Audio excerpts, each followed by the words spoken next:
certain extreme situations, the law is inadequate. In order to shame its inadequacy, it is necessary to act outside the law, to pursue natural justice. This is not vengeance. Revenge is not a valid motive, it's an emotional response. No, not vengeance. Punishment. Tonight we have a chance to say, yeah, you're right.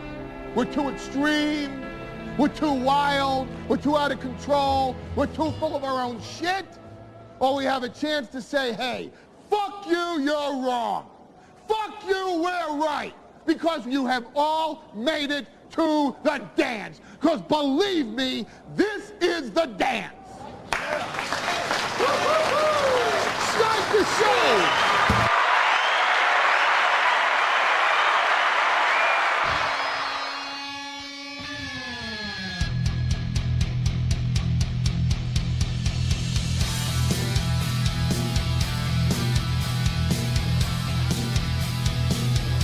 Good morning, everybody, and welcome to Steel Toe. Steel Toe taking L's show. We went 1-1 yesterday. We need victories today. I'm flying solo today. Ready to see my stupid face and my awful Gopher shirt that I like a lot. Everyone's gonna make fun of me. I don't want to get made fun of. I like this shirt. I will always like this shirt. Welcome to the program. Doing it alone today. We're doing a test because we keep missing a goal every week.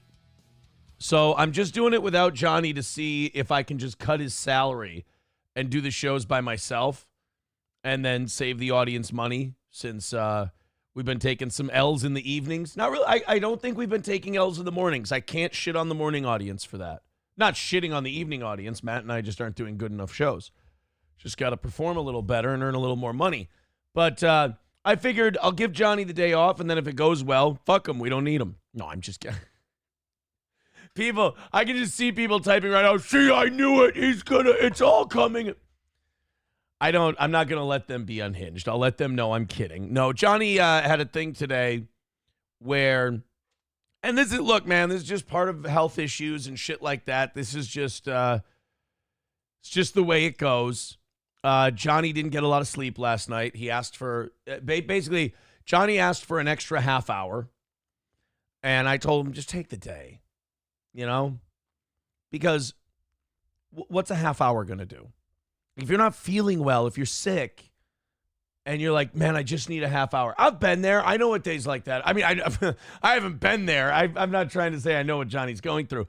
But you know what I mean? Like, you had those days where you're like, oh, man, just another 15 minutes, just another half hour. It's not going to do anything. Like, just getting an extra half hour isn't going to help. So I said, just take the day. Don't worry about it. I've got a great show coming up. Like there's some times where I have stuff to talk about, and I'm like, Matt and Johnny don't give a fuck about this. Like, I love sports. I do. I love sports. I can't really talk about sports with Johnny and Matt here because they can't fake it. And they can't hide their disdain and their boredom with sports. And when I look over at my co-host and they're bored, I go into panic mode about myself.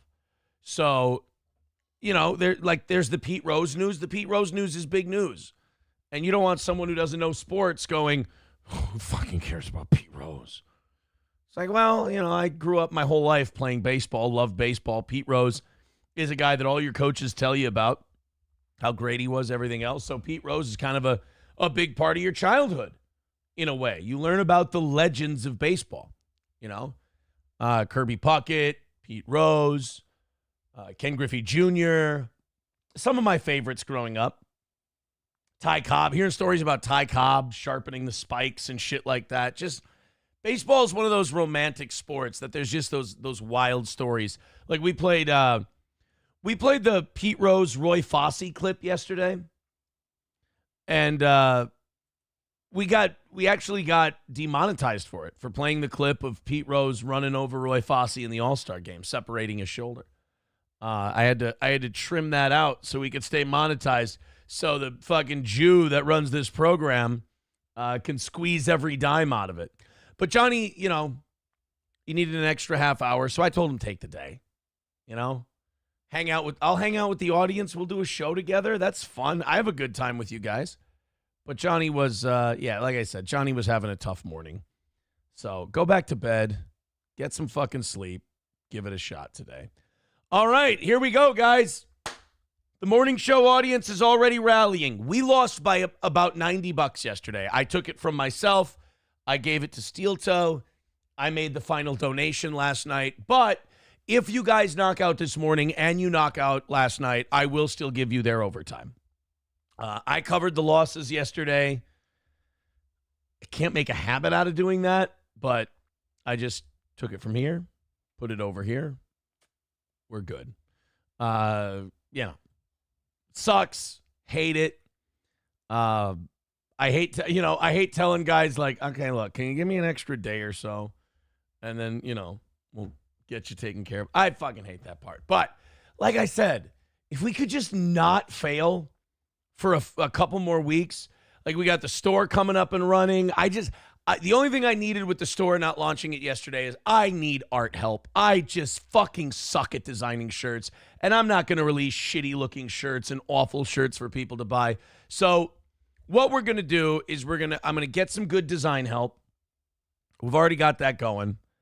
And then we're going to get 3 or 4 good shirts. The VIPs are just going to have to forgive me for a while. I'm sorry. Steel Toe, the company, does not have enough money to give out free shit to the VIPs. We just don't. So they're going to have to forgive me for a while, but we can use that merch store to build up a little war chest so we can get, first of all, all the VIPs from the last year taken care of, and then we can get hats to the other 300 or so Steel Toe VIPs. It's just, it's a process. There's nothing there is one thing about not being able to buy shit for people is that you don't feel bad in just telling them what's up. Like if people go, hey, what's the deal with hats and blah, blah, you can just look at them and you can go, I don't have any money to give you hats. And then you're good. You're free. It's just like, that's just the truth. Do with it what you will. Thank you for your support. I appreciate it. But we're going to get that launched, and hopefully that'll take some pressure off goals. Talked to Benny yesterday at the E-Sig Lounge. We're going to have them coming back aboard.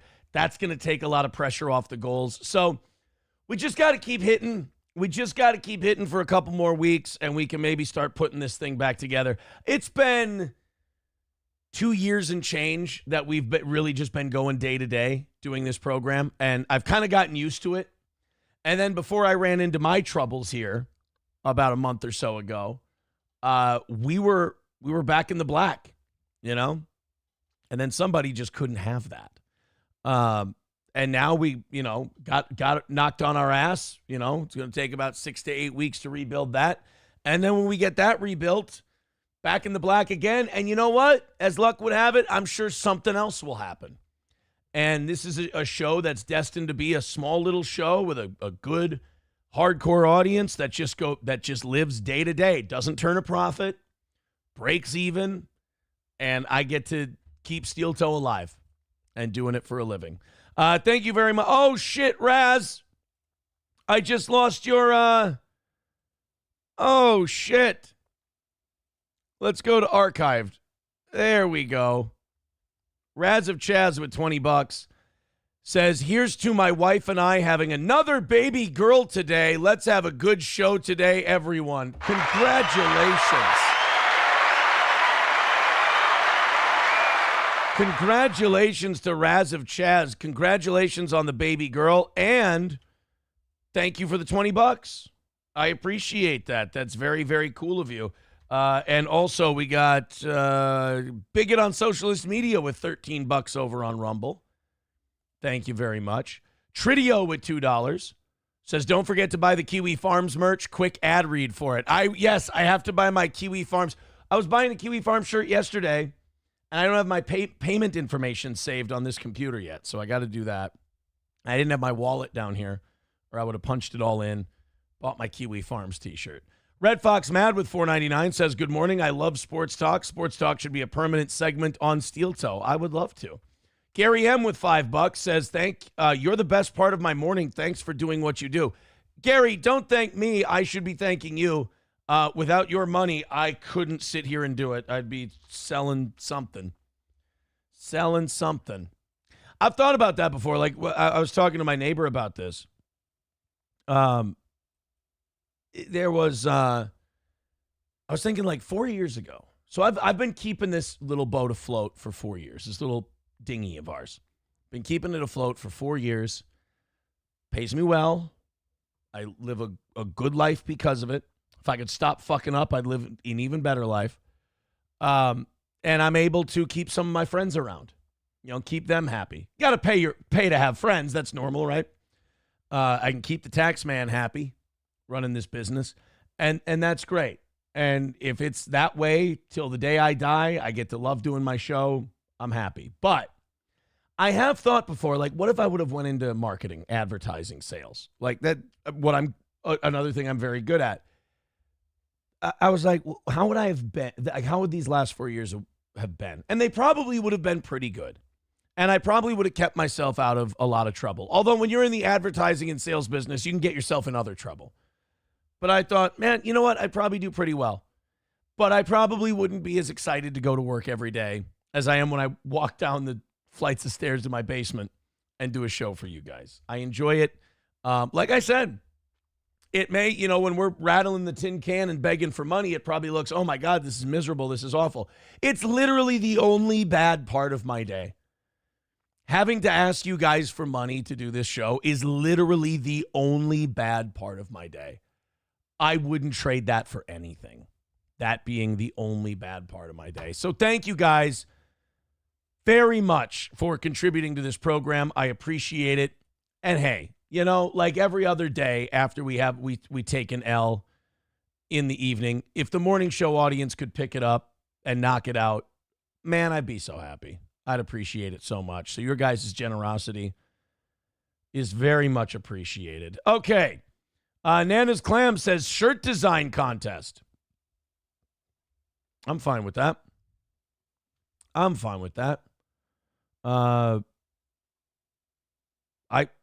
If you guys want to send us shirts, I'll use them. Absolutely. I want some different logos. I want some different stuff. And I'm not good at doing that. If I sat down and I tried really fucking hard and I took days and days and days to do it, I could come up with something that I would look at and I would go, that looks great. And then I'd release it to the world and be like, that is the shittiest looking fucking shirt. I have no art sense whatsoever. I have no design sense whatsoever. I fucking suck at it. Jay Grange with $1. Jay Grange, a reformed steel toe hater. He says, was Johnny live yesterday talking about females and got yelled at by his girlfriend? Well, Johnny doesn't have a girlfriend. LOL. Also, maybe now that Pete died, they will put him in the Hall of Fame finally. What do you think? That would be nice, but it would also fucking suck that they fucked over Pete Rose for that long, didn't put him in the Hall of Fame. Pete Rose not being in the Hall of Fame has nothing to do with him gambling. Now, I know that it does. I know that baseball punished him and he can't be in the Hall of Fame because of the gambling. But the reasons he should be in the Hall of Fame are not tied to gambling. Like, is Pete Rose the only guy who bet on baseball and then tried harder? Like, Pete Rose had the most hits in MLB history. More than Ty fucking Cobb. And blew him out. And they wouldn't let the guy in the Hall of Fame because he bet on baseball. He was gambling. You know? And now look how they've changed on gambling. The Shohei Ohtani thing. You think you think his bag man had a gambling problem and none of that was connected to Shohei? Of course it was. They're protecting their 50-50 golden boy. They're protecting Ohtani. They didn't protect Pete Rose. They made him a villain for, 35, 40 years? He was banned from baseball. Couldn't be in the Hall of Fame. One of the greatest players who ever lived.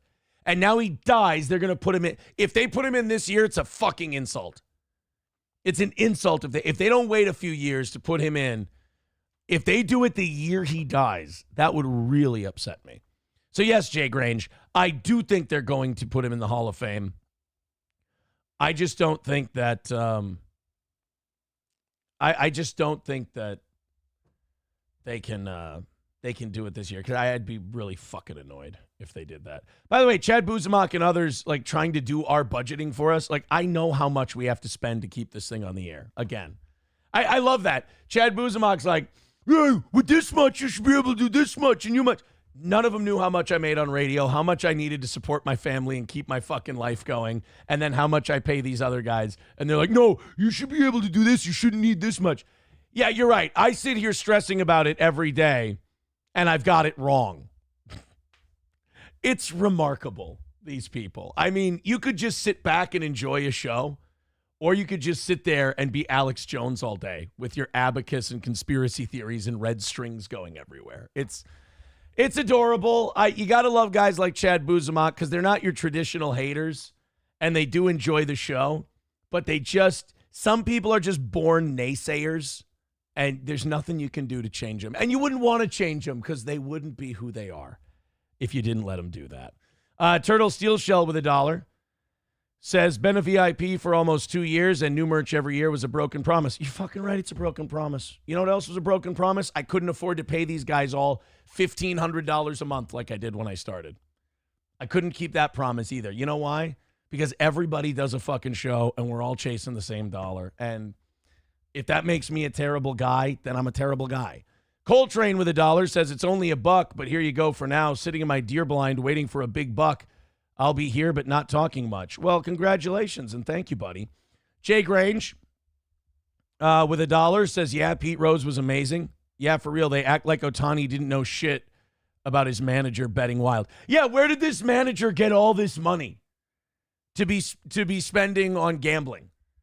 Right. Ohtani wasn't involved at all. He was Ohtani's bag man. You can't convince me otherwise. If you don't know, and this is what's frustrating about sports talk, is some of you don't do your job and follow sports like you should, like a man. What's sports ball? People who say that, by the way, are the reason America is in decline. People who think it's cool to not follow sports. Sports is great. Sports is amazing. Sports is incredible. It's fun. It's like video games, but cooler, you nerds.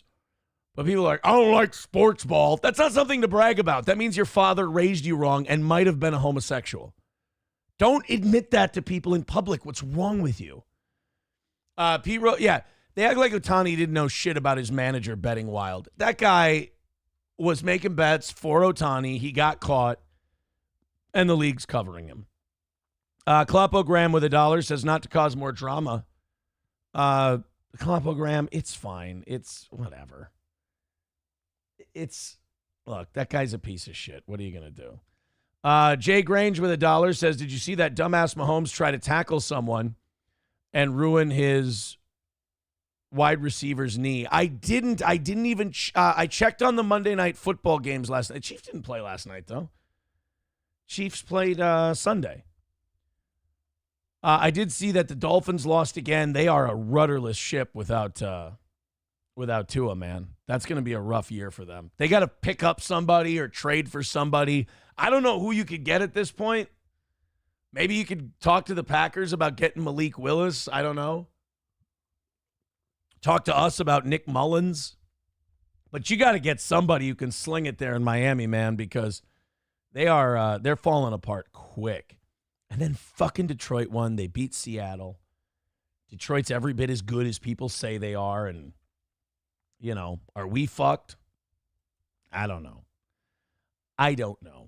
All right, guys, so 3:15 is the number for today. Deep breath. Took an ass kicking last night. So if you guys could rally up early, if you guys could just, pay us up front for our terrible, lie-breaking, dog shit, awful show that everybody hates, that would be wonderful. Knocking it out today. I would appreciate it. Make our money now. And be able to breathe a little today. Like I said, I love our shows. I do a great job. I run a really fucking good program. It's just that damn high overhead that we have, Having an expensive host, that's a big part of it. Having co-hosts that make more money than other fucking podcast co-hosts do for the days they do, that's for sure. That's the other thing. People even people who work for me, we spoiled them up front, and they think that people who do podcasts make really good money. I got news for you. People who co-host podcasts, people who sidekick podcasts, most of them don't make any money. They don't take home any dollars. And then Johnny gets to go do a show where my fans go watch him and give him money. Like, that's sort of part of your pay from being on Steel Toe. Like, that's, I would always talk to Corey about that. I'm like, that money doesn't exist without you being on this program. Like, that's one of the side perks of being on the show. In fact, a lot of people who sidekick podcasts do it so that they can get money for their show. And that's kind of their pay. So it sometimes, and Johnny's never complained. Johnny did on the air break down crying, saying I didn't pay him enough. That was fucking embarrassing for me. That was awful. But I don't know. In the last 4 years, I've developed a lot more sympathy for my bosses that I used to shit on when I was on radio. I get it now. I understand them. Red Fox Mad with $4.99 says, what's wrong with players betting on games? I don't understand why teams are so against gambling. Well, actually, I get that. It's very simple. You'll be tempted to point shave. You'll be tempted to play differently, coach differently, fix games. You can't let guys bet on games. You can't. And also, you make so much fucking money. And when you make so much fucking money, you can't let, have these guys making money on the side, basically rigging games. Dude, they don't let guys bet on games now, and people sit there and accuse the NFL of being rigged every day. What do you think's going to happen when, they just go, guys, turn it loose, just bet on whatever you want? It's going to be a nightmare. Mild says it's simple. Only let them bet on a W. That's true. That's true. Professor Tie-Dye with $1 says it's not much, but here's $1 for a new shirt where a golden gopher doesn't look like he's running hurdles over your tits. Thank you. Turtle steals it. Yeah, people in the chat are accusing me of where's that guy? He hates my guts. New guy. He says, you scammed the VIPs. There's a difference between scamming the VIPs and your business just not having enough money to get them new hats. Like, I'm sorry. I just don't. Here's the very liberating part about it. I don't have enough money to get the VIPs hats. I just don't. I wish I did. That would be so cool. I would love to be in that position. We were getting there. And it all fucked up. The numero uno Josh Denny fan says, I don't think it was the plan for the VIP offer to be unrealistic. It was just poor thought or poor foresight. Yeah. I mean, what are you going to do? But hey, look, you guys saying you scammed the VIPs. You never gave a shit about me anyway. You hated me from day one. So this is just your new thing that you get to grab onto. Look, you've been fucking wrong about everything already. Just set yourself up again, and it'll be fine. To everyone else, just throw us shitloads of money, and let's keep this program on the air. What do you say? All right, with this first rally you guys did this morning, what did we make? $40? Oh, look at us fucking killing it. Yeah, Flimsy Greenberg. He scammed and has no shame about it. You know what? You're right. Me begging for money every day and barely having enough to make payroll. Yeah, I have no shame. I'm fucking ashamed of our inability to get ahead. Terradome says we still hate you. Yeah. I mean, look, I'm one of the most hated guys. What do I always say? You guys are proving me right. I'm the biggest heel in the business. Biggest heel in the business. And every time I hit go live, it triggers you something awful. You should be happy. I'm sitting here spending the first 25 minutes of my show lamenting my loss from yesterday and talking about how, Jesus Christ, we're not even fucking breaking even these days. God, it's not good. We're really hanging on by a thread. And that doesn't even make you happy. What I try so hard to make you happy as a hater, and you still you're miserable every day. Doing my best for you, Flimsy. Doing my best for you, new guy. I'm trying to help you guys as much as I can. And look at this. I spend time on the show playing with you. I knock you around a little bit. I fuck with you. I thought that would make you happy too. You got to let me know what it is that would make you happy. Aside from me dying. Because I'm not going to do that yet. Not going to do that yet.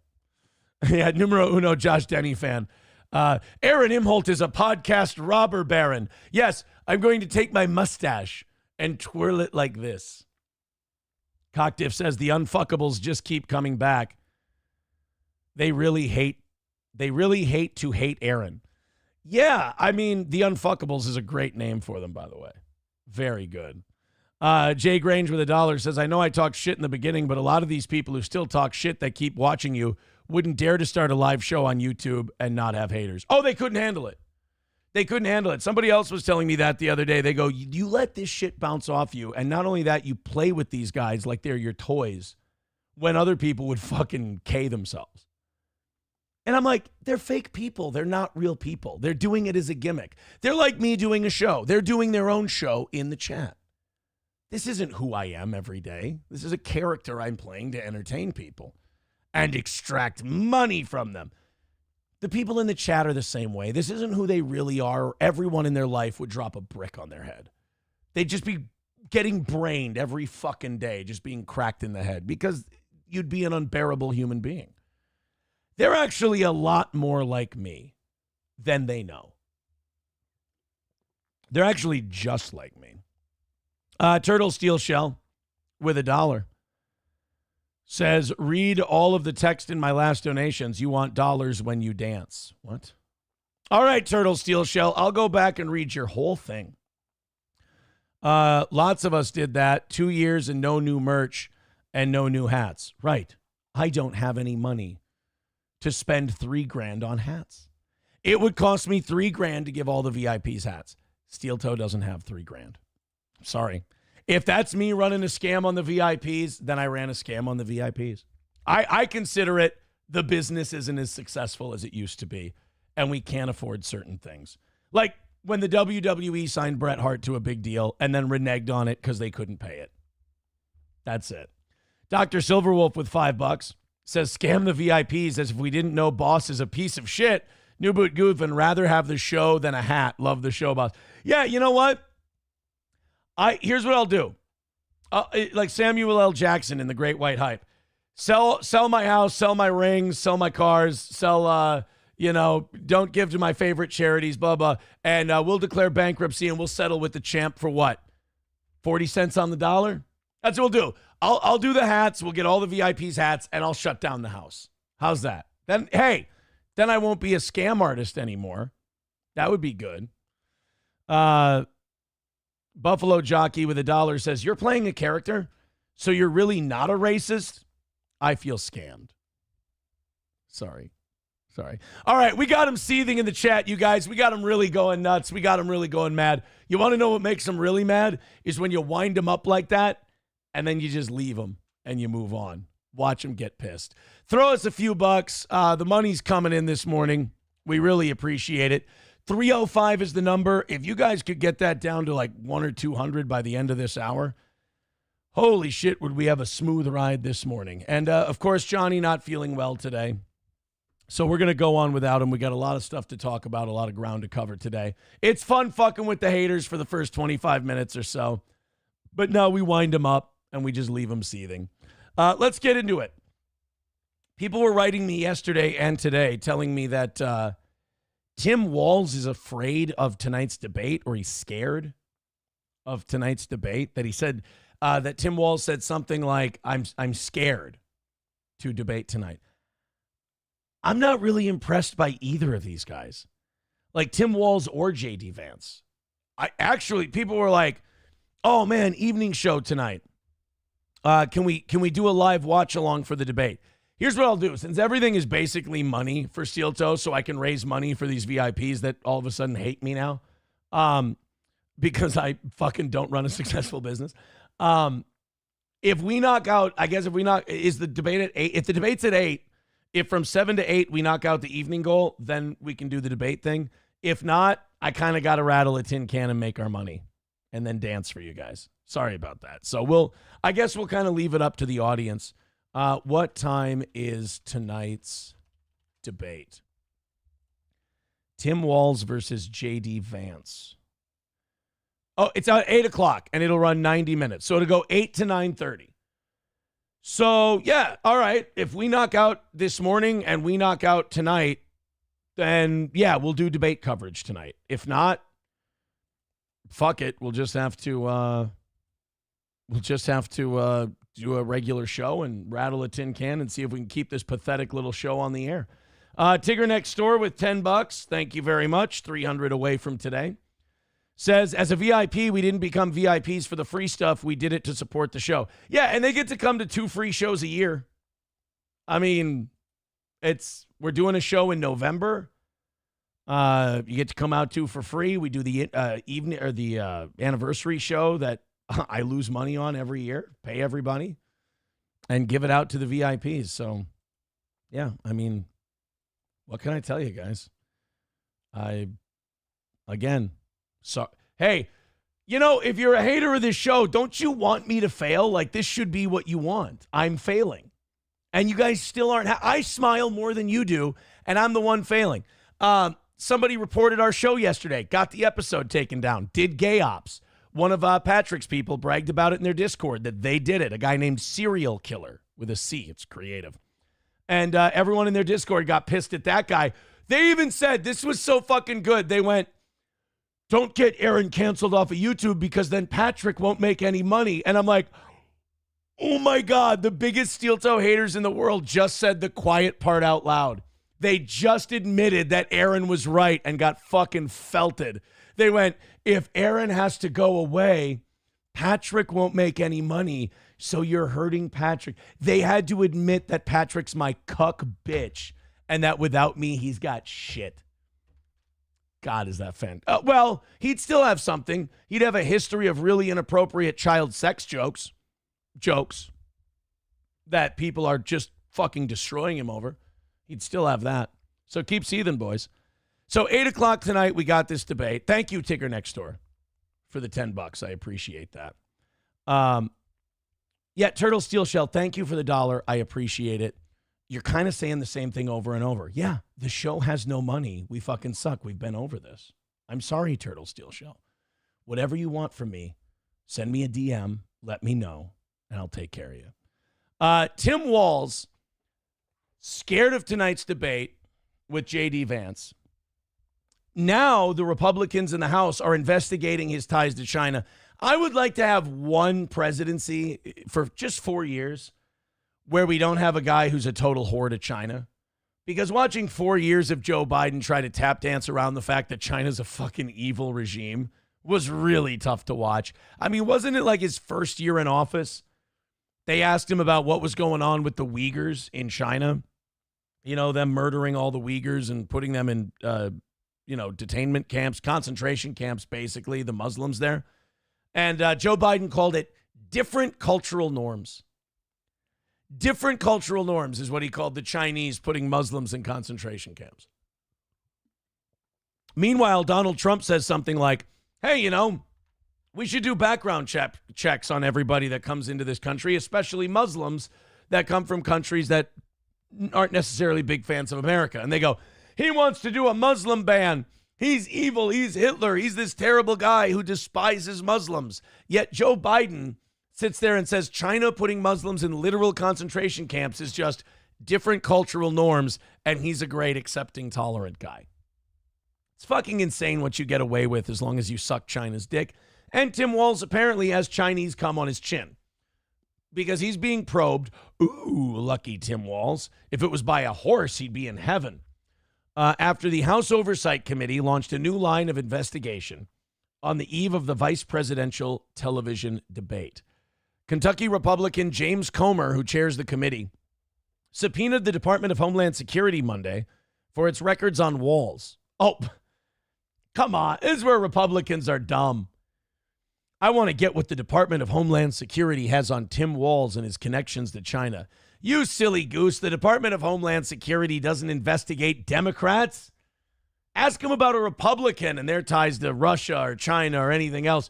They'll give you a whole dossier. They'll drop fucking War and Peace on your desk.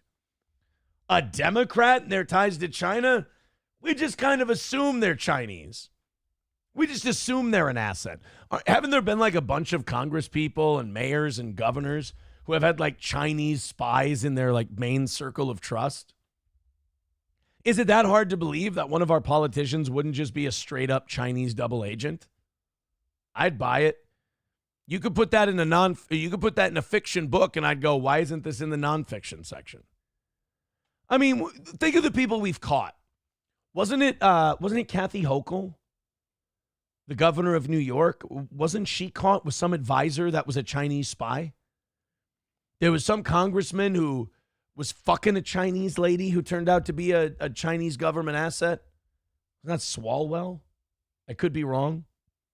But, like, these people get caught with people very close to them being Chinese agents. Who's to say that we don't have Manchurian candidates, sleeper cells inside of our government who are working on behalf of the Chinese? I'd believe it. Kentucky Republican James Comer claims he was concerned that Tim Walz may have a connection to the Chinese Communist Party. That wouldn't surprise me at all. I mean, look at how Tim Walz behaved during the pandemic. It's almost like he took his marching orders from the CCCP. Or the CCP, I'm sorry. CCCP was the Soviet Union. It is like he took his marching orders from the Chinese Communist Party. So that wouldn't surprise me at all. But, like, Republicans have this idea that they're going to call for an investigation or they're going to call for a hearing and that truth is going to be exposed about all these people and then the right thing's going to be done. They're fucking delusional. This is a crooked game. It's a tilted table. And you guys try to play it straight up. First of all, nobody in America cares if Tim Walz is a Chinese asset. That sucks, I know, and that makes some of you mad, and you're like, well, I would care. You are in the vast minority. Most people don't give a fuck, unfortunately. Most Americans don't even pay attention to shit like that. So you could scream from the rooftops. You could have proof, and you could go, Tim Walz is a Chinese asset. And there's some people who hate Trump so much that they'd let Tim Walz explain to them why that's a good thing and why Trump's way more evil than the Chinese Communist Party. And then there's other people who they get 2 sentences into an article like that, if they even click on it, and they go, I don't get it, and they move on. So, I mean, have your hearings, investigate. I mean, me personally, I'll just skip that part and go right to the part where he's working for the Chinese, and I'd buy it. They pay well. The move came just a day before Walz is due to face off with J.D. Vance, the Republicans' pick for vice president, in a televised battle ahead of next month's election. God, we're a month away. I can't wait. I can't wait to see the results of the election that's already been decided. I'm so pumped. I just wish they'd break open the envelope now and read us the results. I don't know why they have to wait. I don't understand what's with all the, the pomp and circumstance. Why can't we just go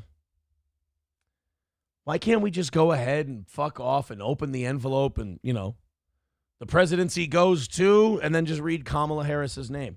Why do we have to go through all the pageantry of having Trump take an early lead, the Democrats find out how many votes they need, and then get them overnight? Why do we have to do that? I've seen that movie. It's boring. Before we continue with this, I do want to give Turtle Steel Shell his say. We are a very fair show, more fair than anyone else. It says, if 3K shuts down your show, then what actually are we doing? Based on paying your co-hosts, you'll never have that level of profit. I enjoy Steel Toe, but not cool with the math. Well, I mean, do you want me to stop paying them and just have them work for free? I mean, if that's the case, in 2-3 months, I could have you guys all loaded up with VIP gear out the ass. Absolutely. I could stop paying those guys, keep the goals where they are, and then I could load you up with free hats. Does that sound good?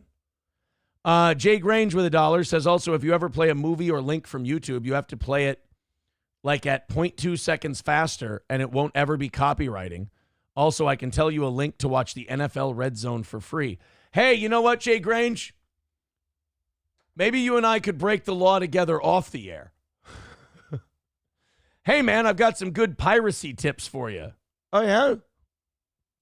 You want to call into the show and just send me the link? And I'll just go ahead and... Hey, man, I know how to get this pay service for absolutely free. Thank you, Jake Range. You are a good friend. I appreciate it, but let's do that. Let's under the table, if you don't mind. I'll turn the cameras and the mics off. We'll do business that way. Also, Turtle Steel Shell, I don't see your DM that you're telling me to check. I don't see it, buddy. Sorry. All right. So Tim Walz, JD Vance. You talk about, this is like hearing about a boxing match that they made that I have zero fucking interest in watching. Hey, man, you excited for the, I want you guys to do me a favor. Ask all of your relatives today and all of your friends if they're excited for the JD Vance, Tim Walz debate tonight. And if they say yes, check them into a psychological facility immediately. Have them checked on. Care about the people that you care about. All right? Love the people that you love. And get them serious clinical help if they're excited to watch JD Vance debate Tim Walz. I'll say this. I don't like Tim Walz. He's been governor here. He fucking sucks. He's an arrogant prick. He is the very definition of Midwestern Minnesota nice. He is a guy who dumb people look at and go, oh, he's such a nice guy. He's so great. But people who know something look at him and go, that's a sinister motherfucker. That's a guy who uses kindness as a weapon. Oh, well, I'm just a teacher and I'm just a small town Midwestern boy and oh, shucks, Minnesota and gee golly gosh. And then people go, oh, he's nice. And then smart people go, no, he's buttering you up so that he can do all of his evil shit that he likes doing, but he smiles when he does it, so you suckers think he's good. Minnesota is like that, by the way. It is a frustrating state. A lot of the shit you guys think about Minnesota is 100% true. If people smile while they say horrible, questionable shit, we all think they're nice. It's infuriating to just have so many people live in a state where they go, oh, well, that's fine if you like to do that. If that's something you want to do, I guess that's, oh, they're so nice. They just smile all the time. Smile doesn't mean nice. Giggling doesn't mean nice. Nice is in right action. Pay attention to what people are saying and doing, not the facial expression when they say it. I get so, man, you know people who are just sinister, plotting motherfuckers, and you know them because they talk about people. This is a big thing in the Midwest. They talk about people behind their backs. I've always had a problem with this, whether it's family, friends, whatever. You'll talk to someone about somebody else, and they'll start just talking shit about them, right? And then you'll join in and talking shit about them because you agree with them. You believe that too. And then when you get in front of those people, you know, if you're a genuine person, you're like, I'm not going to go talk to them. I don't fucking like them. I'll just stay away from them. And then the phony Midwestern people go up to them. Hi, how are you? It's so good to see. Oh, it's so nice to see you. That's so wonderful. And it's just like, I just heard you say the most vile shit about that person yesterday. And now you're hugging them and telling how great. That's Midwestern women also. Like Midwestern women will say awful shit about each other. But, you know, I knew two women in my, you know, a while back who would just talk endless shit about each other, say horrible things about each other when they weren't there. And then when they saw each other would be so fucking nice. It was creepy, man. We're talking a while back. And they would just talk nice to, and I've seen that over and over and over again in my life, just people. And now that I think about it, now that I'm thinking about it, I know a lot of people like that. And again, mostly Midwestern women. And it's like, it makes me feel betrayed because I talked shit with you because I genuinely don't like that person. And now you being nice to them makes me feel like, oh, so you do that. It makes you, when someone talks shit about people and then is nice to them to their face, it makes you think, well, what the fuck are they saying about me when I'm not around? And can I set your mind at ease? They're talking mad shit about you. They probably do it to everybody. So Tim Walz has that Midwestern thing about him.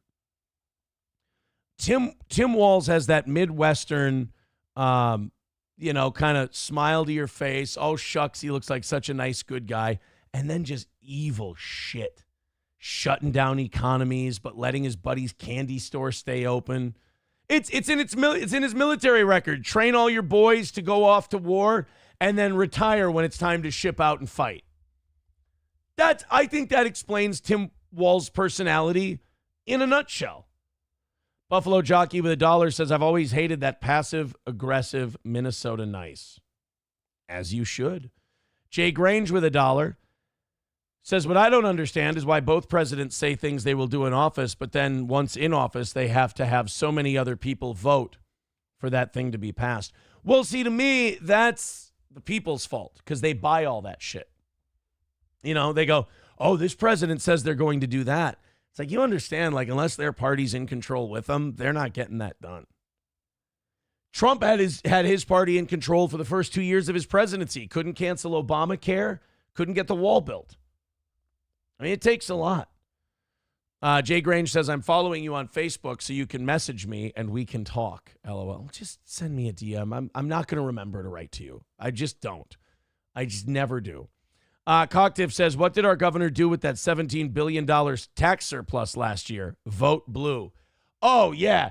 Dude, I mean, it took $17 billion in a state of like 6 million people, maybe 2.5 to 3 million taxpayers. Just fucking wasted it. Wasted it. 17 billion. Let's see. Let's do the math again. 17 billion. God damn, that's a big number. Divided by, let's say, 2.5 million people.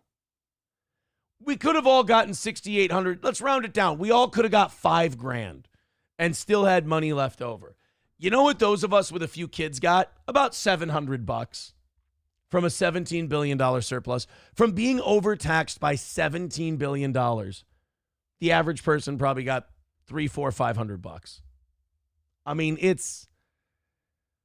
On one hand, you got $300, $400, $500 you didn't have before, but on the other hand, they fucking took it from you and didn't need it. And you're supposed to be, they piss in your mouth and you're supposed to say thanks. Fucking sucks, man. A lot of people with some comments on the Tim Walz thing. Bapa Shab says, did you see Tim Walz meeting with Alex Soros? No, I didn't, but I wouldn't doubt it. I mean, he's a Democrat. You got to meet with your owners, right? Anders says, this is why Wisconsin is better than Minnesota. We'll talk shit both behind the back and to your face.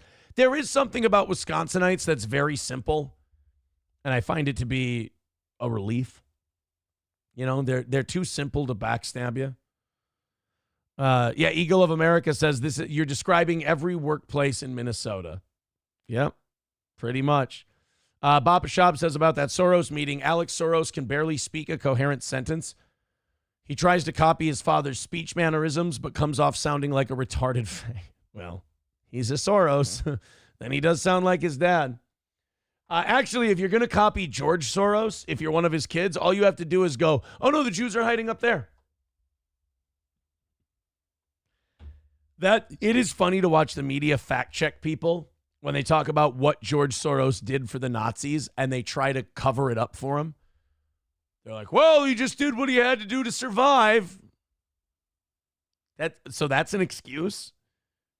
I mean, if we're going to go down that road, you can make an argument that a lot of German officers did the things they did because they were just doing what they had to do to survive. Hitler would have killed them if they didn't do it. I thought just following orders wasn't an excuse. It's different when you single-handedly, financially keep the Democratic agenda alive. That's interesting to note. Kloppo Graham with $1 says Psycho Clinton is promising a surprise. Is coming out. My guess, more fake information on Trump, probably linked to Diddy. That'd be fun. I'd take a Trump loss if we could find out that he was oiling bitches up and ramming them in the ass at Diddy's house. What a fucking interesting turn in the Trump story. He's not that guy, though. Trump doesn't drink. He doesn't do drugs. He does fuck. Cocktiff says it's kind of like Melton fans defending him being a pedo. I mean, it's a little bit of a reach, but I get it. Approachable says, because Walz has the tax so high, a gallon of regular gas unleaded here costs more than a gallon of diesel in South Dakota. Well, you're kind of comparing two, you're kind of seeing two different, like extremes of the tax base. You know, you're seeing South Dakota, which is extreme on the don't tax anything thing side of things. And then you're seeing Minnesota, which is tax the piss out of everything side of things. So It's interesting that we border a state that's the complete opposite of us on taxes. Willie Dicker with $9.99. I'm not going to give that the time of day, Willie, but thank you for the $10. I appreciate that. I think that guy's got a lot of mental health problems, and I think he needs to get off the internet because it's just sad to watch a human being like that. It's kind of pathetic. But thank you for the 10. Hey, guys, we are $295 away. MSO says, sell your kids. I want my hat. Sell my kids. I can barely make $50 in an hour. Are you kidding me? $295 away. Guys, if you want to throw a bunch of money, it's the day after a big loss, about $100 loss in the morning, or in the evening, I'm sorry. So if you guys want to knock out our goal fast today, that would be good. I did my experiment yesterday, and it failed. I did it in the morning, and I did it in the evening, where I just don't talk about the goal for long periods of time, and I just do a really good show. And we did. Johnny and I had a classic bit yesterday on that China thing. Matt and I were hilarious last night. And it's just people sit back and they enjoy the show. You know, they don't go, oh, hold on, let me get my credit card. Let me just real quick. They just sit back and they watch it, and that's not their fault.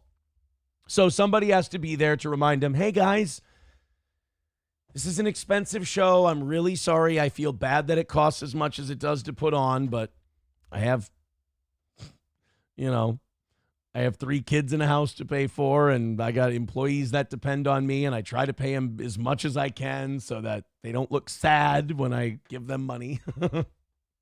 I'm the worst thing in the world. I'm a guilty business owner. Like, I was paying Corey and those guys, like, on average, $1,500 a month when we started this. I often think, I'm like, God, if I wouldn't have been a nice fucking guy, because the radio station was paying them like $200 a month, The radio station was paying them $200 a month, and I just had to pay them $300 a month, and they would have been so happy. And we would have had such a nice war chest built up, but I wanted to take care of them. That's where I sucked as a rookie business owner, is I had a heart, and I cared about people, and I wanted to treat them well. You fucking can't do that.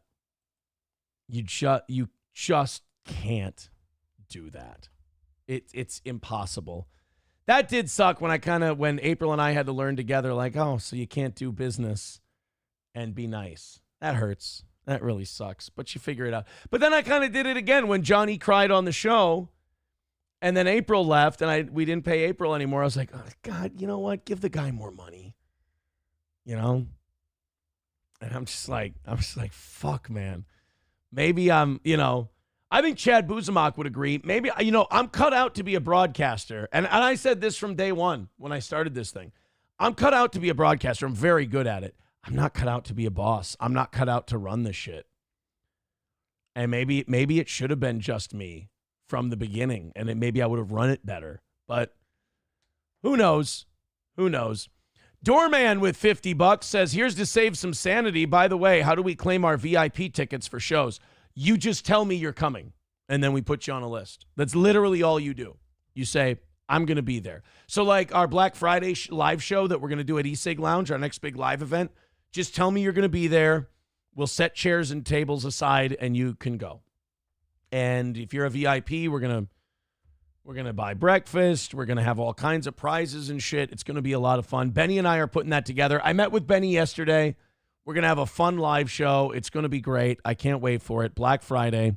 I hope you guys show up. So thank you, Doorman, for the $50 over on PayPal. That's huge. Oh, my goodness. Ethan with $150 says, pores should lick my balls. Holy fuck.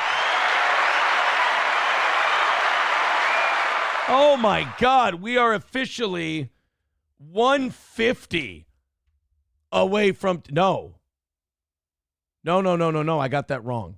That was 150 and then 50. That's 200. That would be... We're in even 100 away from... I was going to say 150. That's way too fucking high. $100 away from knocking it out today. And again... If you guys knock out last night, you get their half hour of overtime as well. So thank you guys very, very much. Numero uno, Josh. Numero uno, Josh Denny fan says, God damn it, Ethan. Those could have been $150 worth of gifted memberships, you selfish cunt. I fucking love that out of numero uno Josh Denny fan. He sees somebody give $150, and instead of going, oh God, Aaron's going to do a show today for the next 3.5 hours and not be a whiny cunt, he just goes, fuck you, Ethan, you selfish bastard. You could have gifted $150 worth of memberships and you didn't. I'm sorry, numero uno Josh Denny fan. I didn't realize how, you know what I didn't think of? I didn't think how that $150 was going to affect you. I selfishly just thought about myself, and I'm sorry.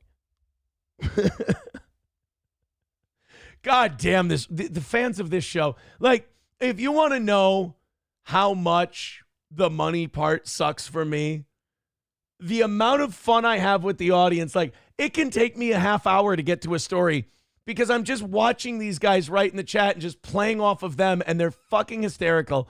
And Steel Toe fans have been funny since before the radio days even. They've been so awesome. And just to come back to the chat, like, to hit refresh on PayPal and see people throw you $200 just unconditionally, like, thank you so much, great show, here you go. And then go, okay, let's go back to the chat. And you expect to see haters seething about it, but they only seethe when they're happy, apparently. And you just come back and it's just your fans going, fuck you, Ethan. You could have gifted me a membership with that money, you fucking rat-faced piece of shit. You have no idea how funny I think that is. I have a weird sense of humor, and that tickles it. Just being unhappy at the person who just made my fucking day. Like Sam Show says, he was kvetching at us a minute ago. The difference between being $100 away at 7 o'clock and being $300 away at 7 o'clock, Sam Show, this is the literal difference. You literally saw a weight lifted off my shoulders. When I say that the goal is the only shitty thing about this show, I fucking mean it, homeboy.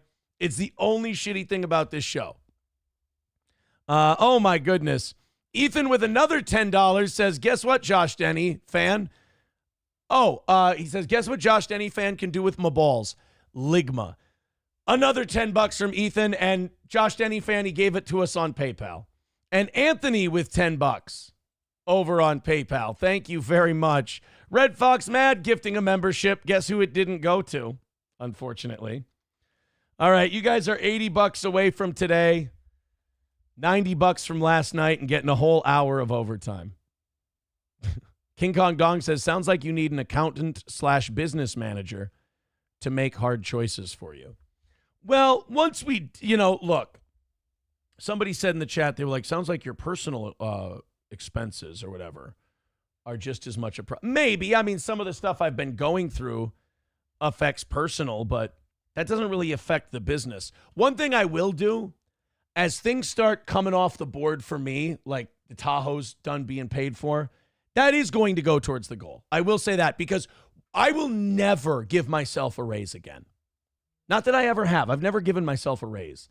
But I will never give myself a raise because I pay myself enough to live my life so at least that part of my life can be comfortable. So as things start coming off the board for me, and they are, we are going to throw that back at the business. So if anything, I'm going to cut my pay as time goes on, not raise it. And I'm excited for that day. I'm hoping that in 2025, a lot of this shit comes off the board. And then we end up cutting my pay significantly and asking you guys for less money. That would be cool. Plus, Benny comes back. The merch store does well. We come up with some creative ideas there. Like I said, if we can just knock out goals for a couple more weeks, I think we're really about to turn a corner. And then Turtle Steel Shell will get his fucking hat, and then I won't be an oath breaker. Doorman with $10 says, if you're broke, Josh Denny fan, just say it. New boot goof. Oh, they're fucking with. Don't fuck with Josh Denny fan. He's a good guy. Ben with $10. Now everybody's just taunting poor Josh Denny fan on PayPal. This isn't nice.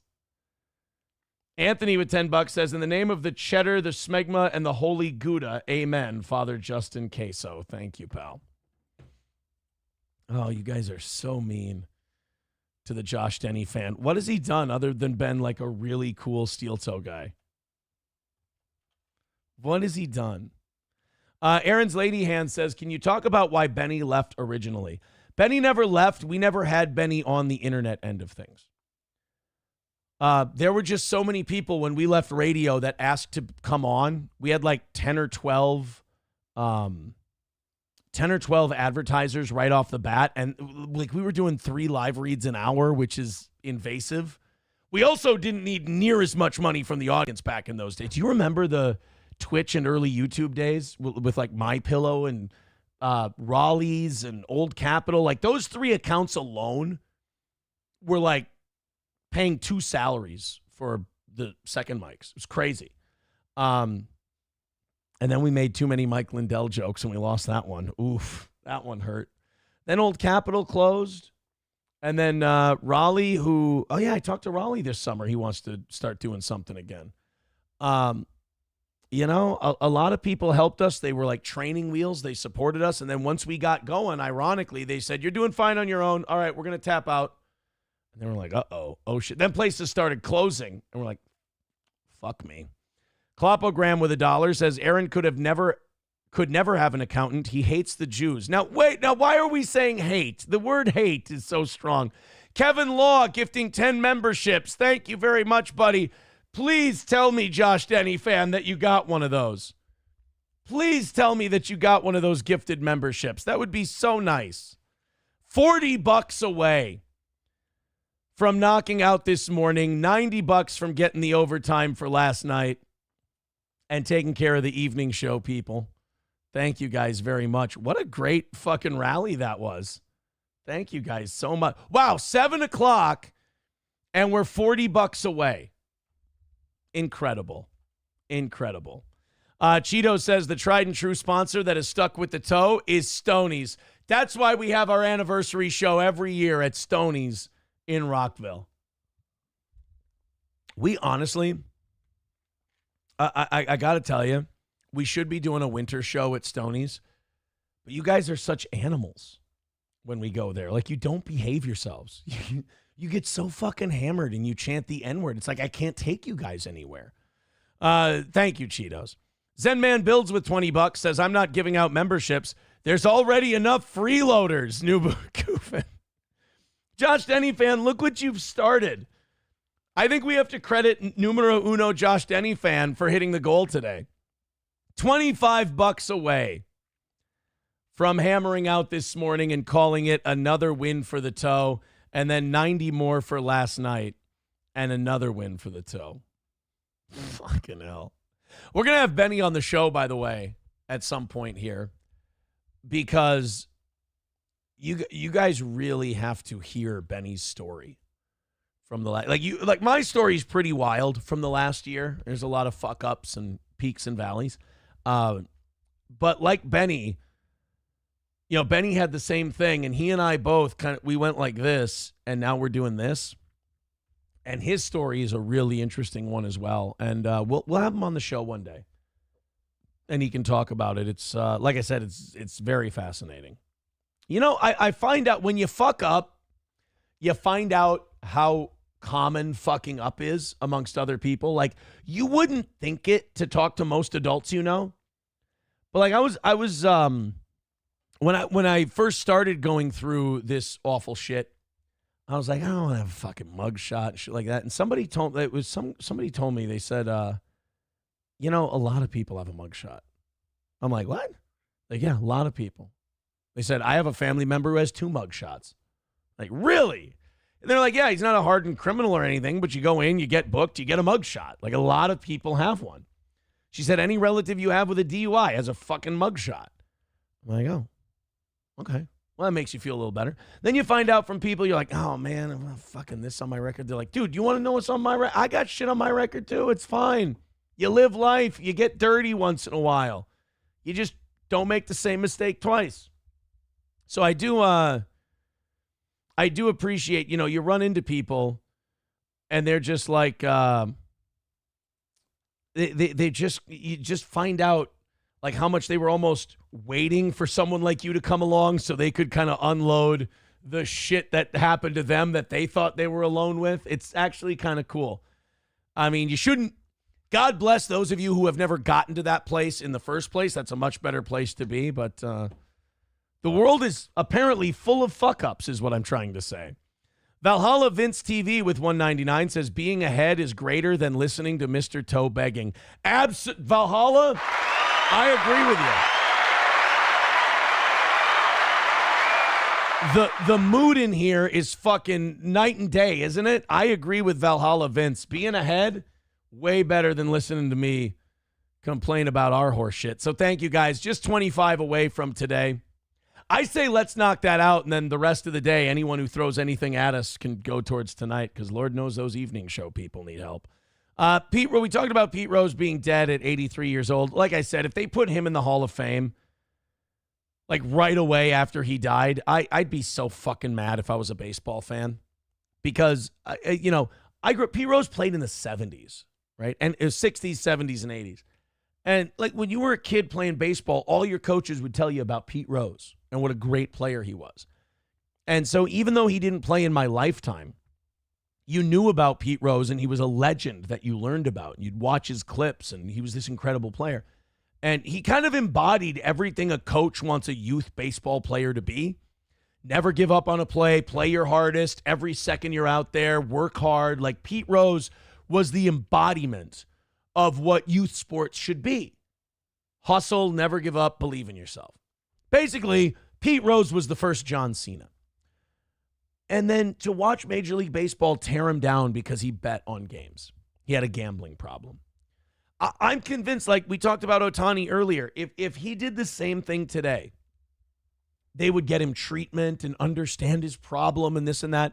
They still never let that poor fucker, as he got older and older, they didn't let him go into the Hall of Fame. And that really pisses me off. Los Tejas says, ahead or behind, the mask can't cover the sadness. I'm being 1,000% honest with you. When that goal is knocked out, I have no problems. I have I have one problem, but that's almost over with. I have no problems when that goal is hammered out. Coyote NV with 999 says, tuned in because of the hater buzz. I'm now a Toe fan. Oh, yeah, like Tampa Terry says, my haters make me famous. That's for sure. Thank you, buddy. $20 away. We're on the 15 side of 20 from knocking out today. Thank you guys very, very much for your generosity today. And for making Josh Denny fan very upset. The Josh Denny being upset about people giving through PayPal or Rumble and not giving through gifted memberships, that bit was fucking hilarious to me. I have to say, not only was Doorman and the others very, very funny in that. Ethan was very funny in that, but also numero uno Josh Denny fan. Perfect timing on that whole thing. Thank you. That's what we call in the business an assist. Thank you guys. All right, let's get that last $20 in there and call it a day. Apparently, this is what really fucking bothers me. Usually I can laugh about all this election stuff and it's all pro wrestling and it's all theater and I don't give a shit. But like when things like hurricanes become political, there is that human part of me that's still really fucking annoyed by that. Like when a hurricane comes and like, oh, Trump got there first, or oh, Biden's not going there until next week, or oh, Biden doesn't care about drowning bloated dead bodies unless they're black, or Trump doesn't care about bloated dead bodies unless they're white. I mean, the thing that pisses me off about politics when it comes to natural disasters and shit is literally watching rich people grab poor white corpses or poor black corpses and just play tug of war with them. It's really gross. Like, I know that George W. Bush fucked up the Katrina thing, but if you think the Democratic response to George W. Bush and his administration fucking up the Katrina thing was because they gave a fuck about anybody in New Orleans, you're out of your mind. That was all to just dirty George W. Bush. They wanted to dirty Bush. And when they got the dirty Bush, they left it alone because nobody likes a dirty Bush. You get the dirty Bush and then you skedaddle. That's what you do. By the way, Bush should be banned, not the president. I think pubic hair on women should be, I don't think we're, how should I put this? I don't think we're Taliban enough on that. It's no secret that I don't believe in equality. So, but I do want to work around the margins. I don't want to, make women not go to school, wear hijabs and shit like that. But I want to work around the margins with some things. And corporal punishment for having pubic hair, I think we can work something like that out. I mean, if you want to keep like a little Hitler mustache little thing on top because you're a fucking weirdo, I'm talking about full-blown bush. It should be banned. And if men see it, and if a woman, no, okay, look, bush should be banned if you want to be sexual. If you have a partner and that's the only person you have sex with, that's between you, them, and God. But if you want to go out and you want to fuck around, if you hook up with a guy and you're not in a relationship or married and you have a bush, he should be allowed to burn it off. See, like, I'm not like a Taliban guy, like all women have to do this. I'm not a monster. I'm just saying, if you have the audacity to go out in public in 2024 and expect to get dick and you've got a mound of bush hair, we should be allowed to set it on fire without any kind of consequence. And you know what? If guys have the fucking poof, you know what I'm talking about, where you don't trim the pubes in time and you get the poof, and you expect a woman to go down on you and you've got a little bit of the poof, she should be allowed to either set that hair on fire or punch you really hard in the dick and balls. I'm not a sexist. Okay, well, I'm a sexist, but I'm not unfair. I do believe in both. The only problem is you light a guy's poof on fire, and it's liable, like, because every piece of hair on a man is interconnected. You light a guy's poof on fire, he's going to have a burning asshole in a matter of seconds. Like that could get away from you like a brush fire in California, if we're being honest. So this is why I do need a Congress. I can't be a dictator. I do need people to talk to me and be like, dude, maybe we need to, like, you haven't thought about this part. I can get impulsive, is what I'm trying to say. No shit, Aaron, you? I know, right? You wouldn't think it to look at the guy. Where was I? Oh, yeah, hurricane relief. Is that where hurricane relief, politics, fighting over dead bodies, lighting people's assholes on fire. Okay, so an NBC reporter was talking to Donald Trump about the hurricanes on the East Coast, right? And already this hurricane, I don't know, this is really sad. I don't know anything about the death toll. I don't know anything about the amount of people who lost their homes. All I know is Trump has already said that Biden isn't sending hurricane aid to Republican victims. And I've already heard people say that Trump is making this all about himself. And I've already heard that Trump is down there before Biden is. Like, I've heard all of this political posturing before I've heard anything about the victims. And I think that's really fucking sad. And the media plays into it because what do they broadcast to you? The media has a choice. The media could play you Trump versus Biden, the dick swinging contest that's going on over hurricane relief, or they could report to you the human toll, talk to victims, that whole thing. They choose to cover the political pro wrestling of it. So they're not any better. NBC News correspondent Garrett Hockey pressed former President Donald Trump over his baseless claim that the Biden administration is not helping Republicans victimized by Hurricane Helene. Now, I haven't seen any of Trump's evidence on this, or if he's just talking out of his ass. Either one could be true. But I have a hard time believing that the Biden administration, I'm going to say this, I don't believe they're competent enough to only help Democratic victims. Do I think they would ignore Republican victims? I mean, most of me says no. And not because they're good people, but because that just takes a lot of time and effort and planning that they just wouldn't be good at. So I do think they're helping just kind of in general. They're probably doing a shitty job of it. But to say that they're not helping Republican victims, I don't know if that helps Trump very much. Let's check out this clip from MSNBC, who, I got to tell you, most fair people there are. Social that he believes Democrats, specifically the governor of North Carolina and the federal government, had been intentionally denying aid to Republican parts of the Tar Heel state. I asked him what, if any, evidence he had to back that up. You can see what he said here. By the way, does anyone else do the same thing I do when they say Tar Heel state? Does anyone else go, ooh, that sounds kind of anti-black? Like, I don't know what Tar Heel means. I think it's because there's oil there and you step in it and you get a Tar Heel, but like, There's so many other words that start with tar, and they're all racist. But I guess, it's fine. We said Redskins until like 2 weeks ago, so what do I know? Should go back to Washington football team, though. Commanders is gay. So Captain Longneck here, I guess, asked Trump about this claim that they're only helping Democratic areas. And again, what I hate about this is that you don't have to cover this. This is all bullshit. This is just he said, she said. This is just two catty bitches in the locker room yapping at each other. This is like if your high school was on fire, but some girl accused another girl of stealing her purse. And then your school decided to investigate the purse thing before calling the fire department. I mean, could we talk to some survivors? There's clearly a lot of wreckage.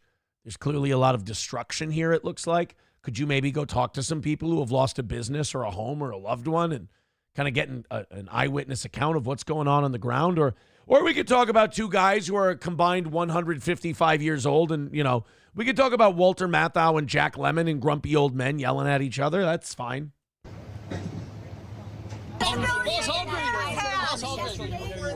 Democrats intentionally not getting aid to areas. What was that in reference to? Governor Kemp did call. Where's that coming from? Biden did call Governor Any Kemp evidence for that, yesterday. Mr. President? You got to vote Trump, people. I love that guy. You got to vote Trump, people. Yeah, if I'm Trump, I try to convince the people down here that Biden and Kamala sent this hurricane to kill rednecks. They'd believe it. You could trick these people. Isn't that what Trump said about Republicans? He said, I'd run as a Republican if I ever ran for president because they're more gullible or whatever. I don't know. I don't think if you're someone who votes for either of these two parties just because it's that party and that's your party, I don't think you're particularly the most intelligent person out there. Very difficult to hear his response there on that clip, Katie. But you know what you should do? Here's what you should do. Guy we trust in the media. Very hard to hear his response there. Well, why don't you just tell us what he said, and we'll totally believe that you're not embellishing at all because you're very trustworthy. His answer was, take a look. Essentially, I've got nothing to show you right now.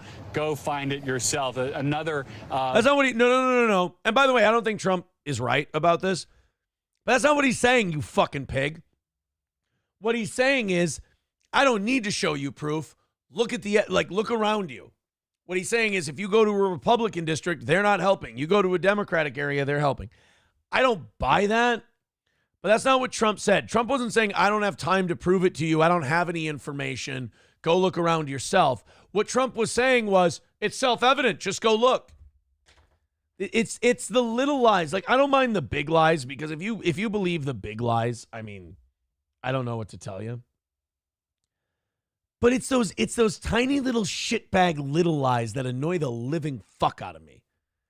The little ones where they adjust a word or two to make it something different. Ugh. From the kind of Trump staple of responses when pressed on something like this. I tried to follow up with him a little bit further down the rope line, but didn't have any better luck there. Yeah, it's almost like you're a dishonest piece of shit, so he doesn't want to talk to you. As Mike Tyson once said, and like I said to Ozzy Guy very funnily, you're a rat fuck piece of shit. That's what he was trying to say to you. I mean, part of me is really excited to watch this election keep going. There's another part of me that's just ready for it to be done. And I just want to hear the results. I just want to hear how it turned out. That's it. They're just such... It's not like the media is going to get better if Trump goes away. It's not like the media is going to get better if this guy wins or loses. This is just how they are now. This is how they're going to report. I will say this, Trump winning will maybe keep them at bay a little bit because he'll fight back. If Trump loses, Republicans are such fucking pussies that they'll just let MSNBC do this to them and they'll keep going on their shows. So I do think this election matters in that culturally it matters. But I don't think politically it's going to make that much of a difference. I think this next month here, you're going to see gas prices go down. You're going to see gas prices or grocery prices and stuff go down. You're going to see this late push where they're going to fix prices in whatever way they can, make it look like the economy's on the upswing, get Kamala into the White House, and then everything will go to shit again. Personally, I hope Trump gets in there. We drill for some oil. We build some pipelines. We cut some taxes. And we also cut spending. I'm tired of having these half-assed Republicans in there. If you're going to be a conservative, fucking conserve something. Be cheap. Bring back some old school shit like Iron Maidens. No, but I'm tired of fucking electing Republicans and then going, hey, we're going to cut your taxes by a shitload. Hey, man, that's awesome. What are you going to do to pay for it? Fucking nothing. We're going to run trillion-dollar deficits. Well, that's just raising taxes later. Because you're borrowing the money to cut taxes now, and then the interest on that debt is going to cause more inflation, which is a tax down the road on the future. Fucking pay for the shit you do. I don't care if it's a war. I don't care if it's a pipeline. I don't care if it's a tax cut. Pay for your fucking shit. And you know how you pay for tax cuts? You just slice the fuck out of government. Tax cuts should be fun twice. They shouldn't be fun once. Like you're having a few $100 in your check every week. Hey, man, that's great. That's fucking awesome. That's cool. Take it from me. Save it. But having a tax cut is awesome. But you know what else is awesome? Watching someone take a fucking hatchet to government spending. We don't do that part. We cut the taxes. I'll say this about Democrats. Say what you want. They spend way too much fucking money. They think it all grows on trees. But at least they raise people's taxes. At least they try to pay for the shit. They do it wrong. They hurt people. But at least they try to pay for their horse shit. Fucking Republicans. Hey, like George W. Bush, let's cut the fuck out of taxes. Yeah, man, let's fucking do it. Let's cut taxes. All right, let's start a bunch of fucking wars. Wait, what? No. You either got to raise taxes or go to war, or cut taxes and cut the military because you don't need all the wars. No, we got to fucking bomb those brown people. Hey, okay, well, how are we going to pay for it? Fuck it. How about a 90% tax on arms dealers? With all the money we give them, we'll just take 90% of it back. I thought you were just doing this for the love of your country. Come on, Stark Industries. God damn. I get too worked up. I drink my green tea and calm the fuck down. I thought this shit was... Oh, no, this is caffeinated, isn't it? 22 milligrams per bottle? What are you, gay? I thought this shit was supposed to be calming. I'm getting all worked up now over hurricanes and shit. Valhalla Vince TTV with 5 memberships. Thank you. Schmitty gifting 5 memberships. Guess what that does to today's goal? Eliminates it. Another win for the toe.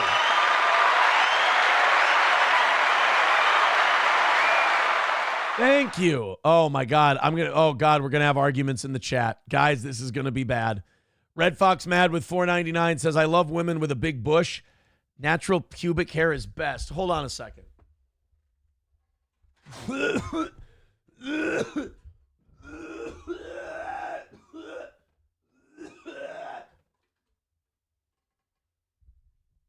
Why don't you just suck dick then? If you like a big manly bush, go find a nice cock to tootle on. Ew. I love women with a big bush. Well, then go find them because I ain't looking for them. A big bush. Ugh. Valhalla Vince TV with $4.99 says, look up young Trump talking about not wanting to run for president. We will certainly do that. By the way, you guys are now $90 away from getting last night's overtime. You generous fucks.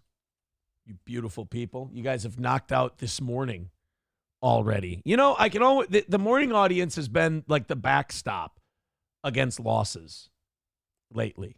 They really have. Rocky, thank you for the $20 over on PayPal, buddy.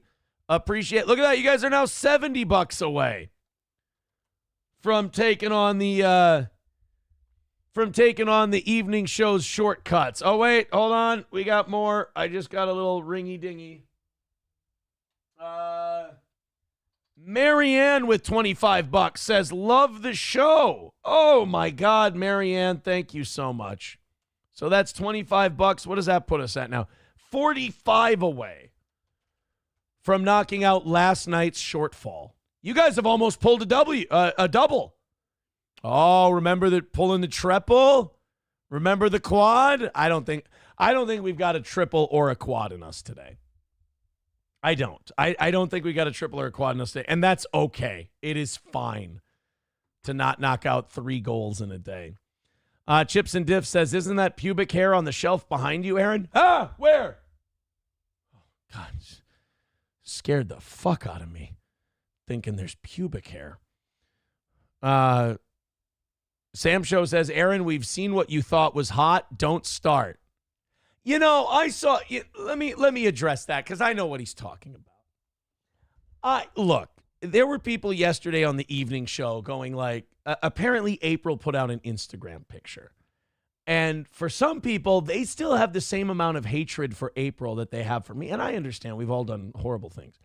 But they're like wanting to come to the show and like shit on her and stuff. And I'm like, guys, I think we can be done.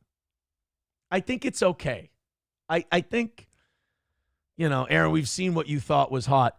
Her problem has never been she's an unattractive girl. She's beautiful. She's I fell in love with her for a reason. That sounds terrible, doesn't it? That sounds like I just fell in love with her for her looks. No.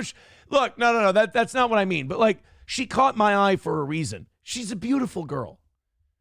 And people are just shitting all over her. Like, she posts an Instagram picture and people are immediately like, look at her pushing up her tits with a towel in her arm. Like, people are analyzing the picture. I'm seeing this on like fucking YouTube clips and Twitter.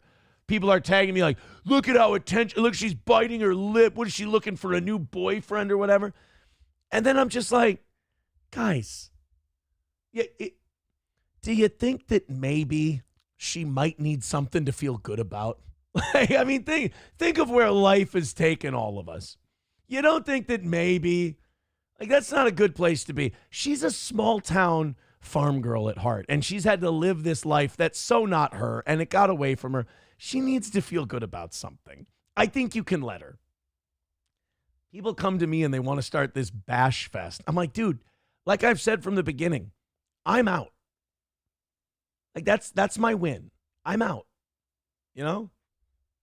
I'm white, I'm white. I'm white. Like, I'm not saying I don't laugh. I'm not saying you guys aren't funny about it, but like the trying to pull me into it, you don't want to hear my opinion on it because it's not going to be as funny as yours. It's not going to be as funny as yours. April's missing orgasm says April's tits look great now. They've always looked like that.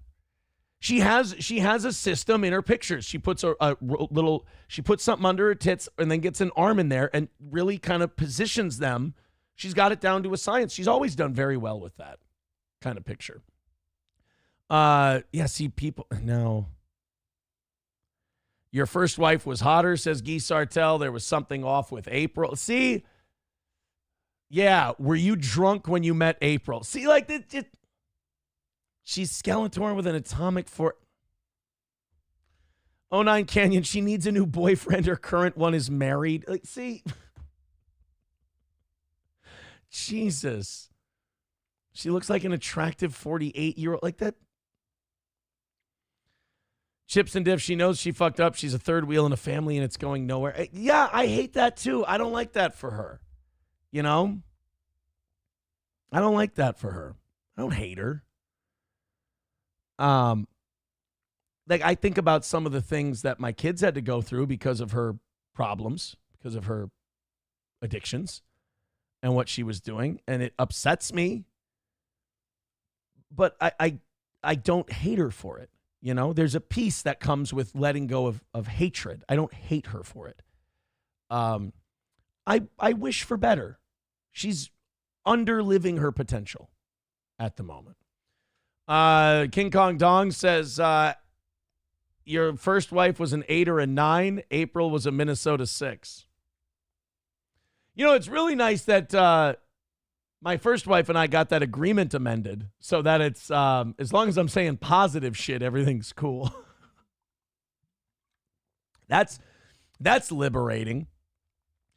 Let's not forget the other one, Aaron. That mugshot is rough. Well, I mean, who has a good mugshot other than your boy? Other than your boy, who has a good mug? Nobody has a good mugshot. I pulled off a great one. As Meme Copium says, my mugshot, Mr. Steele, Steel, Mr. Steal Your Girl.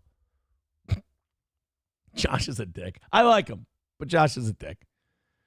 Numero uno, Josh Denny fan says, all I want to know about, see, like, these are all, They're all just, I can't keep reading these because they're all mean. You guys are funny. You guys are fine. I have no problem with you guys doing it. But like, I'm not looking to kick someone while they're down. And like, honestly, if I were like a life planner, I wouldn't hire me, by the way, at all as a life planner. Go back to your parents. They love you. They want to see you do better. Go back to your roots. Be a small town farm girl. That's where she's at her most adorable and lovable and her best. She's not big city, bright lights, cocaine, and loud music. She's just not. She's at her best and she's her most lovable when she's a small town farm girl. Simple, fun, funny, a level of naivete and innocence. Like it's fucking adorable. That part of her. It went away though, to be this other thing that she thought someone else wanted her to be. And I'm not going to say that I'm totally blameless in that, because I think there was part of that with me too. She wanted to be a certain way on this show and in our relationship that she thought I wanted her to be. And I feel terrible about that. I wish, like I said, I should have been in therapy after my first marriage, because I maybe could have saw these things. Your emotional intelligence goes up so much. Some of you, I'm not one of these people who thinks everyone should be in therapy. Some of you just have this emotional IQ and you're smarter than people like me and you're better and you're more in tune with people. God bless. But if you don't do it, or if you don't know how to do it, going to get help to learn how to do it, it really teaches you a lot. It opens your eyes. All right, guys. Stop it. Stop it. Thank you, guys. Very, very much. Yeah, Mount Franklin, who's a big hater of Steel Toe. Oh, no, I hate it when they have to declare victory. It's so sad. Says, it's a bit boring today, going to sleep. Sweet dreams, Toe. We've knocked out our goal, and we're only like, $45 away from knocking out last night. So now the haters are quitting and going to bed? Come on, man. King Kong Dong says, your in-between gal of first and second wife was a solid 7. I would say he's probably an 8.5, 9.5, in that range. But, we can all agree to disagree. We're haggling now. We're haggling. Thank you guys very much for your very supportive comments that I'm reading right now. But you've already made me say too much. And that's what I hate about this audience is I go, okay, we can move on. This is fine. People go, I know how to get them to talk about it more. I don't want to talk about it more. I want to be a nice boy today. I want to be a nice boy. I'm in a good mood. We've knocked out our goal, picking the kids up from school today for my supervised visits. I love that one. That rumor still, Matt and I had a good laugh about that last night too. I don't wonder where steel toe hate rumors come from, but I do want to know where that one came from. Like what evidence there's ever been that I would have supervised visits of my children. That one, when I first saw it and people were like serious about it and they were angry about it, I was like, where the fuck did you get that? Bigot on Socialist Media says, I bet it came from Citizen M. Nah, I don't. You think so? I don't think he's smart enough to think about that one. Turtle Steel Shell says, look, we can confirm Loaf Piggy has seen and filled Litchfield. She lost her cherry in a barley field. Numero uno Josh Denny fan says it's Melton. He gets so much wrong. It's amazing. Yeah, including the age of consent.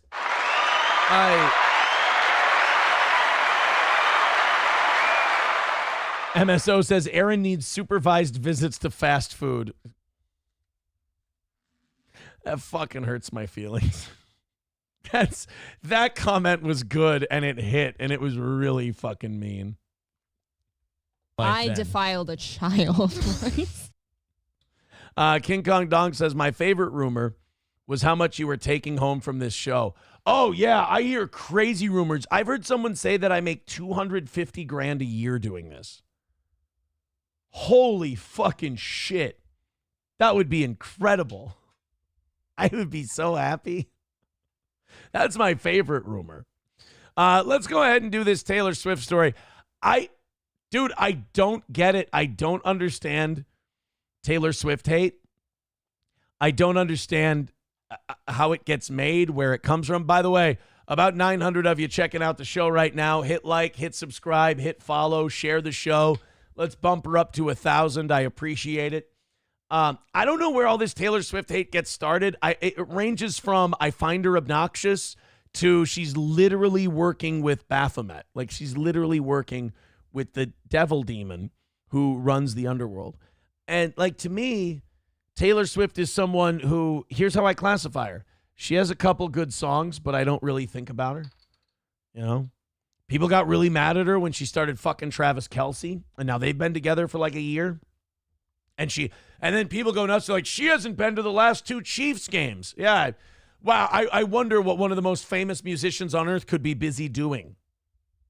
It's just, why do you think she hasn't been at those 2 football games? I don't know. Shit to do. Same reason that you've never seen Travis Kelce at a Taylor Swift concert on a Sunday. He's a busy guy. But there's a guy, and I don't know if they said where this was. It doesn't really matter. Somewhere in Ellis County, they had an auction for different shit. And this guy paid, was it 40 grand? This guy paid $40,000. Oh, I'm sorry, 4,000. Oh, thank God it wasn't 40. Okay.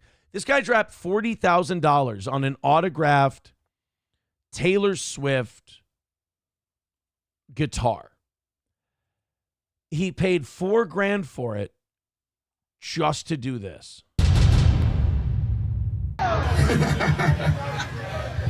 Look up. No, he wasn't joking. This one don't need the wall hanger. This is the classiest fucking thing I've ever seen. We're at a hillbilly auction where they've got a guitar and you got one of the women sitting at the front table just slamming a high noon in a little foam koozie. God bless small town USA. Give me a Saturday night, my baby by my side, a little Hank Jr. and a 6-pack of light.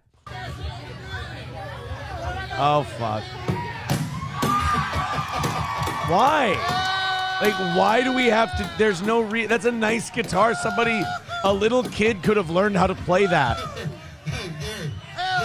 By the way, that red face, boy, that is classic alcoholism right there. That guy's hammered. Why? No, don't. Isn't that wood and fiberglass? Like, if you shatter that, isn't that good? We don't need the wall hanger. It's like you paid $4 grand and you're smashing this guitar with a hammer. A little kid could have learned how to play that. Somebody could have, like, that could have made somebody's day to get that guitar, and you just fucking wreck it. And why, you fucking 63-year-old weirdo? She's like a 35-year-old pop singer. She just sings songs. I mean, maybe she blows the devil. I don't know. Travis Kelce's team color is red. Something to think about. But, like, why? Why do you have to do this?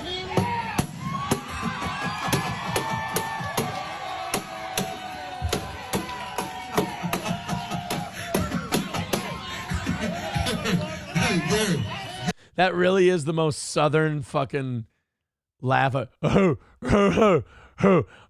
you should hit it again, skater. Why? Well, by the way, I'm not looking at the chat. I'm sure a lot of you fucking love this. I'm sure a lot of you think this is, yeah, fucking go. I love this guy, America and shit. It's so, like, it's $4,000. It's a fucking Taylor Swift guitar. And somebody would be thrilled to have it. And maybe I'm becoming a punk-ass bitch pussy in my old age. I don't know. But all the Taylor Swift hate just seems so strange to me. Especially, like, dudes.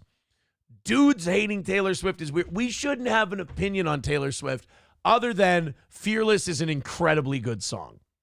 And if you don't think Fearless is the best Taylor Swift song out there, you don't know good music unless it sodomized you with that hammer. But why do we care? Why do we have an opinion? Why does it matter if an aging tight end is plowing her every couple of days? Like,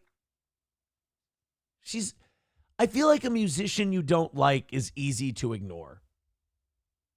I like anybody who's not Post Malone, Eric Church, or Ashley McBride singing a Little Dive Bar in Dahlonega, I don't really have time for it. You know? I've got my taste. A Brooks and Dunn song comes on, I'm there for it, man. A Clint Black or Sawyer Brown or Diamond Rio song comes on, I'm there for it, buddy. A Kenny Chesney song comes on, I'm happy. But, like, I can stay away from the shit I don't like. Man, I hope the fucking Chiefs lose because Taylor Swift is a piece of shit. I hope the Chiefs lose because I don't want to play them in the Super Bowl. I don't know why you're so gay about the Taylor Swift thing, but they do have an update on this. According to the Ellis County Wild Game Dinner Organization, so it was like what's something similar here in Minnesota? Pheasants Forever or Ducks Unlimited having a banquet, and they have these items that they auction off. The guitar was donated to the auction before Taylor Swift ever made her Kamala Harris endorsement. Well, why does that fucking matter? Who cares? You understand people hated Taylor Swift long before she endorsed Kamala Harris. Like football fans hate her because they think she ruins football games on Sunday because they pan over to her every few plays. And I can understand if I was a Chiefs fan where that would be obnoxious, but it wouldn't ruin my football experience. If anything, you work for it. You make it a drinking game, you know? A certificate of authenticity confirms Taylor did sign the instrument, which was donated to the auction by a third party. The donation was not intended for destruction, but the buyer paid for the item and chose to smash it up himself. The Ellis County Wild Game Dinner is a nonprofit supporting agricultural education and local youth, and the money went to a good cause. Yeah, it's like I said, it's like Ducks Unlimited. It's like Pheasants Forever. It's that kind of shit. But I don't... Somebody, maybe in the chat, I'll scroll up in the chat. I'll go look. Maybe someone will convince me that hating Taylor Swift is a worthy endeavor. You know? But I don't know. I don't... It doesn't do anything for me. They probably paid $10K for the hammer, says Clopogram. Turtle Steel Shell says this is more funny. Oh, it's okay. He's got a link for us. I'll check it out in a little bit. Sam Show says $4,000 and a stage, and you just thump it with a hammer. Smash it, for fuck's sake. You think they should have went full Jeff Jarrett on the bit? Should have just painted slap nuts on it and hit somebody over the head? That could have been fun. Maybe just you pay $4,000, you get the guitar, and you just hear this.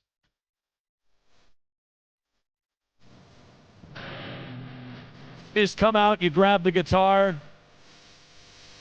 Well, this is one of the better wrestling entrances.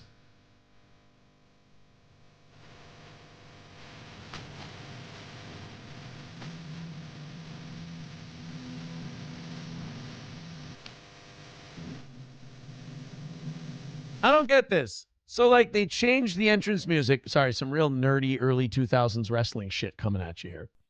They changed Jeff Jarrett's entrance music in TNA. That was his TNA theme. It was called My World. And the line was, he ain't dead, he ain't The Rock. Don't want to hear your big mouth talk in my world. Time to leave my mark in my world. But, like, then in this version, they bleep out The Rock. Are you not, is that like a...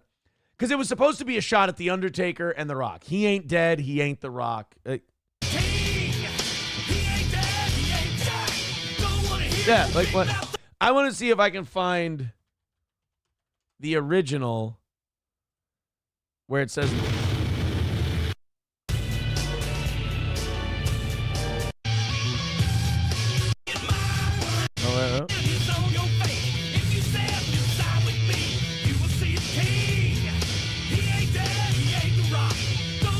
Yeah. He ain't dead, he ain't The Rock. Why can't you say that in the other version? Shitting on The Rock, you think that would be good for the career? You think that would be good for, like, oh man, shit, this guy's taking shots at The Rock. That's big.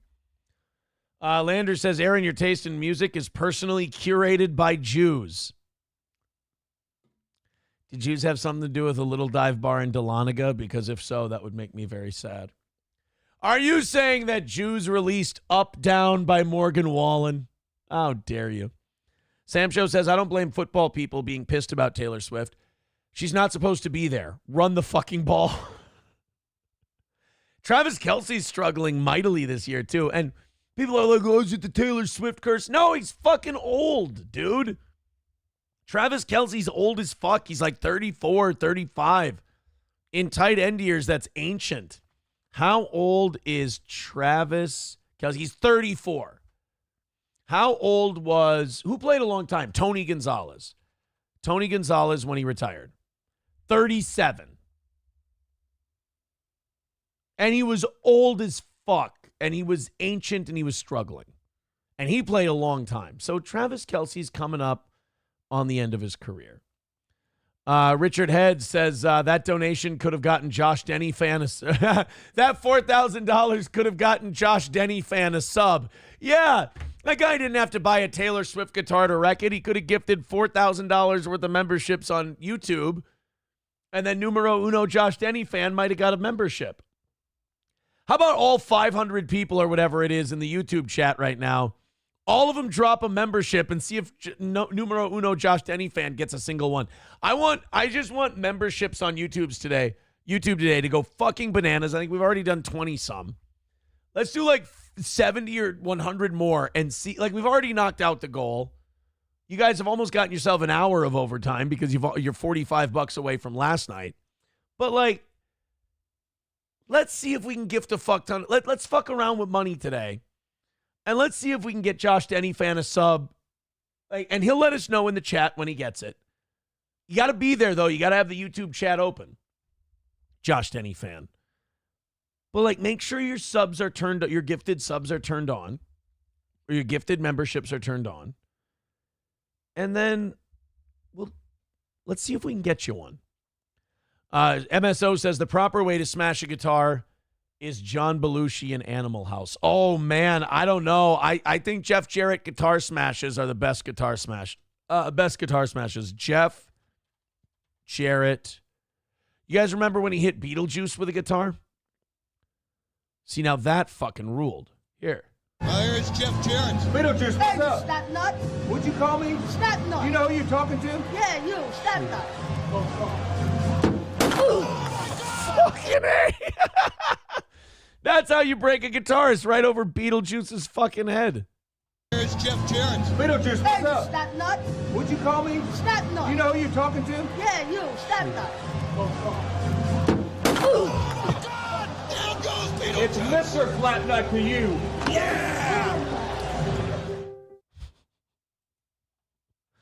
He fucking hit Beetlejuice in the head with a guitar. Because Vince Russo writing wrestling is hilarious, apparently. Animal House guitar. Okay, so is it that one? Is that the best guitar smash, or is MSO right?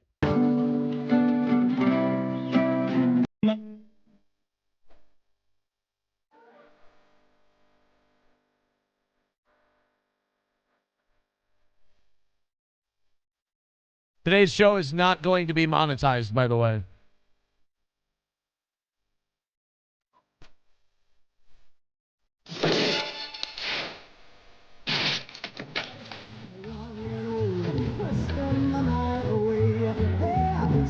Sorry.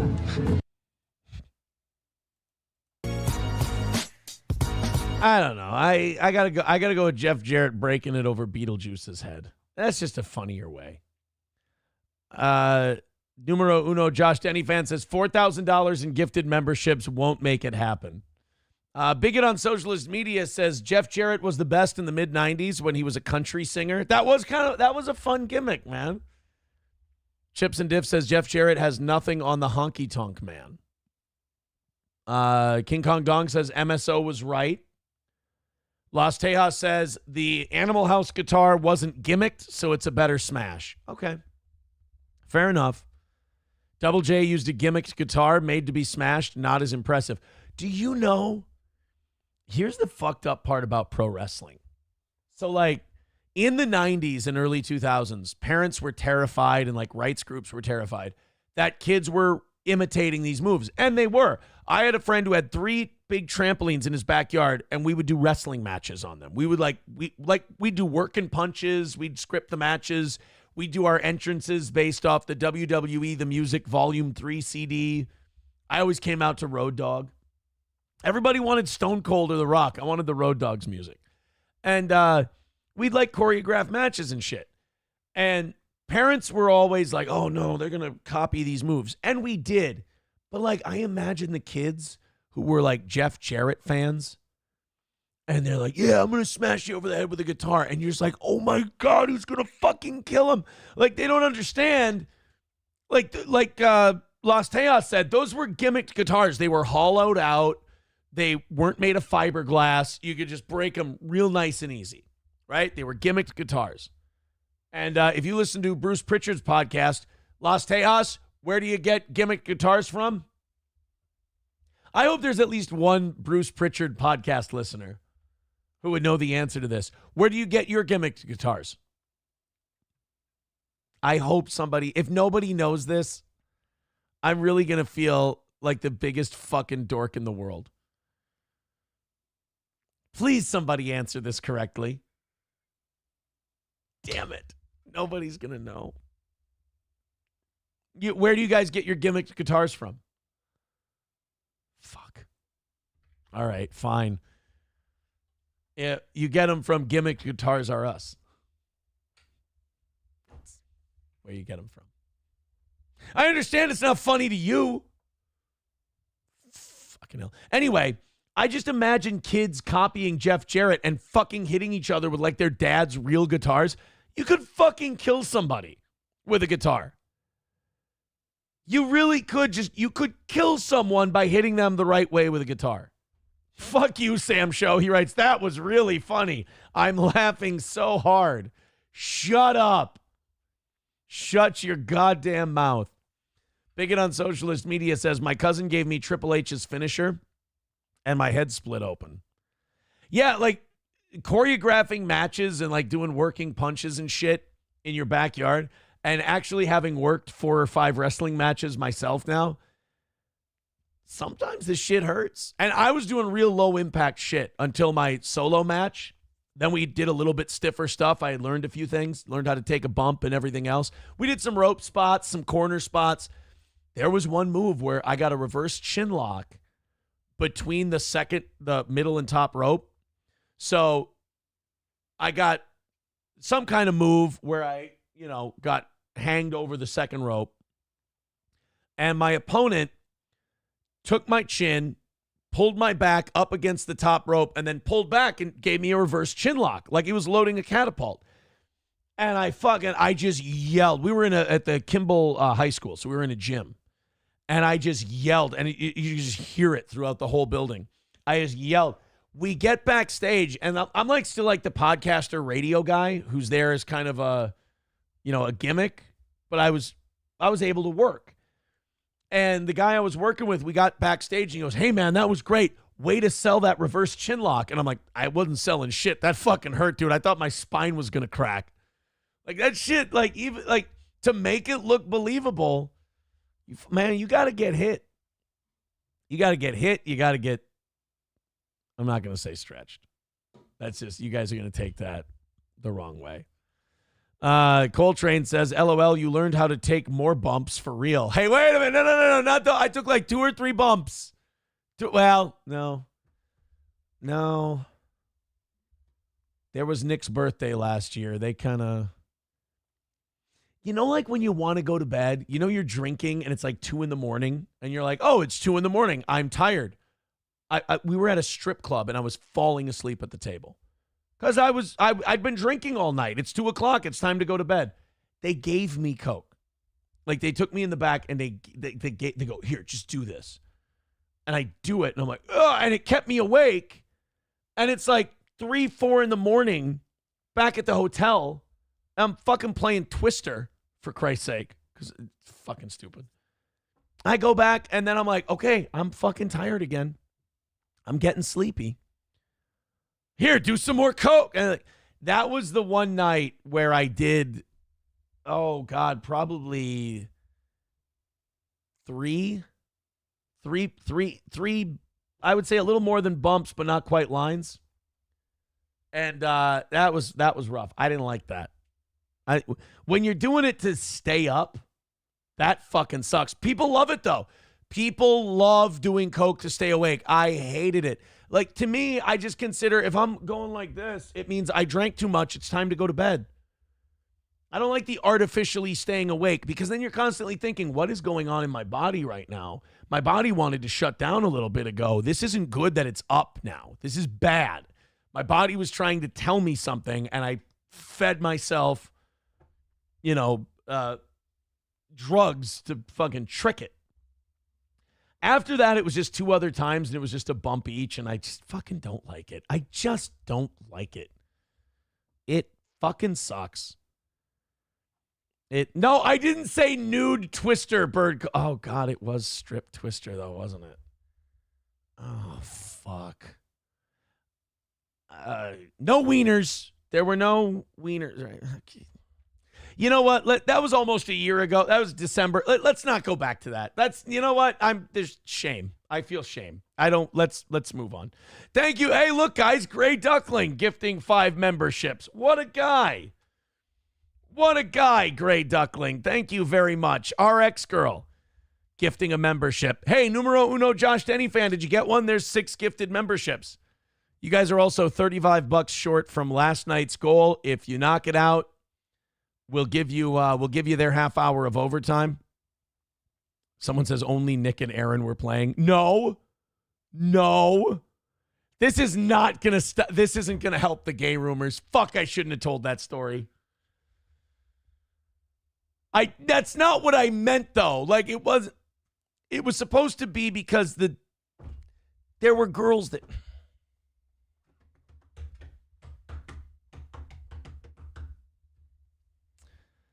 Bird Collector says you should feel shame. I do. All right. Numero uno, Josh Denny fans. YouTube ain't never given me a membership. I give up. Oh, man. That sucks to hear that you're giving up. All right. I don't know how to move on from this. Let's just do it. Las Tejas says, you was just putting on a show for the ladies. You can't help how gay it got. No. Sam Show says, now you got to go to church. What the fuck? You played Twister as an adult with another man. Let's just move on. It's just the story got away from me. It was all for entertainment. Somebody asked a question about cocaine, and I answered it, and I'm a piece. God damn it. Who started that? Who started that? Who fucking started that thing when I was going through the chat and catching up with everybody? Whose chat was it that started that? Oh, I learned how to take bumps for real. Who was the Aaron learned how to take bumps for real? For anyone who hasn't seen Aaron wrestle, I'm excited to see this. So you do the lines so you can take bumps. Yeah, it was Coltrane's fault. He said, LOL, you learned how to take more bumps for real. That was all Coltrane. All right, let's move on. Somebody sent us, this is me. Oh, this is my first wrestling match. Yeah. I don't want to watch my promo. Oh, look at that back elbow. Throwing his body at the system. Danny Duggan finally entered the ring. All right, let's go to the end of this match. See, they're going to fuck D'Lo and I up. Oh, look at that. I got kicked in the head. How does he like that steel toe? Oh, how does he like that steel toe? I don't like that steel toe at all. System and Danny Duggan back in control and working like a well-oiled machine. Oh, look at that. Oh, head-to-head collision. Now here we go. Look at this. D'Lo Brown and I, a killer tag team. In stereo? I didn't get up on the bottom rope. He's too short. Look at those punches. Danny Duggan just planted D'Lo on the top. Oh, look at himself. Look at Aaron selling. The system from getting pounded.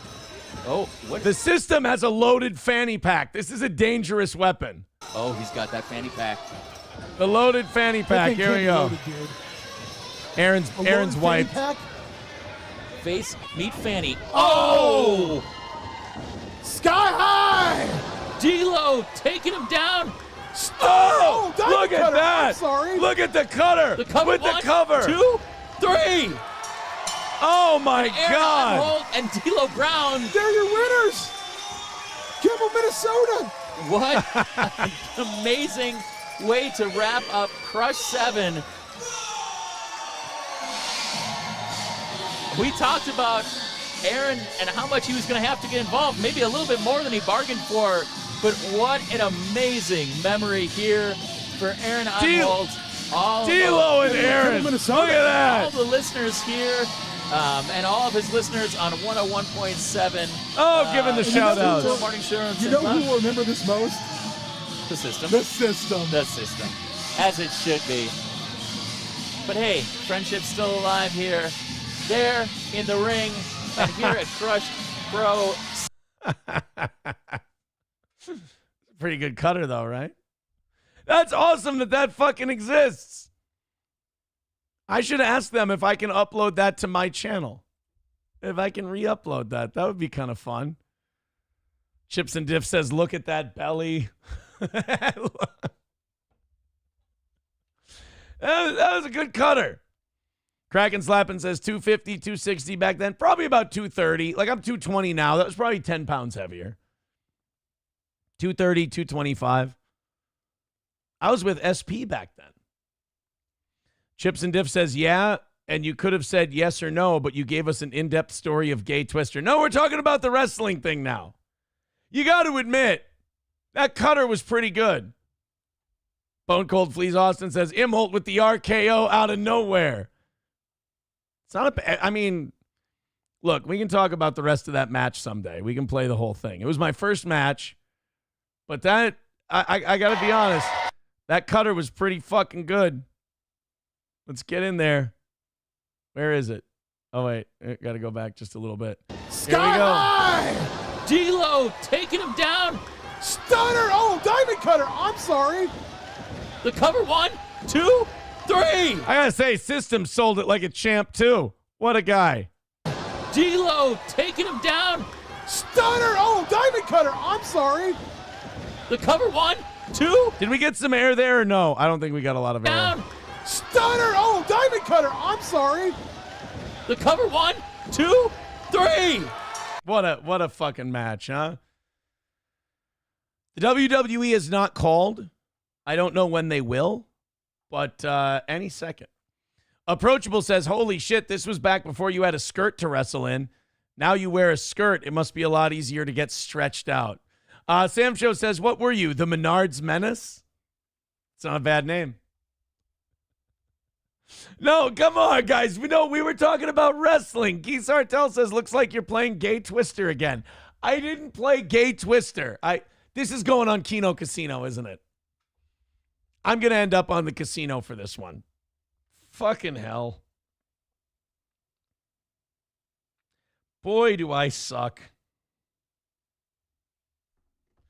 I don't want to be on the casino for Gay Twister story. It wasn't Gay Twister. I mean, it was.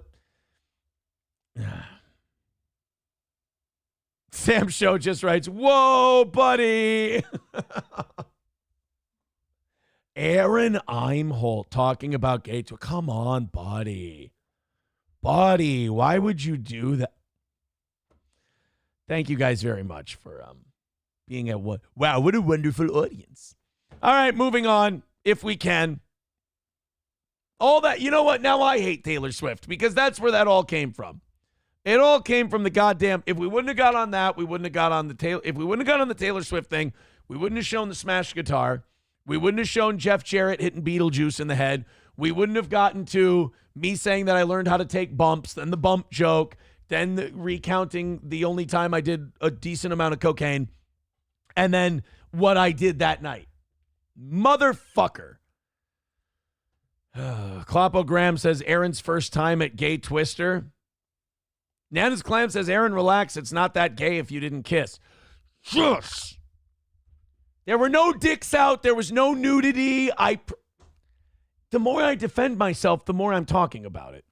All right, Kloppo Graham, here we go. Let's see what he said. This is me playing Gay Twister. Oh, boy.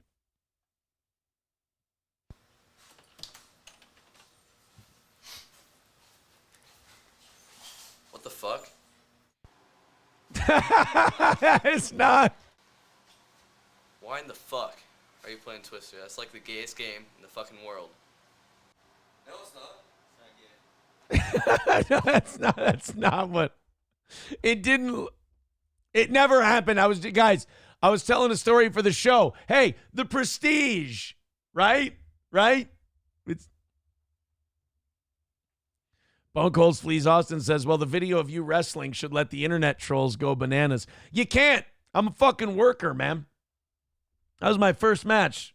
They try to shit on that. They shit on themselves. I was killing it.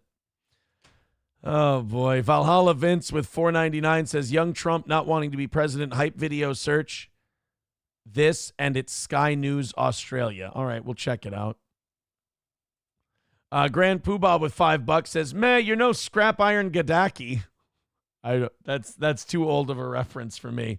You guys are $30 away from last night's goal and getting their overtime for tonight, for this morning. So thank you guys very much. I'm not going back into the chat because it's just I got to stay away from the chat for a while because it's going to be Gay Twister, and I don't want to talk about Gay Twister.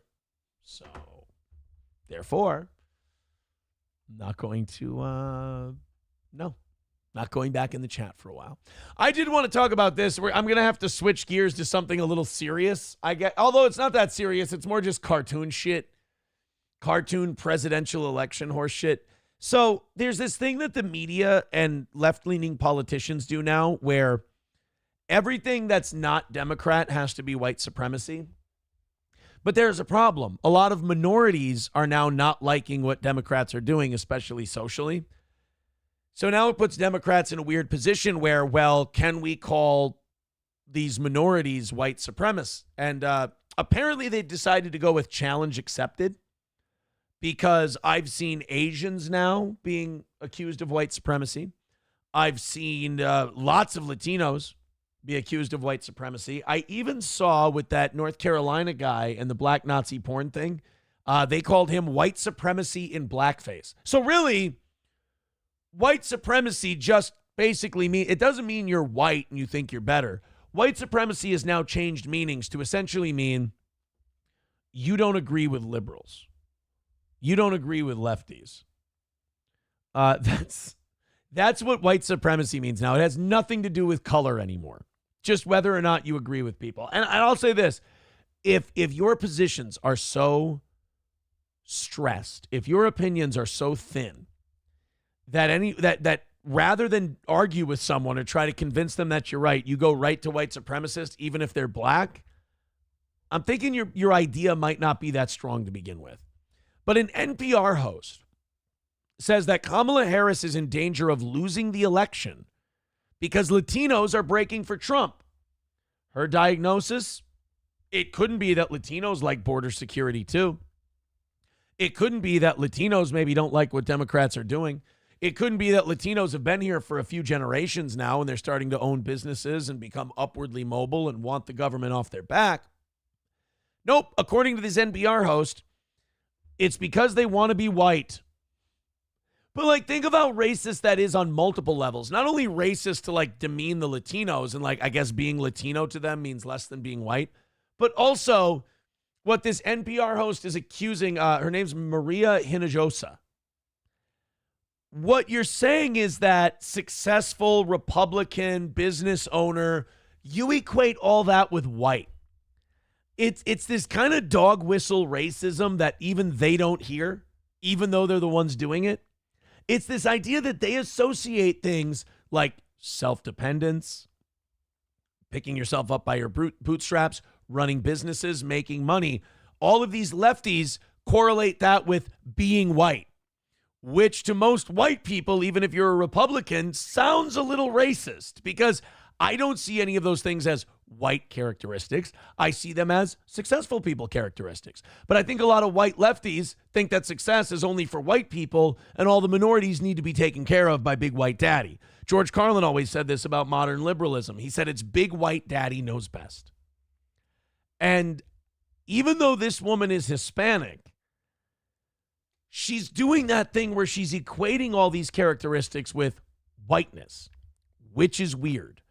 An NPR radio host accused pro-Trump Hispanics of wanting to be white and warned Democrats that Vice President Kamala Harris may lose the election because of her lack of support among the demographic. Do we have a clip? We do. Okay, we have a clip of this person talking about Maria Hinojosa disparaged the Latinos for supporting former President Donald Trump in comments to Jonathan Capehart on his MSNBC news show Sunday. Why is the Democratic share of the Latino vote shrinking, he said. Now, this is where we'll play the clip. But my theory on why the Latino... oh, God, some of these... I just went into the chat to get set up for a clip we're about to play. They're still not letting this go. All right. Who gives a shit? Blah. We're moving on to something. I don't want to read the super chats. The reason Latinos are moving on is not because they want to be white. That's stupid. The reason Latinos are moving on is because you guys got insane. You guys went too far with just about everything you do. You moved the Overton window too far to the left. And now Latinos that looked like Democrats 4 years ago are now Republicans because you made them that way. Not because they're running away from you or they want to be white. You did this, and you can't take responsibility. So let's listen to this Maria Hinojosa. Apparently, Kamala Harris has a 14-point lead among Hispanics, which is much smaller than it used to be. Let's go ahead and check this clip out. Trump's rehashing of his race-baiting rhetoric comes as a new NBC News. You like that? Race-baiting rhetoric. We're going to start this clip by saying this is race-baiting rhetoric while they're about to race bait. Also, it's nice to see a black host and a Latino woman be racist towards Latinos. It's an interesting change of pace. Telemundo and CNBC poll shows that Harris has a 14-point lead over Trump among Latino voters, 54% to Trump's 40%. And yes, that's a big lead, but it's a shrinking one, down from what might seem like a big lead. It's a shrinking one. Does this guy know how to fucking read? That's not a race thing. It's not because he's black. It's because he can't fucking read. Because President Biden had a 36-point lead in 2020, and Hillary Clinton had a 50-point lead in 2016. I'm surprised that MSNBC's angle wasn't that Latinos are racist or sexist. I'm surprised that wasn't the case. I'm going to get, we're over time, but I got to squeeze this one more question in, and this is for you, Maria, and this is from the CNBC Telemundo poll that shows the shrinking majority of Latino voters in favor of the Democratic candidate. And as we see, is that in favor of the Republican candidate? Well, this is the one. Do you think that maybe these Latinos might, I'm tired of the media talking about these people like they have no brain in their head. Do you think that maybe the numbers are moving this way because they might see the Republican Party as having more of their aligned with their interests? It's amazing to me that Democrats can't look at this and see any fault in themselves. It's supposed to be with Vice President Harris at 54%. It's a 14-point lead. Is that it? The bottom number? Yes, so there it is. So she has a 14-point lead, but it has been shrinking after each consecutive presidential election from 2016. Right. Why is that? Why is the Democratic share of the Latino vote shrinking? And what I said to you when we asked the question was, Latinos want to be white. They want... That can be the only explanation. But is white Republican?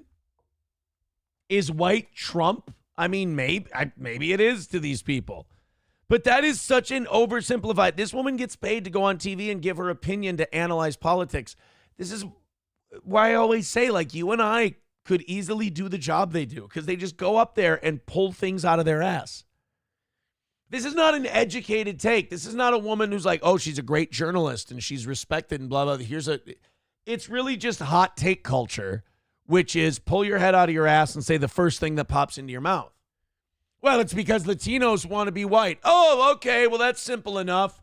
We don't require an in-depth analysis of why this might be happening, this cultural shift in voting trends. They must just want to be white. I think this is the media putting this on to shame Latinos into getting back in line. This is the Democratic plantation owner cracking the whip on their slaves. Because one thing Democrats feel is they feel that minorities owe them their vote. And they behave that way. You look at this, Latinos breaking more for Trump, and she's like, well, they obviously just want to be white. It's like, well, no, maybe they want to have money. Maybe they want lower taxes. Maybe they want better immigration laws. Maybe they just like him better. Want to be with the cool kids. They want to be, I'm asking Latinos all the time, and they just say, well, ese Donald Trump es tan buen negociante. He's such a good businessman. It's like, no, he's not. He had bankruptcies. But all business people have bankruptcies. It's unfortunately because of our bankruptcy laws. It's how they get out of paying people back.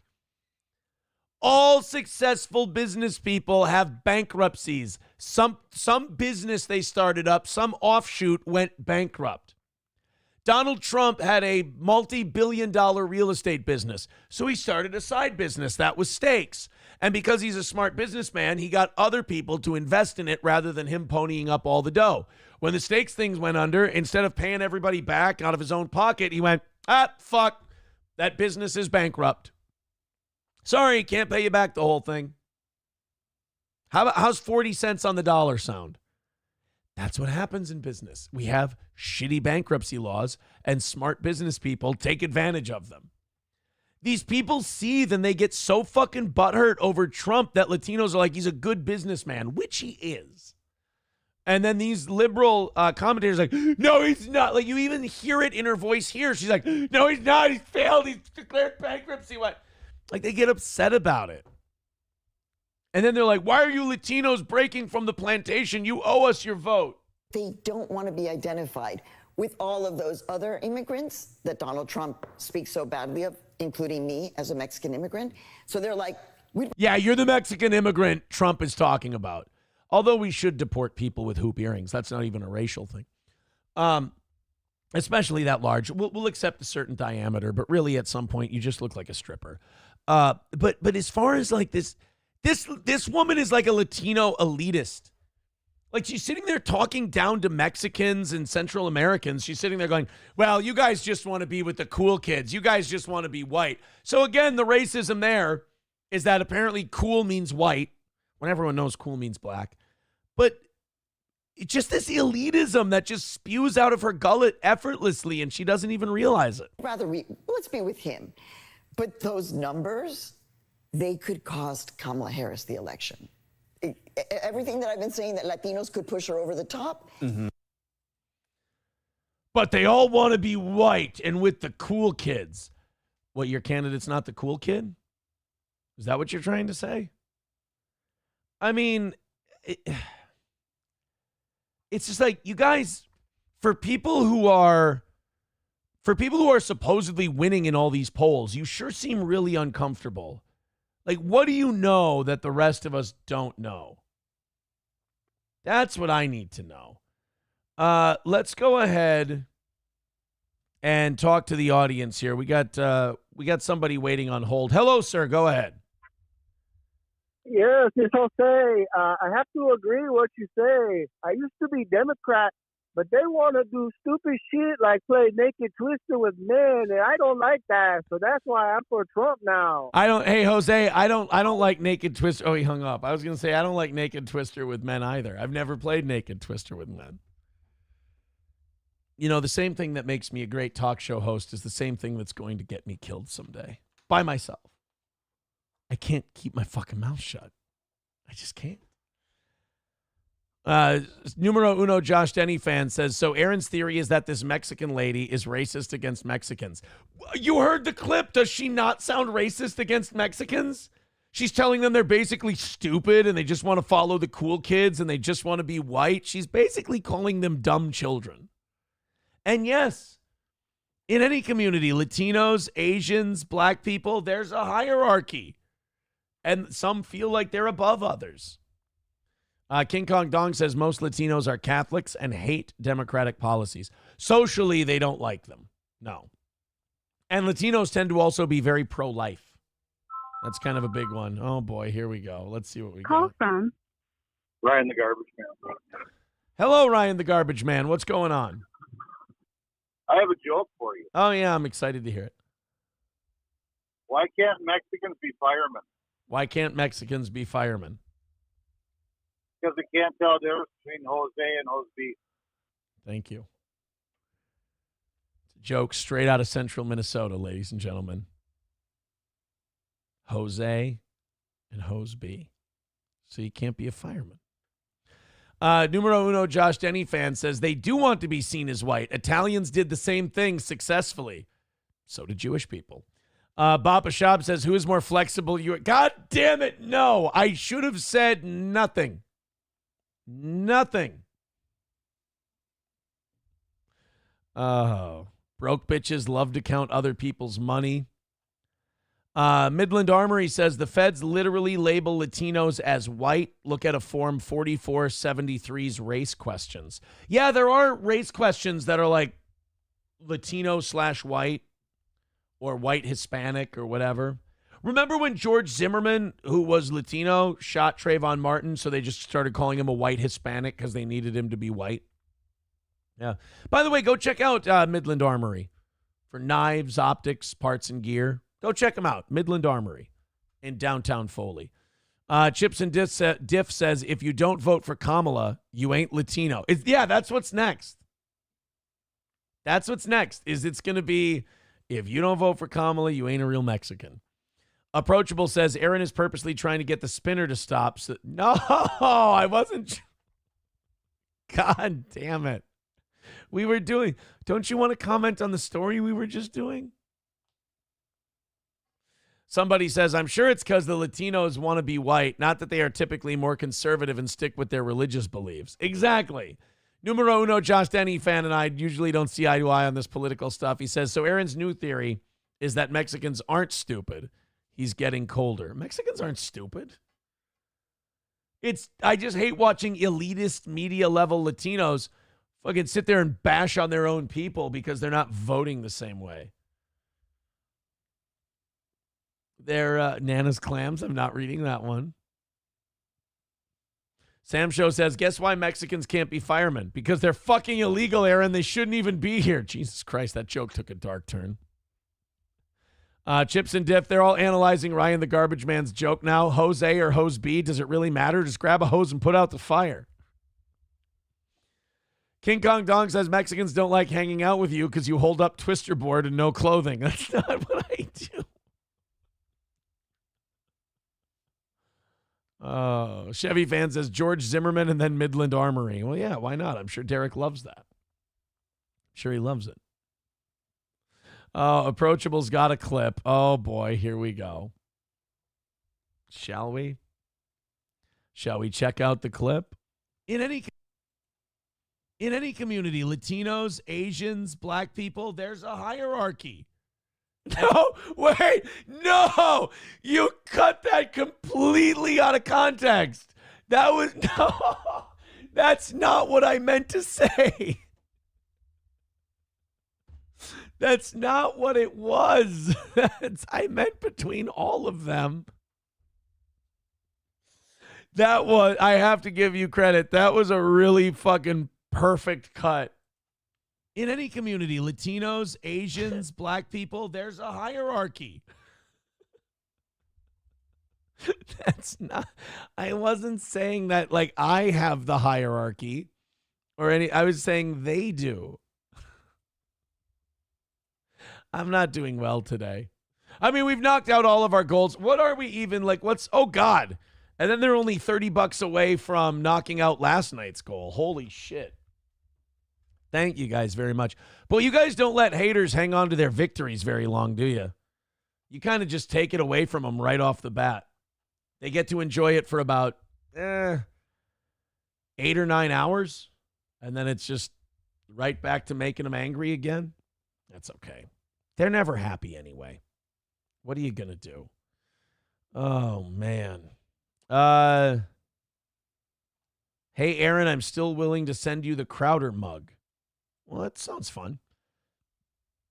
I'll take a Crowder mug. I mean, he's a fucking weirdo, but it'd be a fun little prop, right? Let's go to the chat here. All right, I guess I got to do these super chats, don't I? Let's go to these. Gray Duckling with $5 says, no dicks out, just heavy, friendly petting with $5. No. Vance Rosberg with $2. He says, SP is Finkel, Einhorn is Ashley, Finkel is Einhorn. I don't think that conspiracy theory is going to hold water. Nerd Angle with $9.99 says, did you have to be mounted for Nick to get a hand on red? Lisa's CIA hole with $4.99 says, your YouTube chat is hilarious. Is it still full of Seethers? Is Seether still their favorite band in that YouTube chat? Because it is fun. I do find it funny too. Thank you for the $5. I appreciate it. The Rumble chat is even funnier. Those guys are great. They're very funny. Valhalla Vince TTV with $4.99 says, play the dang clip, Aaron. We got to turn these guys red. What clip? What clip did you? Oh, the clip of Trump saying why he wouldn't run for president. All right, we'll get to that one. When will you be sending the VIPs their Twister boards? Nobody gets a Twister board. $15 away from hammering out last night's goal. Thank you guys very much. You'll get there overtime if we get it. All right, let's Donald. So it's why Donald Trump won't run for president. I'll go look for it. I'm just like, I just don't want any Stalin or Will Heron or Alyssa Clips videos to pop up in my YouTube feed today. I just don't want to see. Aaron talks about Twister. I don't want to see it today. Why Trump didn't want to run for president. I don't see this clip. It says he won't run for president again if he loses the November election. Put the clip in the Rumble chat, man. That's what you're going to have to do. Put the clip in the Rumble chat because I don't see what you're talking about. You can't send me on a wild goose chase like that in the middle of the show. It typically doesn't work. Put it in the Rumble chat. We'll play the clip you want us to play. Bapa Shab says they started the night with trivia and ended with Nick. No. You know what? I'm moving on to the next story. Because I'm allowed to. It's my show. It's my prerogative. By the way, those of you who are just joining us, Johnny needed some sleep today. He texted me before the show. He said, can I just have an extra half hour? I want to get a little bit extra sleep. And I just told him, just take the day. It's fine. Because I've been to that point where you wake up in the morning, you're like, fuck, man, I need another half hour. But another half hour is not going to help. You just need to go to bed and you need to sleep for a while. So I told him, look, instead of maybe you just not being quite as sharp or, maybe you being a little tired for the show, yawning at shit I'm saying and destroying my confidence, just take the day and we'll figure it out. And it worked out. It's been a ridiculously successful show. We've already knocked out tonight's goal. And if you guys knock out the evening show's goal, we do an extra hour of overtime today. And then I'm gonna mail out all of the Stoney's gift cards for the day. All of it. Very, very exciting. Very exciting. All right, we got somebody writes, finding out Aaron did gay Twister. I see what the rest of the gay. Thank you. It's just nice that you guys are so understanding. That's all. We got some breaking news from Switzerland. 3 children have been injured after being attacked by a man at a daycare center in Switzerland. Armed police and emergency services swooped on the scene after being alerted to the attack, which took place in northern Zurich at around midday local time. I heard children screaming, and then a lot of police officers arrived, a woman at the scene told reporters. All right, is anyone developing a theory here? I'm going to go in the Rumble chat. I'm developing a theory. We'll continue on. This is a breaking news story, so we might not have a lot of information. But it's a European attack at a daycare. I have a theory. Oh, God. Das Optic Nerve with the worst line ever. He writes, did he have a Swiss Army knife? Oh, God. Yuck. Culture, yeah, Redman says cultural differences. Okay, so other people are thinking what I'm thinking. All right, Halada Vagina said, I'm thinking this was probably someone who, let's just say maybe culturally inclined to yell Allahu Akbar before he engaged in this attack. Local residents in the area of Bernenstrasse described seeing terrified parents running to find their children as news of the horrific events emerged. Police said they now have arrested the man suspected of carrying out the violent crime, but gave no further details of the nature of the attack. Really? You don't have a name for us? You don't have a photo? Can't tell us what he might have said before he started stabbing children? You know, America really can't get too cocky about this one because in the grand scheme of things, when it comes to countries that kind of lead the world in deadly attacks on children, we're kind of killing it, no pun intended. But, like, if this was a Muslim guy going in there and pulling a little Allahu Akbar, that does make it a lot different than, like, our school shootings, not just because it's a knife instead of a gun, but also in America, when there's a school shooting, it's usually a gay or trans Democrat.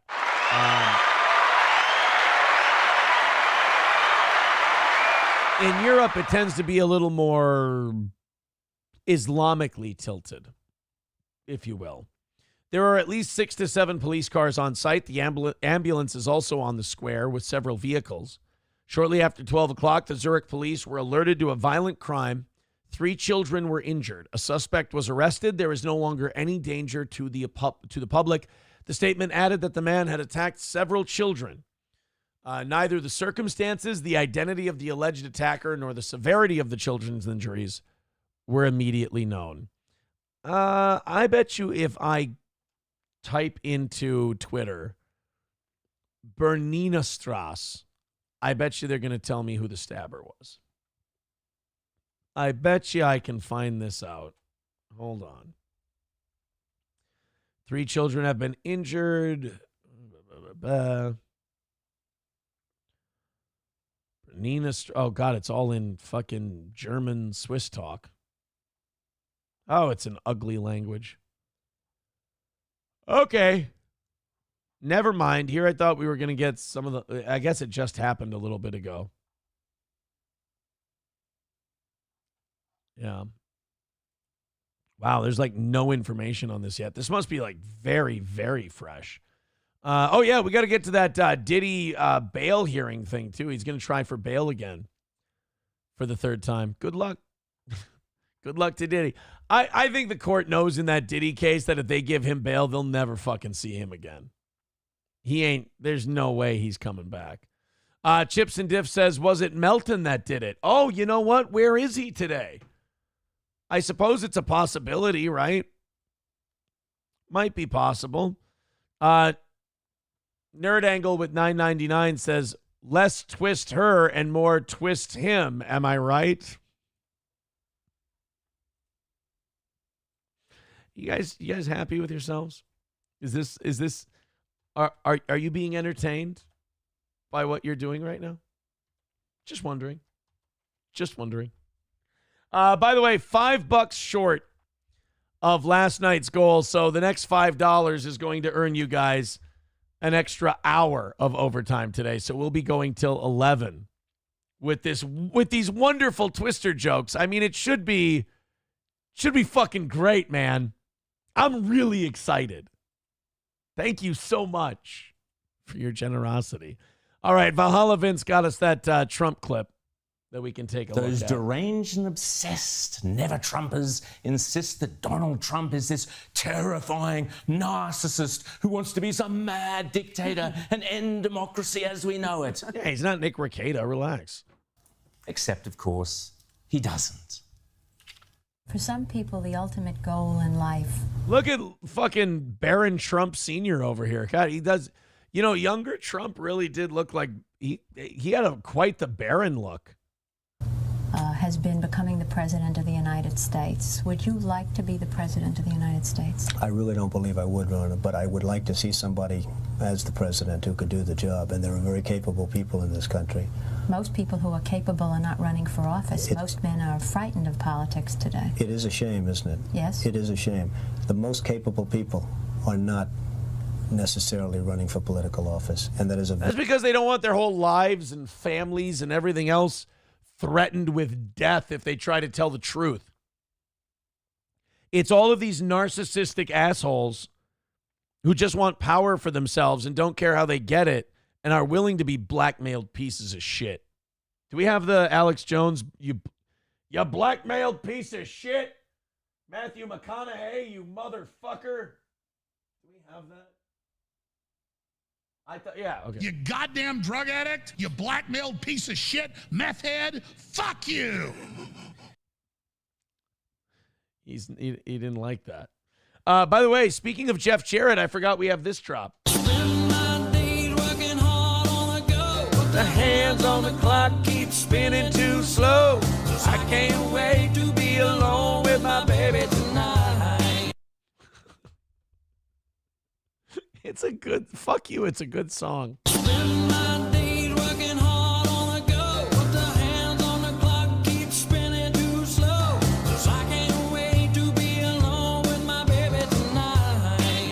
Who fucking cares? Oh, sorry. Can we start the story now? You're right.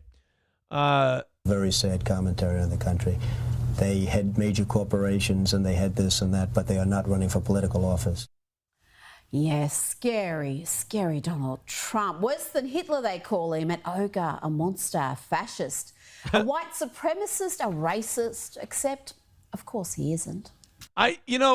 Australia's a fucking weird country to me. Not only can, like, a spider take your leg off, but, like, they have some of the most, like, reactionary conservative people on earth. And yet, they're also, like, during COVID especially, one of the most liberal countries on earth. There's this weird mashup of, like, Australia seems like it's either the most pissy pants lefties you can find or like the most frightening hardcore conservatives you've ever seen. Why wouldn't someone like yourself run for political office? You have all the money that you possibly need. You've accomplished a great deal, even though you are only 34. I know there's a lot of things that you possibly can do in the years ahead. Why wouldn't you dedicate yourself to public service? Because I think it's a very mean life.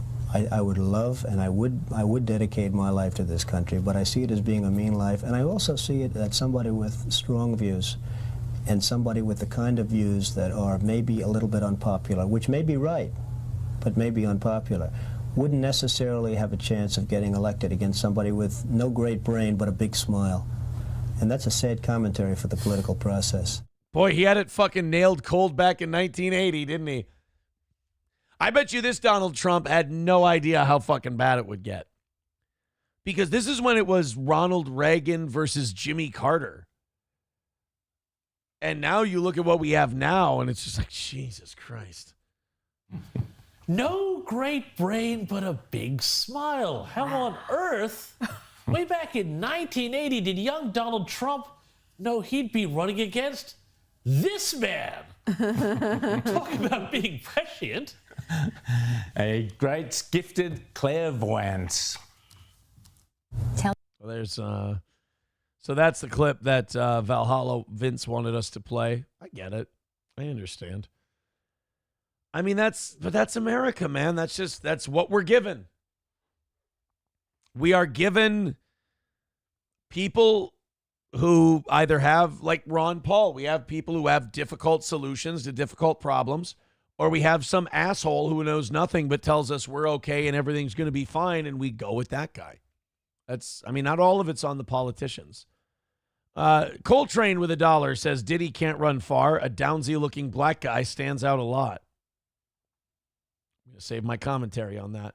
Oh, Mr. Approachable with $5 says they made their own twister board so they could include a space for white shaft to brown hole.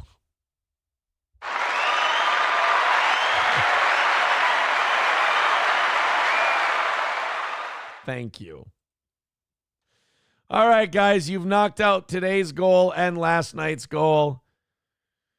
Here's what we'll do. If you guys knock out this evening, we'll do a debate stream tonight at 8 o'clock from tonight.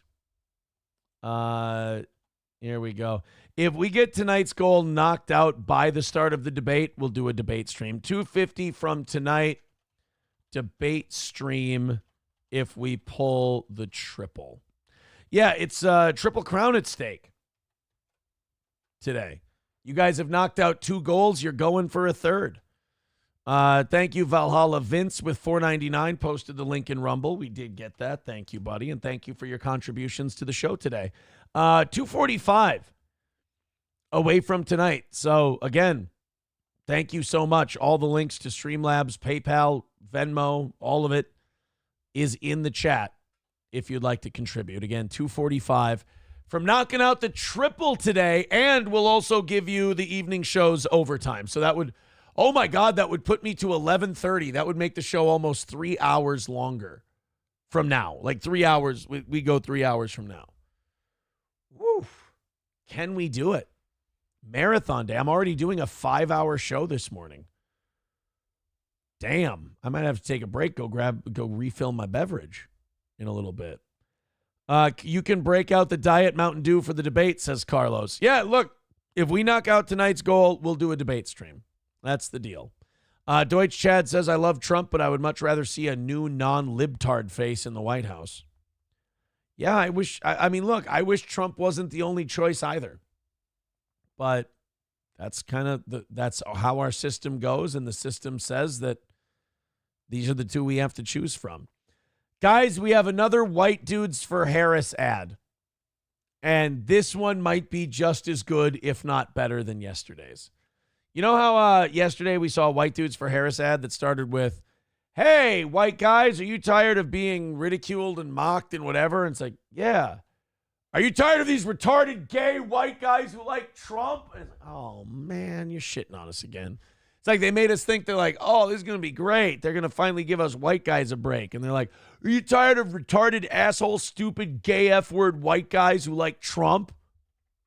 Fuck. No. Sorry. By the way, Chips and Diff says, can we go all night longer? Sammy Adams reference. Very good. This is a TikTok from the White Dudes for Harris. And the caption of this video is just called, Can You Handle the Cringe? Now, I'm telling you right now, this is real. This is not somebody doing a parody. This is not somebody doing a bit. This is a White Dudes for Harris TikTok. And, you know, I bet you that the people who own TikTok, China, I bet you in no way are they fucking with the algorithm to have Harris stuff pop up more than Trump stuff. I guarantee they're not doing that. Don't. First of all, whatever that is, stop. If you start singing, I swear to God, I might break one of my televisions. Do you remember? Oh, God. Stop it! What the fuck is this? Is this Phil Collins and who is that? The Weeknd mashup? Kind of hate it. I'd rather just listen to Phil Collins. What I'd really rather do is see this man just removed from the screen. Do you remember? I remember how it all began. How could I ever forget? It's the first time. Why? Okay. If people like this get their way, there's no way we're going to survive as a country. There's no way. And by the way, this is what Oz would look like if he never had a stroke and didn't drink too much. This would be, I mean, I don't think Oz would be dancing in a White Dudes for Harris shirt, but he'd look like this guy. Do you remember? I can feel it. I can feel it. I can feel it. Coming in the air now. I can feel it in hands. I can feel it in each other. I can feel it. What the fuck?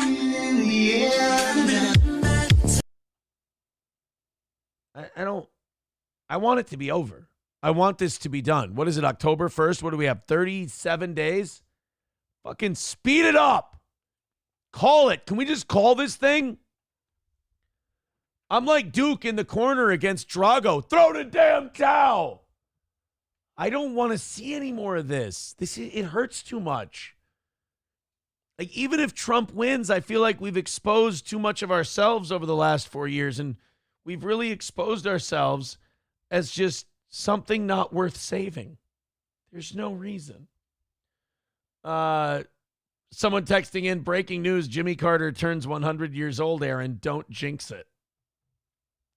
I wish him a long and prosperous life, and even longer and prosperous life. Das Optic Nerve says the only thing coming in the air is this dude's boyfriend. Oh, no, he's coming right into this guy's butthole. 100%. Landers says, we need to know, Aaron. Play the goddamn video. I just did. Oh, Landers says, yeah, does he get naked? No, he does not get naked, thank Christ. Thank Christ he does not get naked. But, like, so TikTok's ridiculously popular, right? And this guy is dancing on TikTok.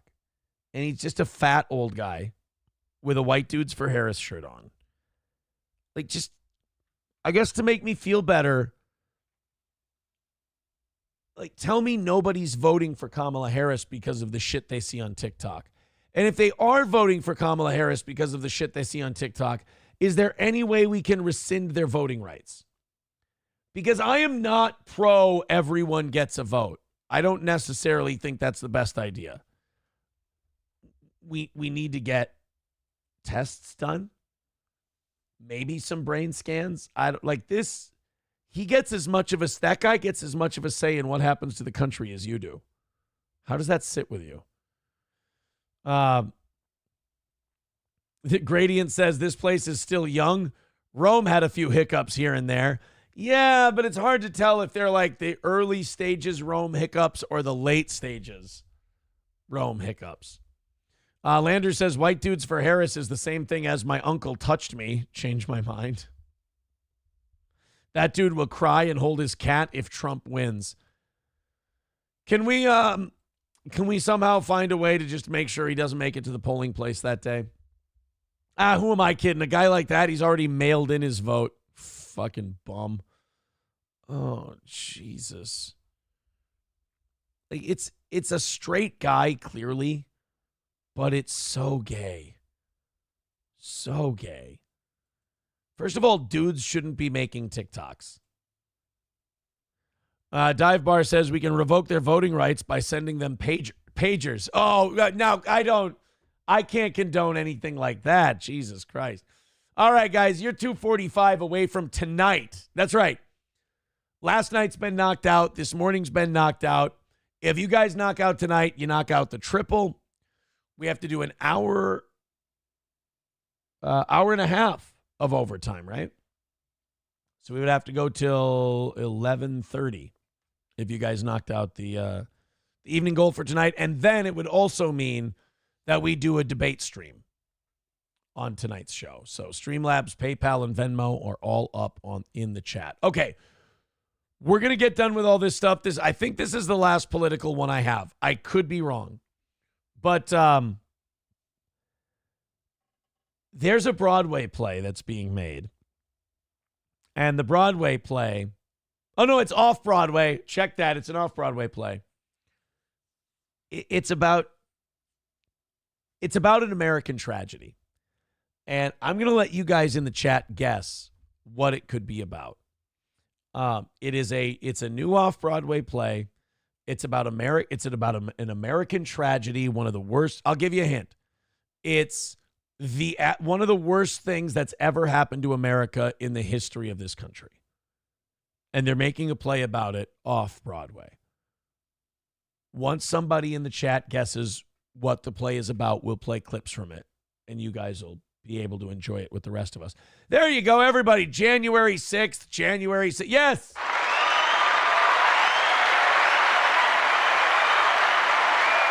A January 6th off-Broadway play. It's going to be so good, you guys, because, it's important that we learn the tragic events of our history so we're not doomed to repeat them, You know, one way to avoid another January 6th, because I agree with Democrats, we need to make sure that January 6th never happens again.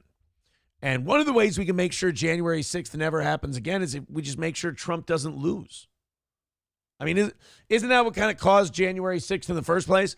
Trump lost. He was winning by a lot, and then everybody went to bed, and they woke up, and he was losing. People got really mad about that. They started questioning the election. Nobody would listen to their questions about the election. Then the FBI got involved and stirred everybody up, and then the Democrats refused to let security be there for this rally, and the FBI agents stirred everyone up to go storm the Capitol. Well, if Trump would have just won the election, none of that would have ever happened. So if our goal to save this country is to avoid another January 6th, well, it's really easy. Just let Trump win. All right, let's see this. It's art. It's New York City center stage. It's a play called Fatherland, and it's about January 6th. Enjoy. On everyone who was there, you know that's right. You know that. Yepers. Videos and cell phones. Government's closing in. Wasn't that, bad? I don't care. How can you not care? Because I didn't break any laws. Tell me the law I broke. You smashed through police barricades and you overtook the United States Capitol. I didn't break any laws. You carried your weapon on the federal grounds. Okay. Okay. Okay, I carried my weapon on the federal grounds that we own, that American citizens own. Paying taxes gives you no right. Said I pay taxes. What? I had every constitutional right to carry a weapon and to take over Congress. Just because a law is written does not mean it's the right law. Oh my God. The fucking portrayal of the Trump supporter. And by the way, both of these guys are flaming liberals. Just the way the progressive guy is seen as, oh, I'm just so worried about our country. And, oh, you guys are it's so mean and it's so bad. And we're so innocent and mild-mannered and nice. And the Trump supporter's like, fuck you, man. I'll take my gun and shove it up Nancy Pelosi's cunt, you piece of shit. I was alive during January 6th. I don't know if you guys were. But judging by steel toe haters, I can't imagine they're much older than 4. But I will say this. I was alive for January 6th. You guys remember that this is exactly how it was, right? This is exactly how it went. All the liberals were just really scared and confused, and they just wanted what was best for the country. And all these Trump-supporting ogres wanted to do was carry their pistol and just start jamming it up people's asses. We went in there. They scurried away like rats and hid. That is how you do it. That was a scene from the new off-Broadway play, Fatherland, which opened. A father, a son, and a nation torn apart. Oh, man. What a goddamn American tragedy. It's terrible. All right, so I'm going to play something for you guys. What do you think looks like a better play? Do you think that looks like a better play, or do you think the Babylon Bee's January 6th, the most deadliest day, looks like a better play? Let's check it out. Hiroshima, Nagasaki, the heat death of the universe. These are some of the deadliest days in history. But none of them compare to the most deadliest day, January 6, 2021. Coming soon, in the most epic movie event since Robot Jocks, Left Behind, or maybe even Son of the Mask. The Babylon Bee investigates the darkest day in the history of democracy. Where were you on January 6th? In January? I don't remember. Storming the Capitol, baby. No. Scary stuff like this happened. Okay. Is that that's the real guy? So on a scale of 9 to 10, how terrifying was what you just witnessed? I've never seen this. 3? I don't know. We go on location. We bring you 100% true facts. Representative Alexandria Ocasio-Cortez was murdered over 7 times. We ask the tough questions. Is it true that you have a Jewish space laser? This is incredibly boring. Could you explain it to me using Marvel characters? We even go face to face with the scariest criminals you'll ever meet. Are you the dangerous insurrection man? Who's asking? We're in. Into the lair of darkness I go. Darkness because he's a Republican, not because he's, Never mind. Shame! Shame! This fall, the only way you can save democracy is by becoming a member of the Babylon Bee, so you can see January 6th, the most deadliest day. Where were you on January 6th? I was in that mob that was going into the Capitol. October 11th, 2024. I don't know what I'm more excited about. That documentary or that play. Both of them look good. Both of them look like very important, touchstones for our democracy and how to stay safe in the future. Copperhead with $20 says, come on, let's get a debate stream, my friends. All right, well, about 10 or 12 more of those. And you guys will have your debate stream. Like I said, if by the time the debate starts, the evening show goal is knocked out, we will do a debate stream tonight. $230 away from tonight. You guys, the morning show audience has been incredible with their generosity today. Thank you guys very, very much. Crowder Wears Panties says, this looks pretty good. Not going to lie. No, it looks like a great movie. MSO says, Chrissy was there. Seriously. Yeah, Chrissy was at January 6th. She was calling into Aaron Berg and Gino Bisconti on In Hot Water. It's amazing. Chrissy has found a way to kind of she kind of does YouTube right. I don't think she really believes in right-wing stuff. I don't think she's really that passionate politically. But I don't think she cares about comics and video games and stuff, but she'll go on these different shows and she'll just kind of be whatever they need her to be. And she'll do it and she'll perform. I mean, that's what a performer should do. I mean, you should be shameless as a performer. Go in, give them what they want, and then she kind of grabs from those audiences. But then when it's just Chrissy by herself and she wants to do a stream hey guys, I just want to entertain you. Very few people watch. But then if she's this right-wing person was silenced by such and such, well, then the crowds come in and it's hard not to do more of that shit, even if you really don't give a fuck about it. So I actually think she does the YouTube social media shit the right way. People give her a lot of shit for it, but how else are you supposed to do it? Sam Show says, I like how you're talking about Chrissy legitimately when we just want to point out that she's a fucking horse. See, now, I actually have a take on people, and you guys just go, yeah, blah, blah, blah, Macintosh apples and sugar cubes. Fuck me, right? I walk right into the shit. Lost Chaos Synthesizer says, so you're praising her for being an unauthentic piece of shit who grifts off everyone. Good take, Aaron.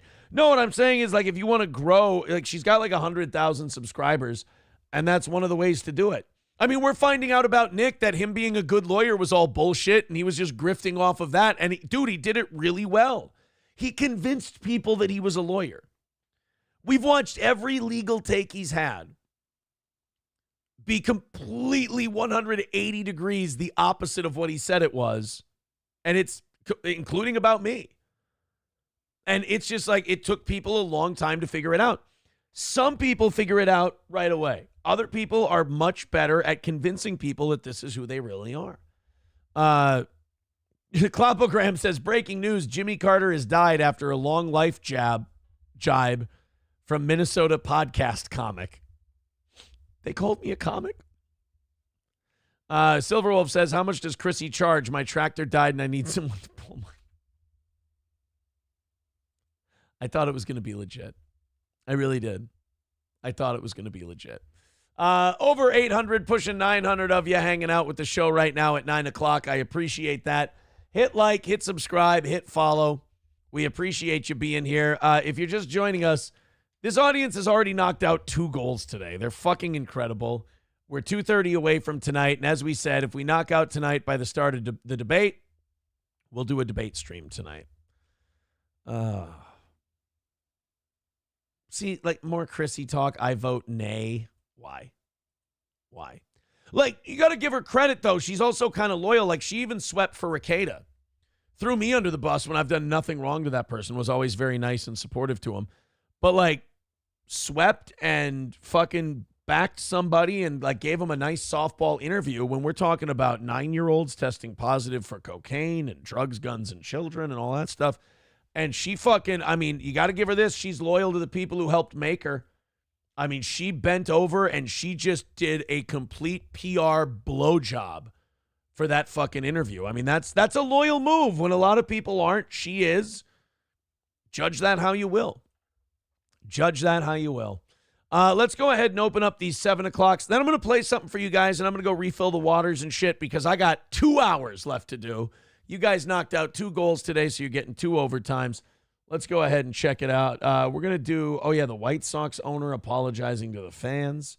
Diddy looking to get bail. I hope he does. I want to see the shit show that follows P. Diddy getting bail because there's no fucking way. I mean, anybody with half a brain would, like, they could look at P. Diddy, his assets, everything he has, and go, if we let this motherfucker out, we're never going to see him again. Like, giving Diddy bail would be the dumbest fucking thing ever. But who knows? You hire enough lawyers, you pay them enough money. Rich people can get just about anything, so it's possible. Before I play you something quick and run upstairs for a second, let's talk about our friends at All Care Towing. We talked about Midland Armory a little bit ago. Go check them out, of course. But All Care Towing, 320-253-5203 for All Care Towing of St. Cloud. Our friends at All Care, they have the trucks and wreckers, small enough for things like motorcycles, big enough for heavy-duty equipment, and everything in between. And they're faster than anyone. Again, All Care Towing, 320 Jesus Christ, I'm fucking losing my shit here. 320-253-5203 for All Care Towing of St. Cloud. That's allcaretowing.com. If you go in the ditch, if you get in an accident, if you need their help, nobody's there quicker than All Care Towing. Also, Stoney's Bar, downtown Rockville. Look at that, 30 years with our boy Cheetos and Stoney's. Stoney's Bar in downtown Rockville, Minnesota. Weather's still nice enough for the patio before that closes for the year. Great place to go watch the Vikings game. 8:30 in the morning, fuck it, let's watch the game. At Stoney's, have one of their delicious Bloody Marys. Have some pizza. It really is the perfect football place. You have your beers, you have your cocktails, you have your Bloody Marys, you have your pizza, you got everything you need. Stoney's Bar in downtown Rockville. Go visit our friends. I know I do the second best Stoney's read in the business. Sean does it way better, but it's Stoney's Bar. Go check them out. Okay. I think we're all caught up on Super Chats and PayPals and Rumble Rants and all that shit. I want to play something for you guys. I think it's from the Babylon Bee, or it could be from Reason. It's a very, very funny bit from like 6 years ago. It's called Libertarian Dad Jokes. And it's, Andrew Heaton and Austin Bragg from Reason. Both of them very, very funny. But it's one of those sketches that just starts out as an innocent, dumb, lame, gay thing and just gets darker and darker and darker. And I love it. It's one of my favorite bits Reason's ever done. It's called Libertarian Dad Jokes. Off we go.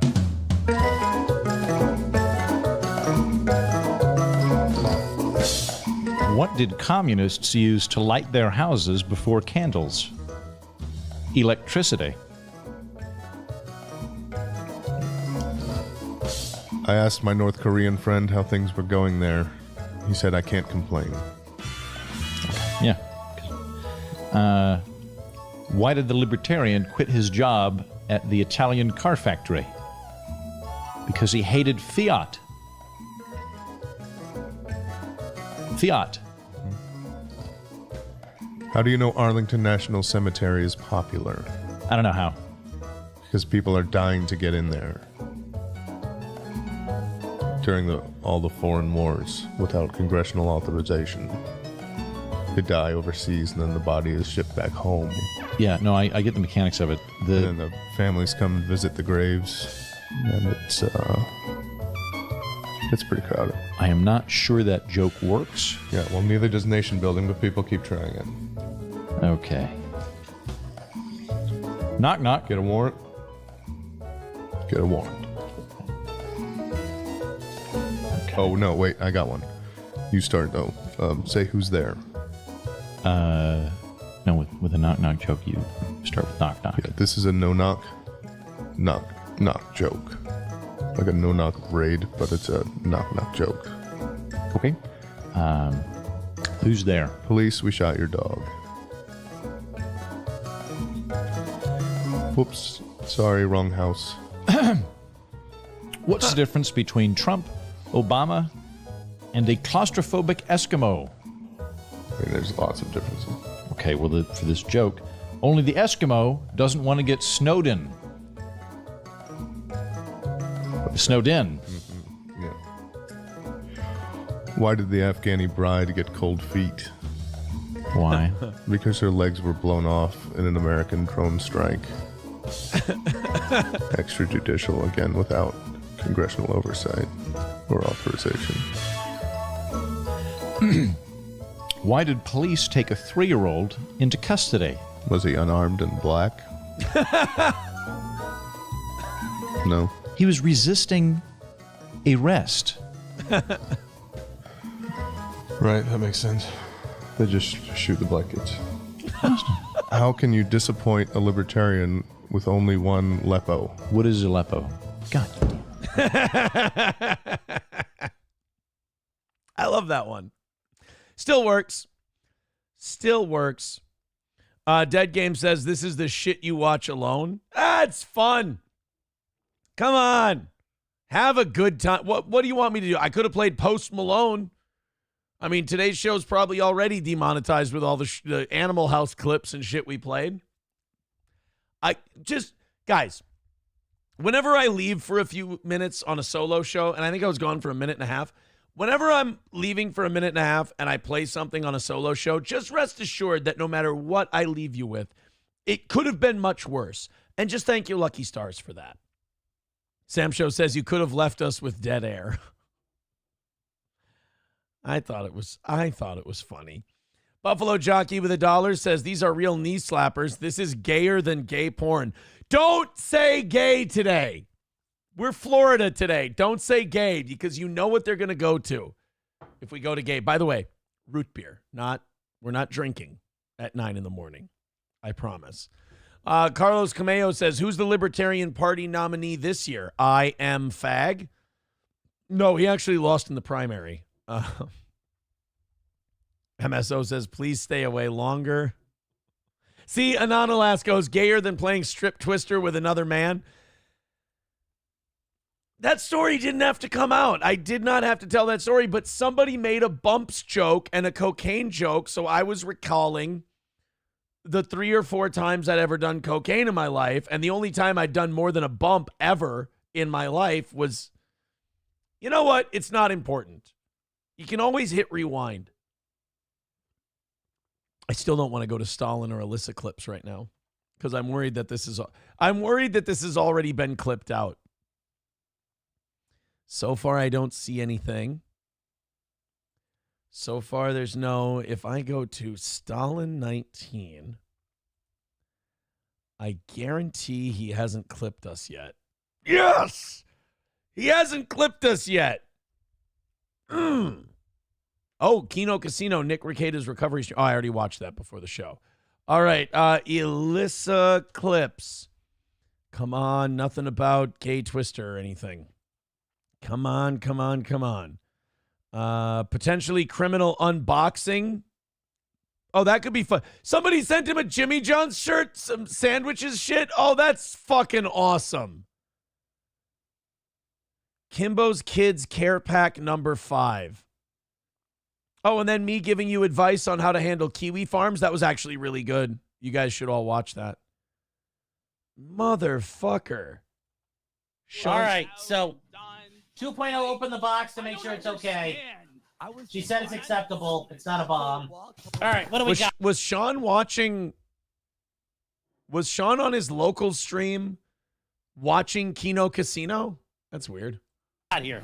This thing is fucking huge, by the way. I don't know who sent this yet. So what do we got? Well, we got a bunch of...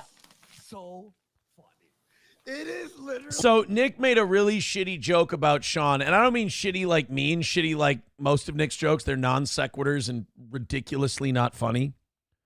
Oh God, I remember when he used to come upstairs and he used to go, "You should have heard this joke I told." And it was about like Jacob Blake or something, and it's like, you're just like, dude, you understand that's just a non sequitur. It's nothing. You just wanted to try to be edgy talking about a black dude that got shot.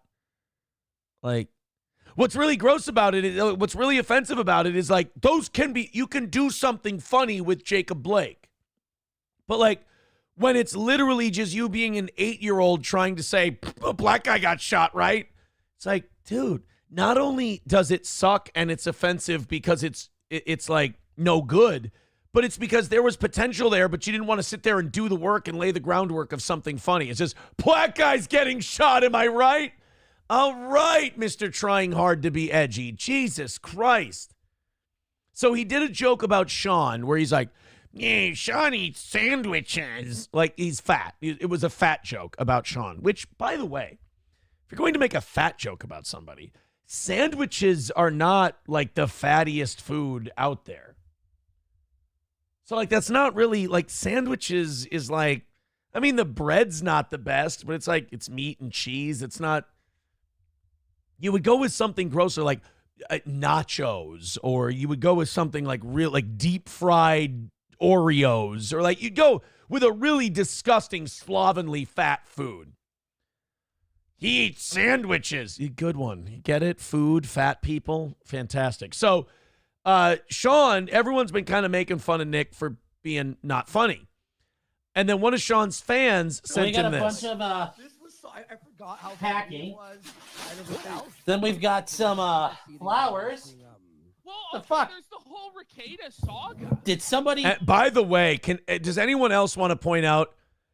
Fucking PPP is like the most adorable pumpkin ever. Like SP and I were texting before the show this morning, and I was like, I'm watching Kino Casino clips from last night, and she goes, "Oh my God, I am too," and I go, "Ashton is fucking adorable." Like I couldn't help it, and maybe he's gonna. And then Aaron Eimholt said I'm adorable. Like, buddy, can you get gayer? But he fucking dressed up as a pumpkin. He went full body paint for the pumpkin thing, and he's a fucking cutie. It's adorable. Maybe he wants to play Twister. So Ricada actually became a snitch himself. The fuck? I covered this on the Kino Cathedral channel. They're fake flowers, on Dad. Aaron Imholte. No, God, so wait, Kino Casino is talking about me while Sean does his unboxing. I don't want to hear it this way. I want to hear it. I want to hear it when I actually listen to the casino. So I'm going into Sean's unboxing here. This is the part I want to see. Something fucking heavy in here. Which what the means fuck is we all this? get the body. You're being obnoxious as hell, but I appreciate it. It has the trial. The black box. Here we go. Oh, so it comes in a Jimmy John's box. The Jimmy John's fucking logo. It's win-win. Go ahead. So the It's just gonna be some sandwiches or something. I don't know. Getting like Giordano's in here or something good. I don't know. Provider on The Ultra Mega Edition. Oh yeah. Ooh. Oh. I didn't see this before. Ultra Maga and under the flap. Oh, look at that! But a little potentially criminal Jimmy John's thing. That's cute. Get to the fucking shirt, guys. But apparently, Thank you, Kimbo. Ralph fell over and broke his hip. Kimbo's Thank you Kids very Gear much. Pack. I'm gonna fast forward it. There we go. Perks, he's dying. He's got a broken fucking hip. God, there's so much in here. Even handle Dark Side Phil. So Lemon of the super Rough. A Jimmy if you John's want a racing super chat, it's t-shirt. down below. It's So somebody sent Sean. I'm gonna click out of this because it's really hard to listen to Sean and Kino Casino at the same time. But somebody sent Sean a bunch of Jimmy John's shit, a shirt, a hat, a bunch of other stuff. That's just good, clean fun. That's just good, clean fun. This is the shit you watch in your free time, says Buffalo Jockey. I mean, no. I mean, I've been rewatching Breaking Bad. But yeah, I like Kino Casino. I think those guys do a good show. And I really enjoy I really enjoy Sean's stuff. I think he does a good job. That's where I find out about all this legal shit that I know nothing about. $1 from Trucker 18 Wheeler. He says Mersh is the one who made the rumor about you having supervised visits with your kids. Oh, really? That's a Mersh one? God, I got to stop talking to him on the phone. That is the funniest one of all the rumors, because I know Melton gets everything wrong about me, but like, of all the rumors, the I have supervised visits with my kids one is the one where I'm like, where the fuck, like, because there are sometimes these guys are wrong about everything, but like, I can admit, like, okay, there's breadcrumbs. I can see where they drew that conclusion and whatever. But the supervised visits one, I'm like, you'd really have to be reaching for that one. Like, isn't the Mersh is the same one who said that I had a retarded kid, which is I gotta say, very classy move. And he's the one who made the retarded kid thing. And I'm like, when did I ever, like, where were the breadcrumbs that I had a special needs child? Like, what? I'm more special needs than any of my children, by the way, which I've proven very clearly. Yeah, I'm sorry, Nana's Clams. He says, this is dumb and as fuck and annoying with 3 layers of show audio. Yeah, I had to get out of it. Sam Show says, Jimmy John's are good sandwiches, but there's a reason they are. Damn seed oils. Are seed oils bad? I don't know if you can tell by looking at me from being a green tea and root beer into today's episode. I don't know a lot about health. Do I wear it on my face? Is it on my skin? Can you see it? I'm not a health guy. I'm not going to, I got to make it to the gym 3 times this week, and I don't think I'm going to. Because I've got to, I want to mail all your guys' Stonies shit today from this past couple days. I want to work on the merch store, although the thing I have to do now is the artwork for the shirts, and I suck at that, and I'm going to have somebody else help me with that. And I want to do some of that before I go pick the kids up from school, so I don't know if the gym's in there. Gym is definitely on for tomorrow, and gym is definitely on Thursday. It's Boxing Day. I should probably... Honestly, what I should probably do is... I should probably not go golfing Friday and go to the gym instead. That would probably be the wiser move. Oh, boy. Here we go. Yeah. Oh, God. It's made Twitter. It made Twitter. Jesus Christ. Oh, okay, so the Twister thing is on. Great. Yay. The Twister thing. Silverwolf says it was April that started the rumor about one of my kids. I remember her saying something about him in the past. No, I don't think she did. Landers says, hey, let's not insult Aaron's amazing tits. That's a line that won't be crossed. Thank you. Wait, thank you? I'm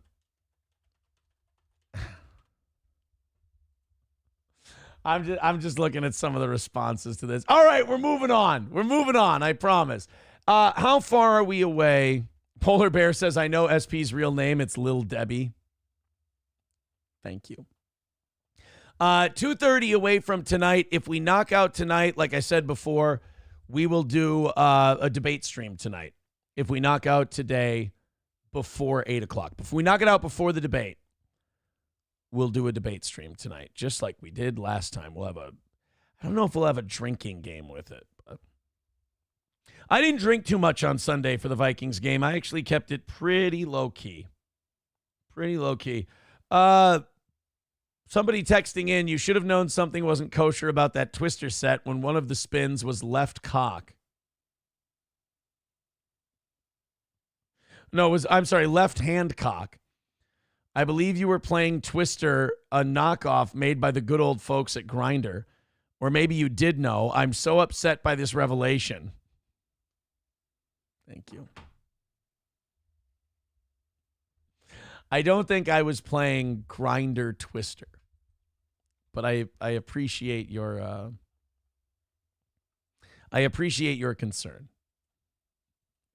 It's nice to know that members of this audience are looking out for me. All right.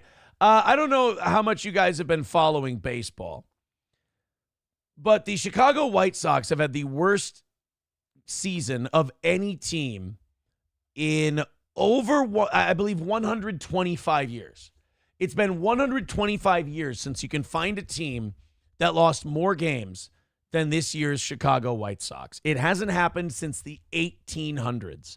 And the White Sox owner has come out to apologize to fans. I don't know what the preseason predictions were about this season. I don't know where people thought the White Sox would finish this season, but it's the worst season in modern baseball history. The last time a team lost more games than the Chicago White Sox was the Cleveland Spiders.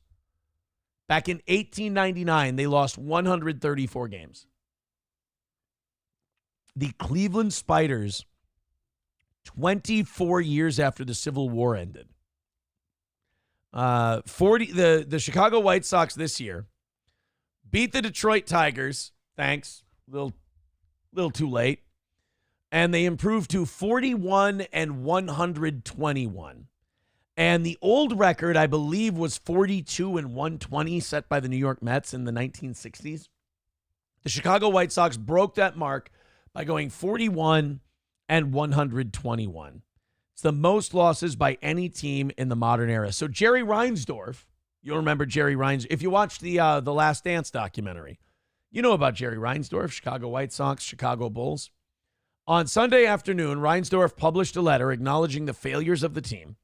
He also detailed how the organization is working to field a more competitive team in the future. Well, there are very few ways to field a competitive team in baseball.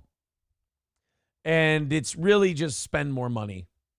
Either you have to draft really well, and then those prospects take 3 or 4 years to develop, and you have to undergo a whole rebuilding process, or you just throw fuck tons of money at a couple of pitchers and a big slugger, and you try to turn it around in a season.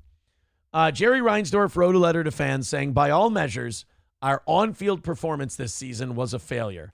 Whoa. Hey, don't be so hard on yourself. A failure? You only lost 121 games. You know what you're not focusing on? The 41 that you won. I mean, those were big wins. And I'm sure there's some good teams in there. I mean, shit, you ended the year by beating a playoff team. If you're 41 and 121, nobody can come back, right? Did their manager make it to the end of the season? White Sox manager fired. The Chicago White Sox, who tied an American League record this month with a 21-game losing streak, have fired manager Pedro Grifol and named former All-Star outfielder Grady Sizemore as his interim replacement. Okay, so August 8th, they fired their manager. You got to clean the whole house, though. If you go 41 and 121, like nobody's job should be safe. Reinsdorf continued, by all measures, our on-field performance this season was a failure. As the leader of this organization, that is my ultimate responsibility. There are no excuses. I want to thank you for continuing to support the team throughout what was an embarrassing season. You all deserved better. This season's performance was completely unacceptable, and the varying reactions and emotions from our fan base are completely understandable. While embracing new ideas and outside perspectives, we will do everything we can to fix this for 2025 and the future. This will include further development of players on our current roster, development within our system, evaluating the trade and free agent markets to improve our ball club, and new leadership for our analytics department. See, now, in my opinion, analytics is what's wrong with all this shit. They've taken the feel out of baseball and they've replaced it with a computer. And baseball is very much a feel sport. Jack Morris pitching 10 shutout innings in Game 7 of the World Series is not an analytics thing. There is not a computer in the world that would allow Jack Morris to go out and throw 10 innings. They just wouldn't. But that computer also doesn't understand this is the World Series. There's emotion, there's adrenaline, there's all these other factors that aren't purely numbers based. And Jack Morris ain't getting out of that fuck. You're going to have to kill Jack Morris to get him out of that game. The lack of feeling with these analytics. I'm going to tell you this. Rocco Baldelli, the Twins manager, is a huge analytics guy. And we crashed and fucking burned And there were so many games we lost this year where he took a starter out because they gave up 2 runs in the 3rd inning. And he's like, well, we got to take him out. It's like, no, he'll figure it out. It's only 2 runs. I say until a starter gives up 3 runs, you don't even think about taking him out. Unless you got like a 3 or 4-2 lead and you're going into the 8th and you got a killer setup man and a great closer and they can't be stopped. Then fuck it. Yeah, get a fresh guy in there. But if you go through 5 innings and you've given up 2 runs, send him out there for the 6th. Baldelli is a slave to a computer. And it's like, why even have a manager at that point? Why not just let a computer make all the decisions and we'll save the team a shitload of money? I'm sure we could have put a computer in charge of things this year and blown our entire season and missed the fucking playoffs. That would have been easy. But no, we have to reevaluate our analytics department. I mean, if you go 21 and 141, you have to reanalyze everything. It's going to be, I mean, don't spend this entire article counting what you did wrong. It's going to be a lot shorter letter if you just count the things you did right, for God's sake. Chips and Diff says, Reinsdorf sounds Jewish. Thomas Michael, ooh, he's big mad at me. All right, Thomas, what's the matter? Says, goddamn, Aaron is a gay F word. Seethe harder, guy I don't know. It really is a morale boost to see such a gay F get kicked every day and get back up. We getting kicked today, guys? Thomas, are you inventing realities again to make yourself feel better? We've knocked out 2 goals today. We're into tonight's goal already. We're doing a funny show. Peaked out at about 1,000 people today. We've been having a great goddamn time. I think Thomas Michael is, I don't know what we did to trigger the guy, but ooh boy. He says, drinking in the morning, this fig is circling the drain. Guys, he's drinking. Guys, he's drinking in the morning. Guys, this Thomas, should we embarrass him? I don't want to embarrass Thomas because he already seems so autistic that he can barely function. He says, then why are you day drinking on a Tuesday? Yeah, buddy, you are solid. Do you guys want to tell him or should we show him? Oh, no, Thomas. Thomas, I want to thank you today for being the perfect embodiment of a steel toe hater, so out of your mind and diluted with hate that you don't even know how bad you owned yourself. Thomas, go ahead and read that for me, buddy.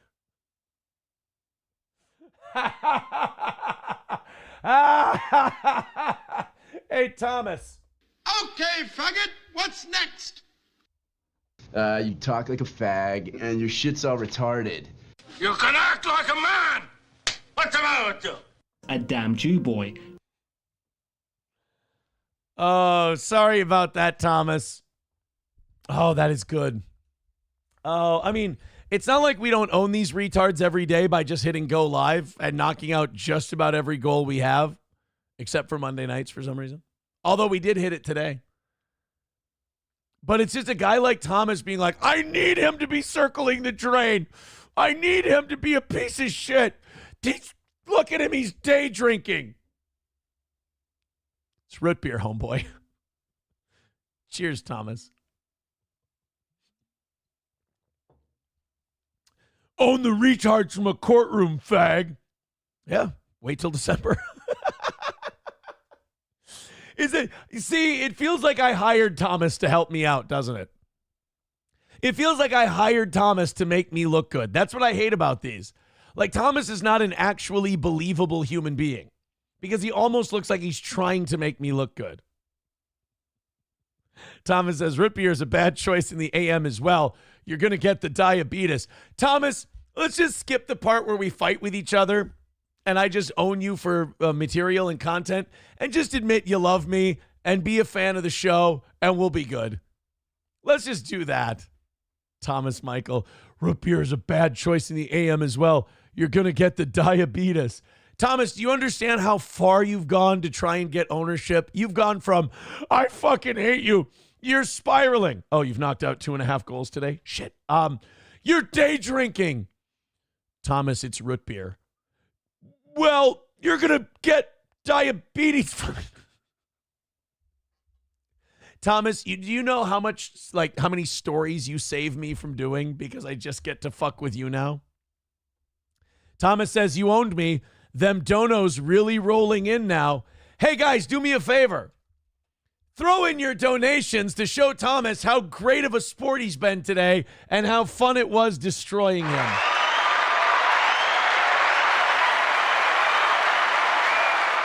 $230 away from tonight. PayPal, Streamlabs, Rumble Rants, Venmo, and YouTube.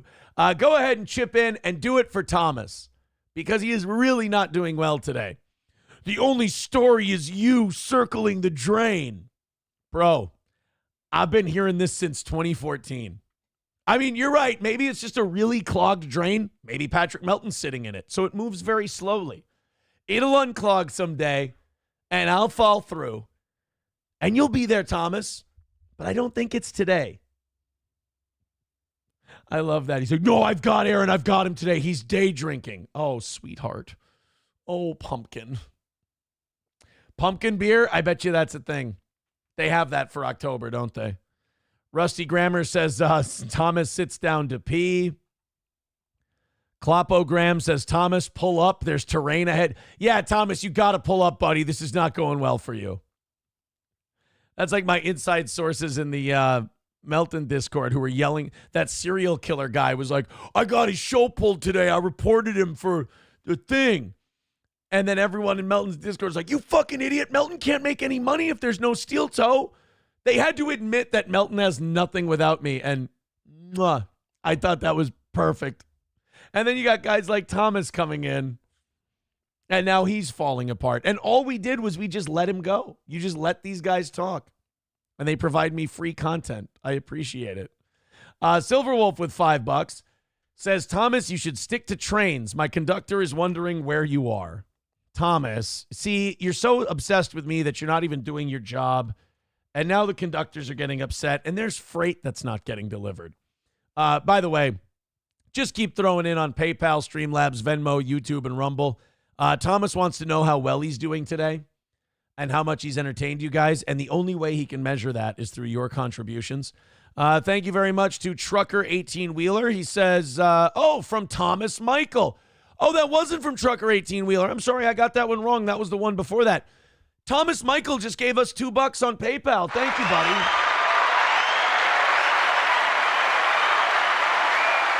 Thomas Michael with $2. I appreciate it. All right, ready? Thomas has got another one. Should we see what kind of gold? So far, Thomas has swung and missed on his courtroom joke, swung and missed on his beer thing, and swung and missed on us not doing well today. He says, if Aaron knew how to understand when it is crashing, he would have sucked on that 12 gauge a while ago. Oh, Thomas, that makes you look like such a good person. I like my life. I certainly wouldn't trade it for yours. Look at you. You're in here seething at a guy you don't even know. Oh, now he's going, fake donos, like usual. I wonder if your mortgage accepts fake donos. Well, it's on time, so I'm guessing yes, they do. Suckers. Am I right? Jostrich says, Aaron, whose fans are worse, Melton's or Carl's? Well, Melton doesn't have fans. Melton just has people who don't like me. And I don't really hear much about Carl anymore. Does he still have fans? If he does, they're pretty quiet. Kind of like him. I don't think they like confrontation. It's all kind of computer. You know? Approachable says, the owning the trolls is like a broken record and getting old. Yeah, it is pretty easy. We'll get back to it in just a second. I'm just having fun with my buddy Thomas. That's all. He just can't admit he loves me and he needs me. Dive Bar with $5. Says, we are all Thomas Michael. Oh, Dive Bar is Thomas Michael. Thank you so much. MN Gal with $20. Says, I cannot watch the debate tonight without steel toe. Well, you guys are only $205 away from getting a debate stream tonight. If we knock it out by the end of the first hour of tonight's show, we're doing a debate stream. So there we go. Thank you, Thomas Michael, for making us some money today. I appreciate it.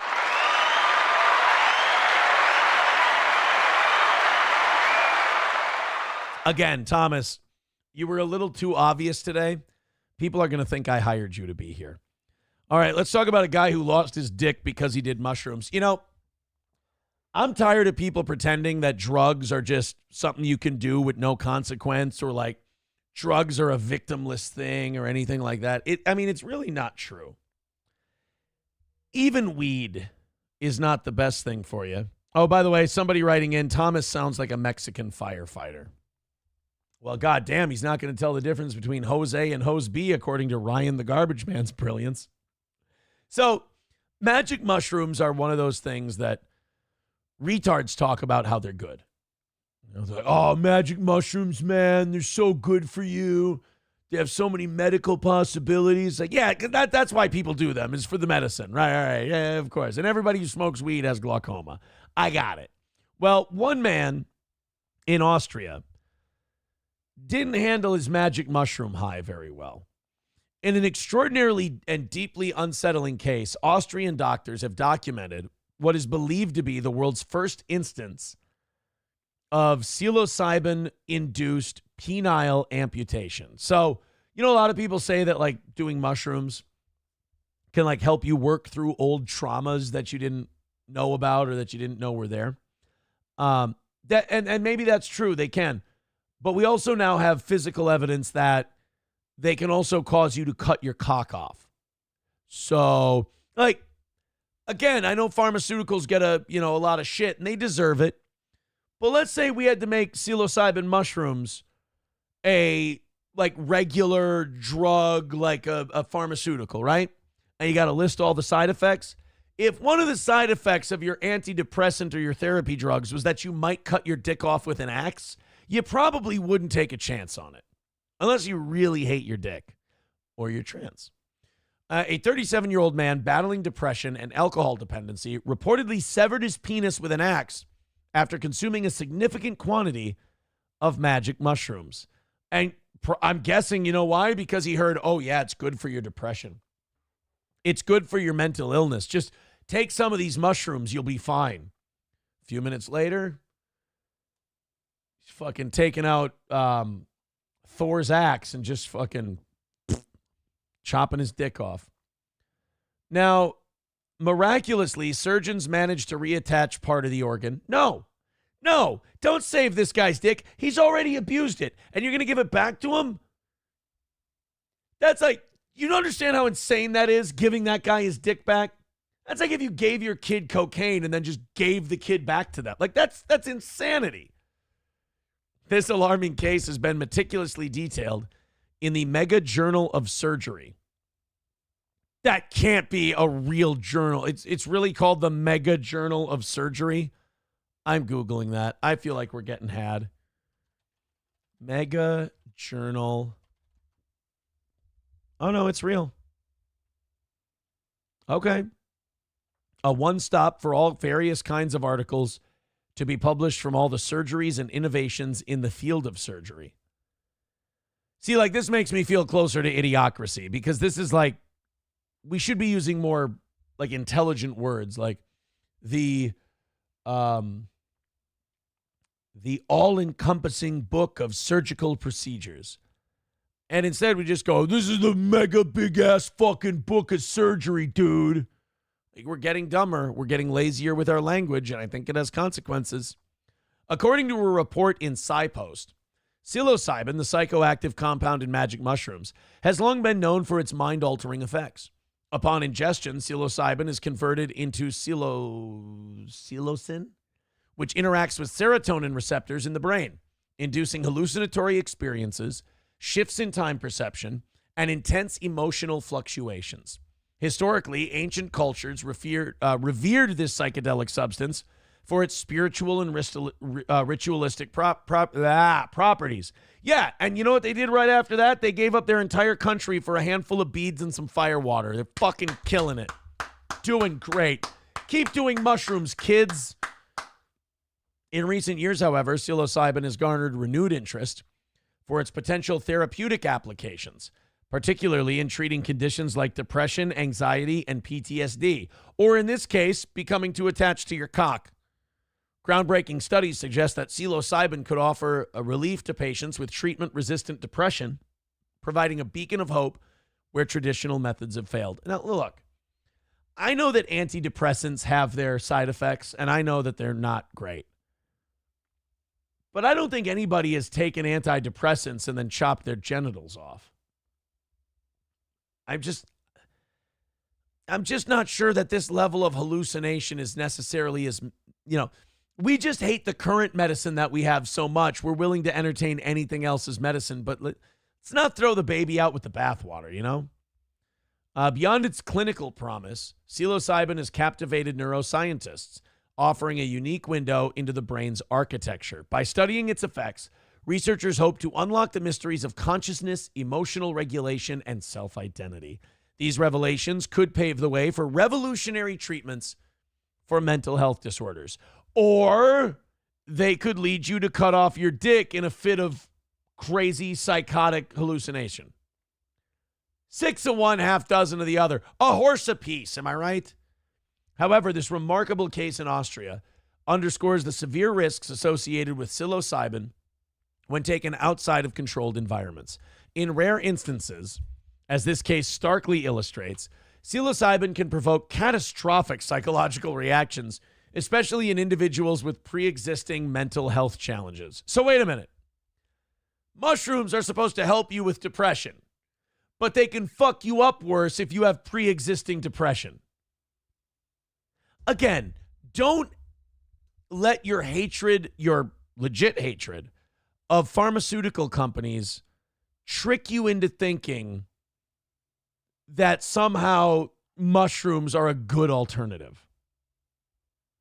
Don't play that game. They can both suck as a treatment for depression. They can both be bad. However, this remarkable case in Austria underscores the risks associated with psilocybin when taken outside of controlled environments. In rare instances, as this case starkly illustrates, psilocybin can provoke, we just did that, catastrophic psychological reactions, especially in people with pre-existing challenges.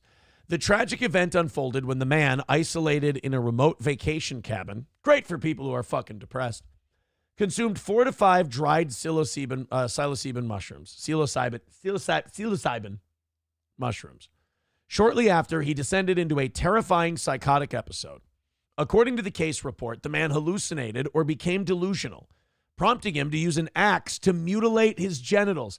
In fairness, he was hallucinating, and of all the things he decided to pick up to hack his dick off with, he chose an axe, which is like, what if you would have went for a butter knife? This could have got really messy. At least he went with something where you could just plop your dick down, swing it once. Hopefully you can cut through your whole dick in one axe stroke. If you can't, you might want to look into Peyronie's disease. Although his memory of the incident remains fragmented, the aftermath was harrowing. I can't imagine. The man, bleeding profusely, as you do, tied a makeshift tourniquet around his groin and placed the severed parts of his penis in a jar of snow. Dude, that's awesome. He takes his warm dick and just puts it in a jar of snow where it's clearly going to melt and the water's going to get warm in no time, but he has no ice and he had to think of something. All right, you know what? Cool. Fortunately, a passerby encountered the disoriented man and immediately alerted emergency services. After a 5-hour delay, he was transported to the hospital. And he was really pissed that he had to wait for 5 hours. He just looked at the guy and said, well, you're a dragon. Can't I just ride on your back? What a dick. By the time he arrived, he was in critical condition. Yeah, it might be from the whole cockendectomy thing. Having lost a substantial amount of blood, surgeons faced the daunting task of salvaging the severely damaged organ, which was contaminated by dirt and snow. Despite the grim circumstances, they successfully reattached the glands and a small portion of the penile shaft, though much of the organ was too damaged to save. So are you left with a little tiny nub dick now? Serves you right. Dare tried to tell you, just say no. No doing drugs, but what did you do? You took the mushrooms. Now you got no dick. And what dick you do have probably doesn't work. While the surgical reattachment was an unexpected triumph, the man's ordeal didn't end there. He continued to endure severe psychotic symptoms, including auditory hallucinations and religious delusions. Psychiatric intervention, including antipsychotic medications, helped stabilize his mental state. A week later, he was transferred to the urology department to continue his recovery. And people, like, there are people who swear by this shit and they want to, like, make it a treatment option for people with depression. Like, honestly, they want to take it and they want to treat people with depression, even though you take a guy who's got depression and he might chop his dick off and wander around in the snow for 5 hours. Again, I hate the pharmaceutical industry as much as the next guy. I think it's crooked. I think it's rotten. But there's some shit that they do have the drop on natural drugs for. And again, I don't think a lot of people are cutting their dick off and hallucinating when they're on their regular antidepressants. Antidepressants have their own issues, don't get me wrong. Chopping your cock off is not one of them. Unless you've just picked the most insane way to die ever. All right, guys, what are you at? 205 away from today's goal. Or no, not today. I'm sorry. Away from tonight's goal. We've already, if you're here to watch us watch the goal stuff, I'm really sorry. The audience not only beat you to that today, but they took care of last night, and they're about $50 into tonight. And I did tell them that if they knock out tonight's goal by 8 o'clock tonight Central Time, we'll watch the debate for the evening shows. Anyway, 205 away. I see that Thomas Michael is still seething in the chat. Oh, buddy. Oh, this is the part where we just ignore you, though. That's driving you nuts, isn't it? I'm sorry. Come back some other time. Maybe we'll give you some attention. All right. I really, for entertainment's sake, I really hope this Diddy third attempt at getting bail works out. I want nothing more than to see P. Diddy get out and flee the country. I just think it would be such an entertaining wrinkle because I don't really give a shit about the human element of the P. Diddy story. It's all so out there and bizarre and crazy that I don't really give a shit. But if we could turn this into a crime drama where the guy goes on the lam and he's getting on a rubber raft and, you know, taking a clandestine boat ride to a non-extradition country, I kind of dig that. Where can he go? Let's take I think we looked at this before, but I forgot. Non-extradition countries. All right, here you go. Here's where Diddy can go. Ooh, this is fun. Let's pick Diddy's next home. Montenegro. I don't think Yugoslavia would have much for him. Algeria. Brunei, no. The Solomon Islands, nah. Actually, you know what? Solomon Islands, keep that one in mind. What is that, South Pacific? That's probably really nice. Russia, no. Indonesia, Diddy's not going to do well in a large Muslim country. Somalia, no. Afghanistan, no. Cambodia, he could probably do some freak-offs in Cambodia. That might work. Uganda, then you got the go back to Africa jokes. China, no. Iran, you like tall buildings, did? Lebanon, no. It's a little shaky over there. Moldova, I didn't even know they were a country. Moldova's not a country. The little European shitbag little thing. Moldova, I'm thinking of Moldavia. Moldova, country in Europe. Officially, the Republic of Moldova is a landlocked country in Eastern Europe on the northeastern corner of the Balkans. Oh. Well, it's not Moldavia. It is Moldova. It is the country I'm thinking of. I had no idea that they were their own country. I thought they were part of Romania. Well, shit. Emerged as an independent republic following the collapse of the Soviet Union in 1991. Moldova is one of the poorest countries in Europe, with its economy relying heavily on agriculture. And there's only 2.5 million people in Moldova. Oh, and it's $819 to fly there from Minneapolis. Yeah, now you know. I don't think Diddy wants to go to Moldova, though. That's not a good spot for him. United Arab Emirates, that's the one. Abu Dhabi. All right, guys, stop. If Diddy makes bail, he's going to Abu Dhabi. That's got to be the spot, right? Syria, fuck that. Morocco, gay. Vanuatu, nobody cares. Andorra, Vatican City, well, they might like him. Belarus, Benin, Vietnam, nah. He's going to UAE. I'm going to say UAE, Cambodia, or, yeah, those might be the two. Cambodia or the UAE should be the two places that Diddy should want to go to. But here's the deal. There's no way they're letting his ass out. You can't. You can't let Diddy out of jail. Because he's not sticking around. Like, he's fucking leaving. By the way, thank you, Scotty G, for gifting a membership. I appreciate that. Thank you, Scotty. By the way, we were trying to gift a shitload of memberships today to see if numero uno Josh Denny fan could get himself a membership, but it's still not working. You guys have gifted about 30 memberships today, and the guy still can't get one. You can keep trying, but it's just not working out for him. Spaghetti Factory with $2 says, Aaron, big fan. I know you are. To answer your question, she doesn't.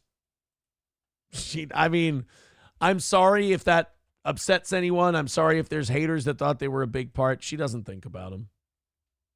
I feel like I have to apologize to my haters a lot. They get disappointed easily, but you kind of set yourselves up for it. Yeah, she doesn't think about him. Sorry. Diddy is assembling a legal dream team for his new bail attempt. So this is his third time he's tried to get bail. Like, I don't understand, like, how you can go up 3 times and ask. It's like, has anything changed from the first time? Like, if nothing's changed from the first time, aren't you just doing that woman thing where you just ask the same question that they've already answered and expecting different results? I mean, what other arguments could you make that you haven't made already? Diddy is once again trying to get himself released on bond 2 weeks after he was arrested. And we're told he's building a powerhouse legal team to try and make it a reality. New court documents show the rap mogul's lawyer filed to appeal the most recent order denying him bond. The appeal will be his third formal attempt to secure his release from behind bars as he awaits trial. I hate to be Mr. Constitutional Turd in the Punch Bowl. But even if someone's really dangerous and they're a very serious flight risk, aren't they also innocent until proven guilty? Should you be allowed to hold anyone without bail? I don't think you should be allowed to. I don't think you should be allowed to just, oh no, we've all decided as a community that this guy's dangerous enough where even though we haven't convicted him of anything, he has to stay behind bars. I don't like that. Oh, well, Aaron, he has $1 billion. He can run away. Well, you know, anybody can try to run away. Anybody can try to jump bail. That doesn't mean that their constitutional rights should be taken away. And look, I'm sure that Diddy probably did what Diddy do. Like, Diddy probably did what they say he do. But at the same time, there's something weird. There's something that doesn't sit well with me about a guy who just can sit in a jail cell because some judge decided, I'm not letting you out. You're too dangerous. Even though we haven't convicted you of anything, we can take away your freedom for a prolonged period of time. I don't think I like it. Dive Bar says, isn't that a violation of the 8th Amendment? I feel like it is. But they do it a lot, like especially to rich people. They just say, nope, you're too dangerous. We can't let you out. And it's like, but he hasn't done anything. Well, no, we have this, we have that, we have this, we have that. It's like, okay, yeah, no, I understand you have all this evidence, but isn't he technically still innocent? Because he hasn't been proven or adjudicated guilty. And it's like, if he's not, then you got to let him go. He's an innocent man. But then on the other hand, you could say, well, then Aaron shouldn't all bail be illegal? Because shouldn't everybody just be let out? Well, yeah, I guess that's an interesting argument to have. Hey, Steel Toe. Oh, God. People are making fun of Thomas now. Hey Steel Toe says, why is he drinking a beer? Hey Steel Toe, don't make fun of Thomas just because he made himself look like an asshole earlier. Doesn't mean you need to be making fun of him. One thing we've learned about Thomas today, he is a remarkably sensitive boy. And he's having a tough time today. We're told that Anthony Rico and Alexandra Shapiro have been added to his legal team on his highly publicized criminal case. Anthony Rico, Alexandra Shapiro, interesting. Alexandra is not related to famed defense attorney Robert Shapiro. Okay. We're told Tony is one of the finest trial lawyers in the country, and Alexandra has been called one of the best appellate lawyers practicing today. Sounds like Diddy is building his own dream team of sorts. Yeah, I mean, it sounds like he's got everything covered. TMZ broke the story. Diddy was arrested by federal agents in Midtown Manhattan at the Park Hyatt Hotel on September 16th. They actually really did Diddy dirty because Diddy was going to turn himself in, and they went and got him before he could turn himself in, because if you turn yourself in, it looks better for bail, which is really shitty. I mean, that happened to me when I had to take my little trip. I had my clothes on. I was ready to go out the door and drive myself down to the police station. And they showed up like 2 minutes before I walked out the door. Kind of annoying, but they're just doing their job. I get it. I even said to him, I go, I'm ready to go. Like, I'm leaving. Can you just follow me or something? He's like, nope, can't do it. Well, shit. Diddy was charged with sex trafficking, racketeering, conspiracy, and transportation to engage in prostitution. Yeah, look, man. And they found a lot of shit in Diddy's houses, you know, especially all the baby oil. But, like, they found guns and other stuff. And, look, the guy's facing very serious charges and a shitload of prison time. But, again, shouldn't the guy be allowed bail? I mean, he didn't murder anybody. He should be allowed to get out. And I know the argument. Aaron, if he gets out, even if we make him surrender his passport, he's going to bail. He's going to leave. Yeah, probably. That's what happens when you arrest a billionaire. Isn't Diddy worth $1 billion? Diddy net worth. Yeah, he's worth $1 billion. When you arrest a billionaire, they're going to try and get out of jail as soon as they can so they can fucking split ski. That's what, again, it's just what happens when you arrest a really rich guy. That's how our system works. Let's move on to our next story. Oh, my God, we've only got an hour left today.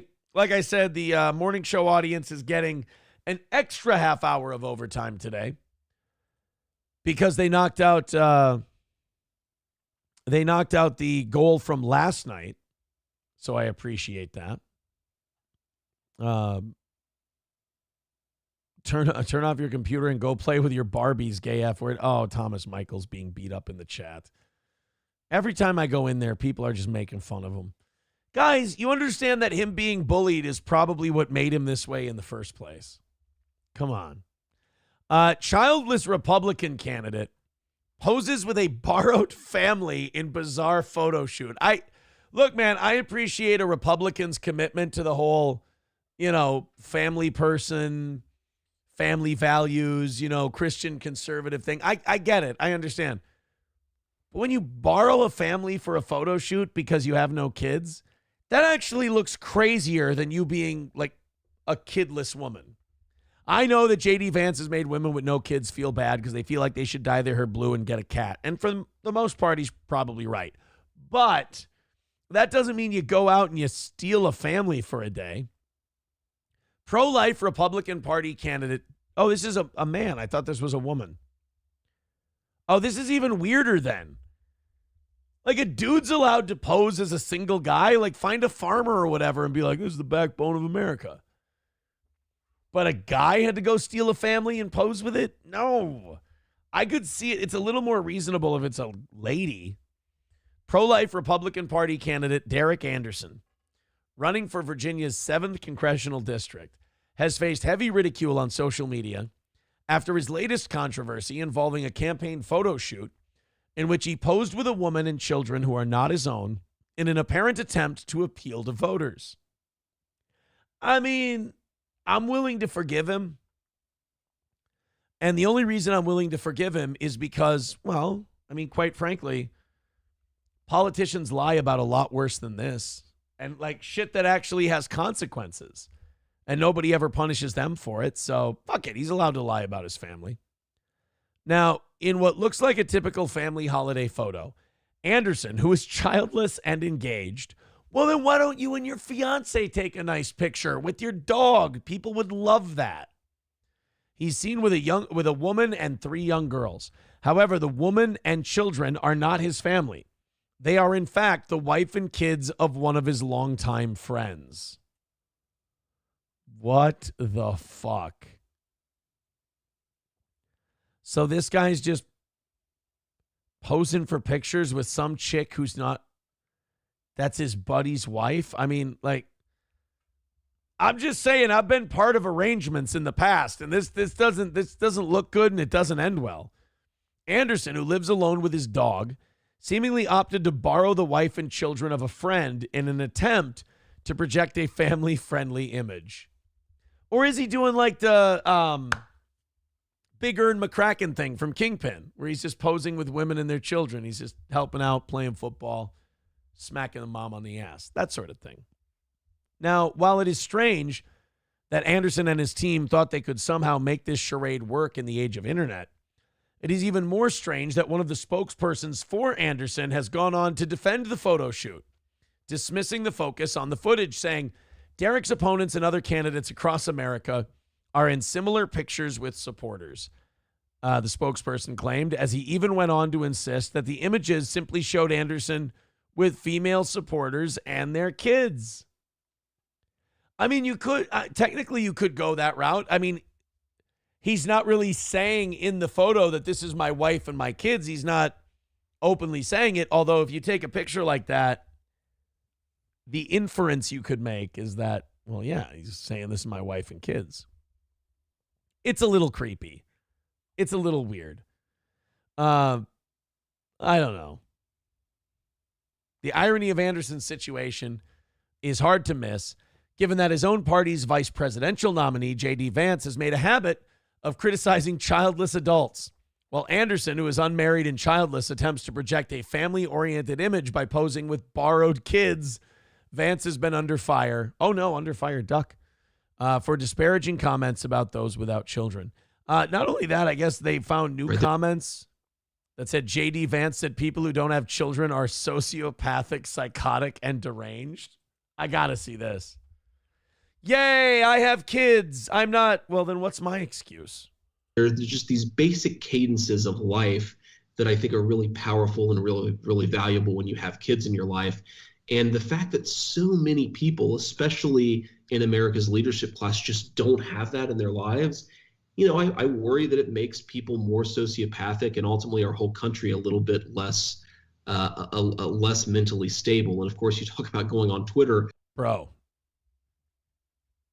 you're going to tell me, and J.D. Vance has kids, but you're going to tell me that not having kids makes you mentally unstable? One thing I've thought about before, it's like, hold on, we're going to yawn. We're 4 hours in. We get one yawn. We got to do a 5-hour show today because you guys have been so kind and generous to us. And again, if you knock out the rest of the evening show tonight, we do a debate stream. So in this instance, I feel like not having kids would make you less psychotic. Because you're not like constantly worrying about paying for their shit or, you know, getting them to this event on time or making sure the kids are happy and their homework is done and they, you know, they know how to read and tie their shoes and all, you know, all this other shit that you need to kind of coach them along in the ways of life. If you're a single guy, the line that Stavros had in the show Tires, where he goes, you can just live, you can make like 40 grand a year and live like a white trash sultan, you know? Make your 40 grand a year, fucking live in your 2-bedroom house. Fucking killing it. Got no kids. I feel like that would cause you less mental anguish. The trade-off being you're, you know, kind of lonely. Final point I'll make is you go on Twitter and almost always the people who are most deranged and most psychotic are people who don't have kids at home. Huh. Maybe on Twitter, yeah, maybe on social media, that's true. But at the same time, that's probably just because the people with kids can be just as psychotic. They just don't have any time to go online and be psychotic. Oh, God, there's some funny lines in here. I think people who have kids can be just as psychotic as people without kids. Again, they're just not tweeting about it and showing it like a Thomas Michael. Oh no, Raz of Chaz says, I know another Anderson that borrowed some kids.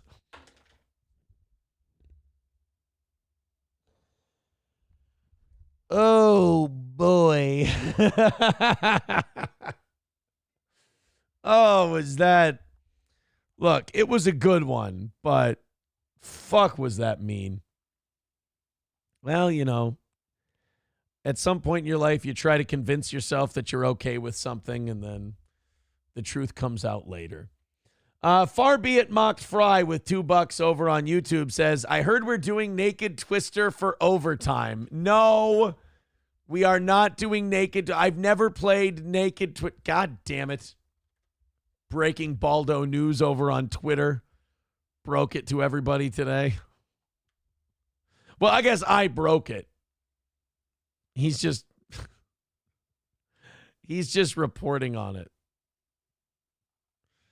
Oh, boy. On today's Steel Toe Morning Show, Aaron retells a story from back in December 2023. Oh.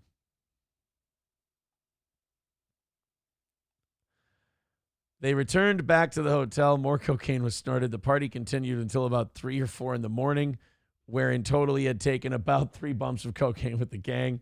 In response to a jovial super chat, Aaron reveals they all played Strip Twister in the hotel room together. He fails to remember if he witnessed Nick Rekieta's bare penis. No, I said no dicks were out when we played Twist. God damn it, Aaron, learn to shut your fucking mouth. Aaron jokes that this line of conversation doesn't help the gay rumors.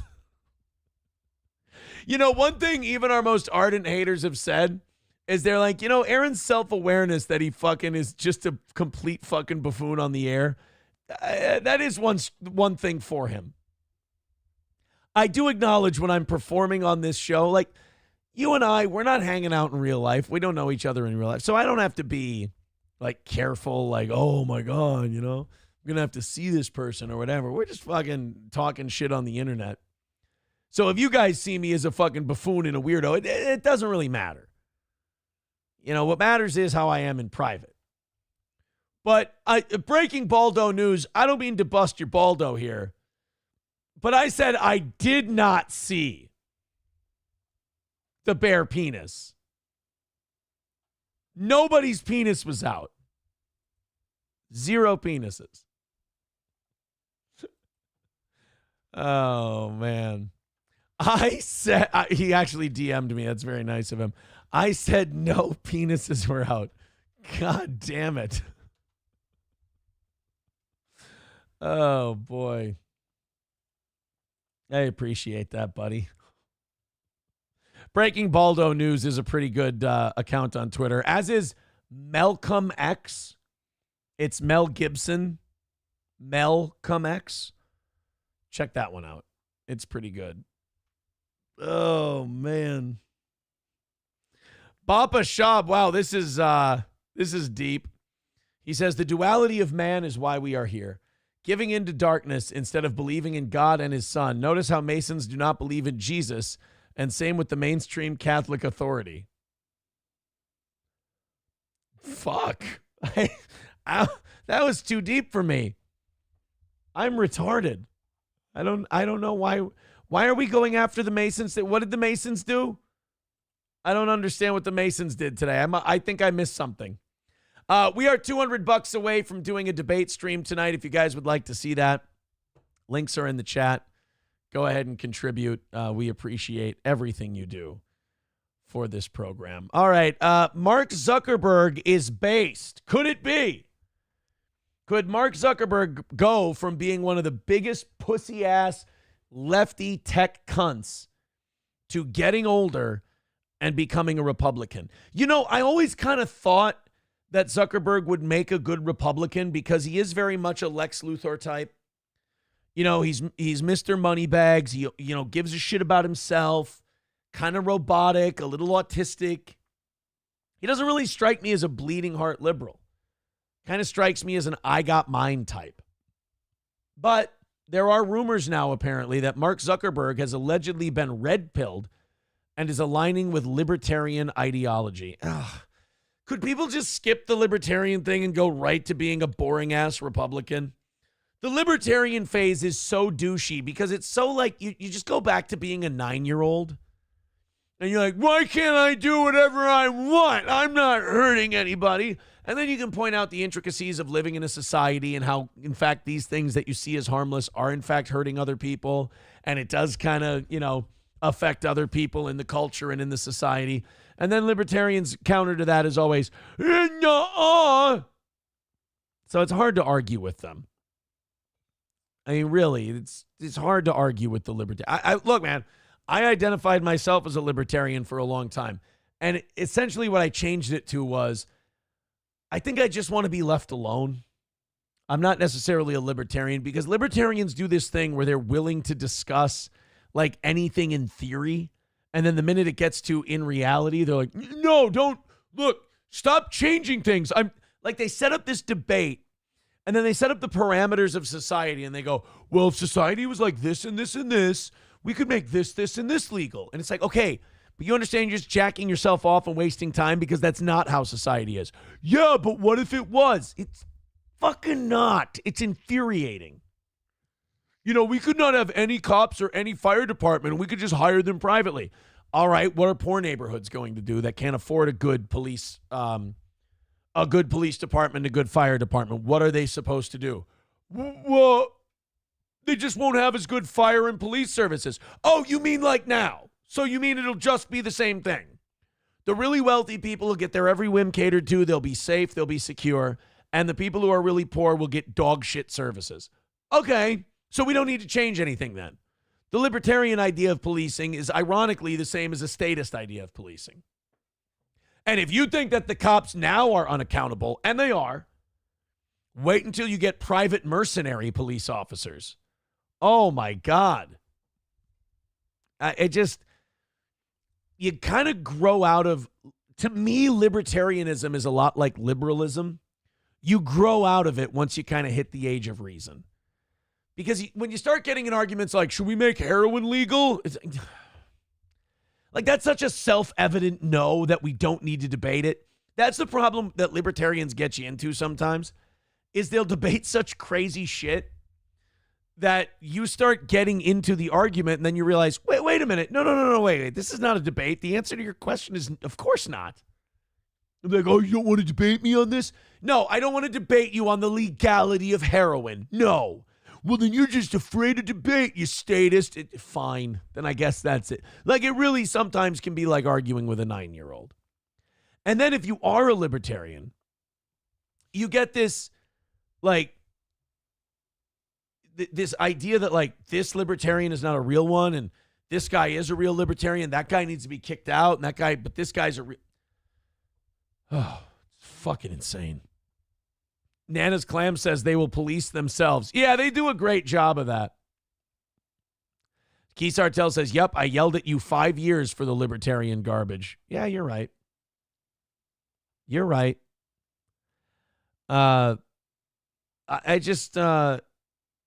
Libertarian idea. Sam Show says, libertarian idea is to scream, leave me alone. In a world where there's always a social hierarchy, somebody is going to beat down on you eventually. Pretty much. Sam Show says, you're allowed to be libertarian if you live exclusively off the grid, but then I shouldn't know about you. Yeah, I would agree with that. If you want to go off the grid, if you want to, well, I will give this to libertarians. Like, you had Randy Weaver. All he wanted to do was live up in the hills and go get groceries every once in a while. And the government went up there and fucked with him. There's a difference between not wanting the government to be so big and so invasive, and people use that and they jump right to libertarian. It's like, no, I'd like a tiny government. I'd like a really small government, but there's shit I want them to do. there's shit I don't want to put in the private sector's hands. Look, most things I want to have in the private sector hands. If it saves us tax money, I'm for it. Like post office, but we have UPS, we have Amazon, we have all these other, companies. So we do have some competition there, and the post office is getting its ass kicked. But like when they get to things like, oh, should heroin be legal, and should everyone do mushrooms and this and that? It's like, all right, guys, just stop. Now you're not libertarians anymore. You just want to be hippies. Carlos Cameo says, Libertarian Party Platform 2024, legalize cocaine, heroin, and eliminate driver's licenses. In other words, population control. See, like this is where a libertarian would call me a statist. I want driver's license. I don't necessarily like the way we do them, but I'm going to be on the road too. And I want to know that the person driving up next to me going, God knows how fast or God knows how slow. I want to know that they've been tested, they've shown they can handle the road, and they've shown that they can be safe. I do. If that makes me a fucking boring statist, then I guess I'm a boring statist. But like cocaine, no. Cocaine destroys lives. And you can say, oh, I'm just doing it by myself. You're going to break your parents' heart. You're going to hurt your friends. Anyone that confronts you about it, you're going to tear them apart. It's a nasty drug, and it's bad, and it affects people. The libertarian ideas on drugs, to me, are about the most selfish, self-centered stance on drugs you could possibly see. Even weed, I'm not so sure. Like, we've legalized weed now. I don't think you should ever go to jail for weed, but like a fine for smoking it in public, yeah. I'd like a fine for smoking it in public. I don't want you bringing it out around people. It's a dirty drug. It's a low-class drug. It makes people fucking retarded and unambitious. It's not good. I just, you should be allowed to do it. I don't want to see anyone get like a criminal conviction, but like a parking ticket if you're smoking it out in public. You can go out and be high. You can even go out and buy drugs. You can buy marijuana. Okay, cool.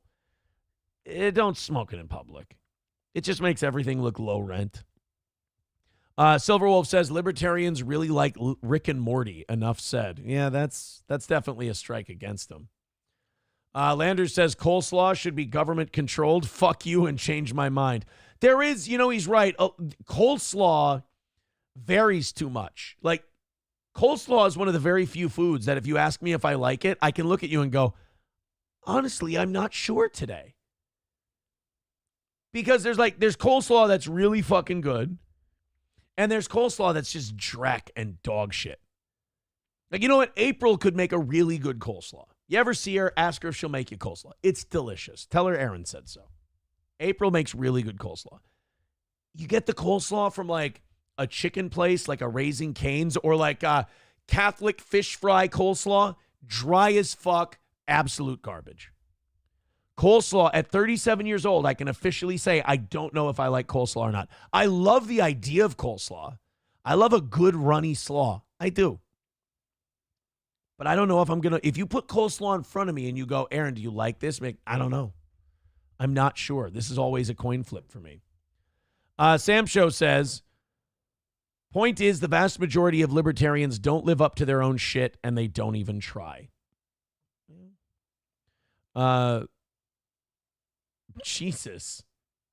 Why is Dead Game going after me now? Jesus Christ, Dead Game. Are you, is this is every time I go off on the libertarian stuff, people get mad at me. XJX says weed is motivation because if I don't make money, I can get high. If I don't make money, I can get high. Sam Show says, okay, but you can't criticize marijuana without also going after booze. Right. Booze fucks people up, makes people stupid, ruins their life. I don't know if I like the idea of people being able to go around, walking around in the streets and slamming booze. I'll go with that too. I think though with the weed thing, like you can't stop vaping in public. So there's that. You can't stop. So like people could probably still vape. And then you go, you're like, hey, Aaron, Las Vegas, your favorite city. Las Vegas allows you to drink as you walk around in public. Yeah, and I don't know if Las Vegas is really the city you want to model all your communities after either. Nashville, do they let you drink beers on the street in Nashville? Nashville and Las Vegas are my two favorite cities in America. San Antonio, oddly, is a close number 3. I really like San Antonio. Kansas City. I know people say like St. Louis and Kansas City are kind of dirty. I like Kansas City. I enjoy that place.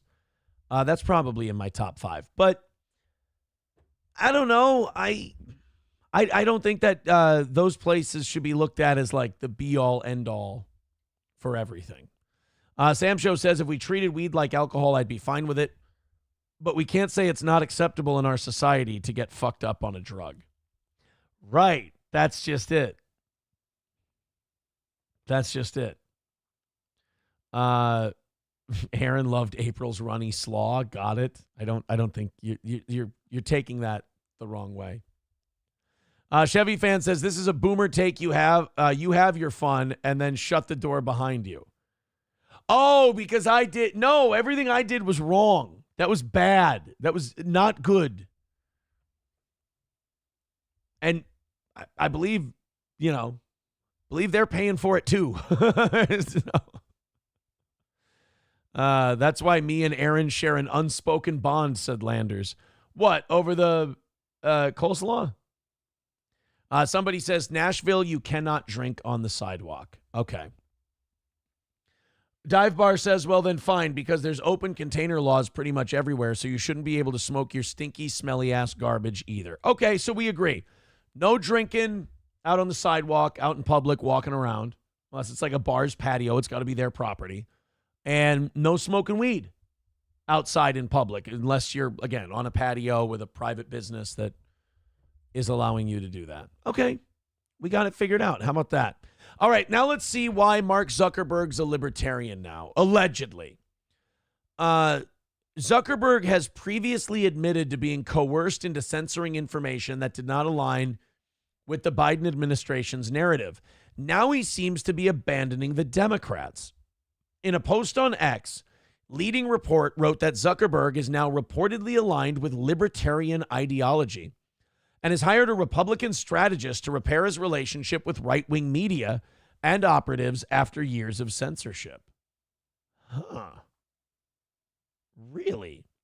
Now, the rest of this Blaze article is Dave Rubin talking about shit. I don't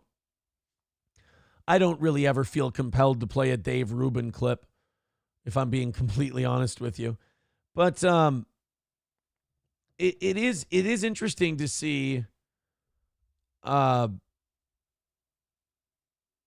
guy like Mark Zuckerberg abandon kind of that lefty shit. It does. You know what it sounds like to me? It sounds like Mark Zuckerberg maybe was never about that.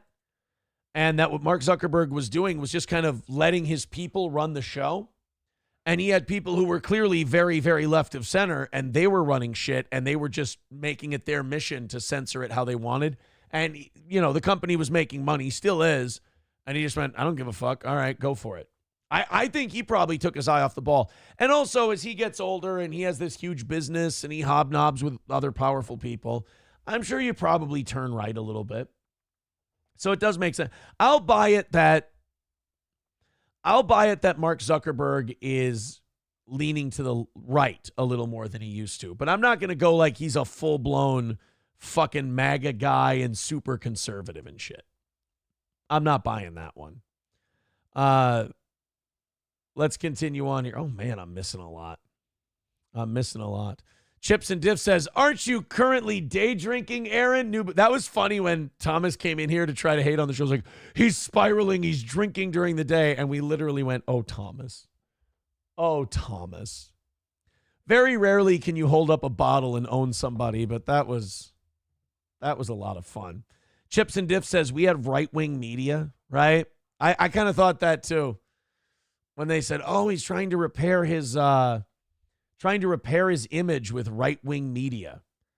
You're like, I don't really know how much right-wing media do we have. I mean, I would call like OAN would be right-wing media. That's fair. God, what's the other one? OAN, Newsmax. Newsmax is one you could call right-wing. I don't know if Fox News is really right-wing anymore. I know Rupert Murdoch's kids are more left, more to the center than their dad is. So Fox has really stopped becoming right wing, and it's now just kind of boomer takes. Like, you watch Sean Hannity, there's nothing dangerous about Sean Hannity. Sean Hannity doesn't believe in anything that's going to cause any kind of real change. Sean Hannity's just, aren't the Republicans right again? Aren't these Democrats the worst piece of shit you've ever seen? And it's like, okay. Sean Hannity is kind of who he's been for like 25 years now. You know? So I wouldn't really put Fox News on the list of like right-wing media. It maybe leans to the right. But I think they just look right-wing because so much of the other media is so far to the left. Yeah, thank you, Zenman Builds. It is Newsmax. Sean Hannity says, us Walmart shoppers, it's one of my favorite lines of his. So Sean Hannity, the guy who's worth like tens of millions of dollars, talking to the American people like, hey, all of, you and I who shop at Walmart. I'm not saying Sean Hannity doesn't shop at Walmart. I'm saying Sean Hannity shops at Walmart because he wants to, and that's a big difference than a lot of other people. Zenman Builds with $5 says, Aaron eats his coleslaw all wrong. Oh, boy, I can't wait to watch this one. By the way, you guys have broken the $200 threshold for tonight's evening show. If you missed it, you guys knocked out this morning early on. You knocked out last night, our shortfall from last night, so you're getting an hour of overtime. But if you guys knock out the tonight goal before 8 o'clock this evening, we're going to do a debate stream today. So, up to you. All right, let's see how I eat my coleslaw all wrong. See all the run to that coleslaw? That's how coleslaw is. You want a good runny slaw. I don't know where these people are getting their dry slaw from, but it's fucking dog shit. All right, let's go to some text messages. Breaking Baldo news. Nick Rekieta accepts nomination for Libertarian Party president. Oh, they'd love him. Another text. Aaron's into Diddy Nazi penises. I'm not. I don't even know what that means. Thomas Michael says, no coleslaw in prison, Aaron. Get ready. Uh-oh. Don't put me in prison. Are you going to be another one who's going to seethe when that... look, guys, I already feel like I care. Like, I have to take care of my haters' mental health too much when they break down. Am I going to have to cuddle you guys during that whole thing too? Jesus Christ, you guys are pathetic. Thomas Michael is right about one thing. He goes, lawyers are expensive. And may I say, worth it. Worth every penny. Attorneys, lovely people. Love them. I've always said that. Remember, I've always said, like, I like defense attorneys. These are people who, like, fucking hardcore believe in the Constitution and everyone should have a defense. I like that. I've always liked that about them. They're great. Bapa Shab says Peter Thiel made Vance rich before he even held public office and basically paved his way for his political career. J.D. Vance owes Peter Thiel everything. And Mark Zuckerberg is a libertarian because of that gay F word, Peter Thiel, getting behind his old squeeze, J.D.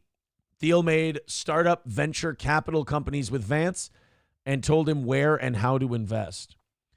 Isn't Peter Thiel also the guy who helped Hulk Hogan shut down Gawker? Like, he's a right-wing tech guy who, like, hated Gawker, hated all these lefty, like, cunty blog sites. And I thought he funded Hulkster's lawsuit against Gawker. I could be wrong. Silverwolf owning Thomas. He goes, actually, Thomas, there is coleslaw in prison. Yeah. Thomas, I don't know what you were thinking, buddy, but it's there.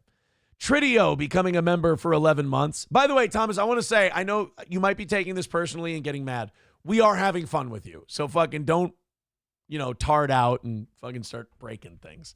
We are having a good time with you. We are having a fun. And I don't think it's really at your expense even. We're all having a good time. Tridio becoming a member for 11 months. Says new law. I declare all people must buy mad at the internet / Kiwi Farms gear. I'm going to buy my Kiwi Farms gear today. I promise you. Bapa Shab says Peter Thiel inadvertently helped Hulk Hogan. Yes. Okay. He had his own situation with Gawker. They outed him as gay. Yeah, Gawker was pretty frivolous with the way they fucking ran their mouth. I mean, there were all kinds of documentaries and stuff coming out trying to get Gawker's back about the Hulk Hogan lawsuit thing and why they had to go under, and it's unfair what happened to Gawker. But to be honest with you, Gawker dug their own grave because it wasn't really a First Amendment thing.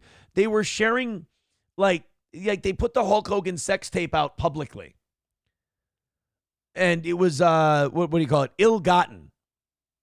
Because it was stolen from Bubba the Love Sponge, who recorded Hulk Hogan fucking his wife. Look, it's a whole thing. But Gawker put it out there. Hulk Hogan sued him for, what was it, like $100 million. He won. Gawker obviously couldn't pay it, so they had to shut down, and whatever they took from it, they had to give to the Hulkster. I don't really, it was weird watching people come out and defend Gawker. And it's like, look, man, I love free speech. Gawker should be able to say whatever they want, but what they did was actionable. And you got to protect, you can have your free speech and you can stay away from actionable statements. Like when people say stuff about Patrick Melton and the fucking things he says about children, people sometimes say shit where I go, guys, you got to fucking take it easy on that shit. Like that's getting close to the borderline. But there's nothing wrong with saying, I believe that Patrick Melton has a pathological issue, cannot help himself, but say sexually inappropriate things about children. I don't think he can help himself. Nothing actionable about that. It's my opinion.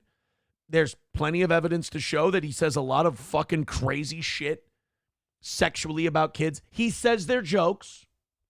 I don't know if they are or not, because it happens a lot. And it seems like, to me, he has a fucking problem that he can't control. Buffalo Jockey says, you have a lot of content about couples swapping. I certainly do. But I've never told Gawker not to publish it. That's the big one. God, man, you guys have no idea. We're doing an hour of overtime today. We got another half hour left here. You guys have no idea how bad I want to do NFL talk. Did our girl Annie Agar come out with her new video yet today? I love Annie Agar. She's so pretty and she does such a good job with her football shit. Please tell me we've got the newest one out there. Shit. It's not out yet. How about Facebook? It's not out on YouTube. Maybe it's out on TikTok and Facebook. I love my Annie Agar content. Annie. She not only is she really pretty, but she's also funny too. I like her so much. Nope. It's not out. Man, shit. I love this one. Somebody put this on the Towboys page. Chiefs 4-0, Vikings 4-0. 100%, dude. Are we the only two left? We are, aren't we? It's the Chiefs and the Vikings because the Seahawks lost to the Lions yesterday. Chiefs and Vikings, last two teams left at 4-0. So we beat the Jets this week. So this next week, when we play at 8:30, what's the NFL schedule look like for this week? Where are the Lions at? Who are they playing? I don't see anything. Or do they have a bye? The Lions have a bye week already. Wow, what a bunch of lazy fucks. So we can take a game and a half lead on them. How about the Packers? Who are they playing? They're at the Rams. They might win that one. The Rams suck, man. They are not good this year. The Bears are 2-2. Where are they playing? Oh, they get to host the Panthers. Holy shit, is that a win? I have a feeling we're going to kick the shit out of the Jets. I feel like that's a win for us. So we'll go into the bye at 5-0. And then the next week, week 6, we have a bye, and the Lions are at the Cowboys. Oh, shit, I have to be a Cowboys fan. Then we'll be 2 games ahead of the Lions, and then it maybe won't matter as much when we play them week 7, which will be, that's at US Bank Stadium. I'm going to that game. Okay.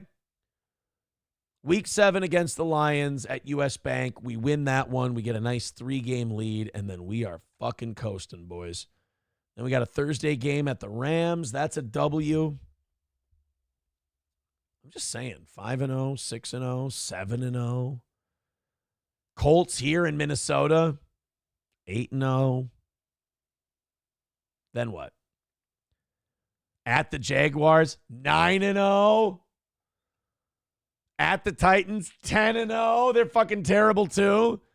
At the Bears, why not 11-0? They fucking stink. 11-0.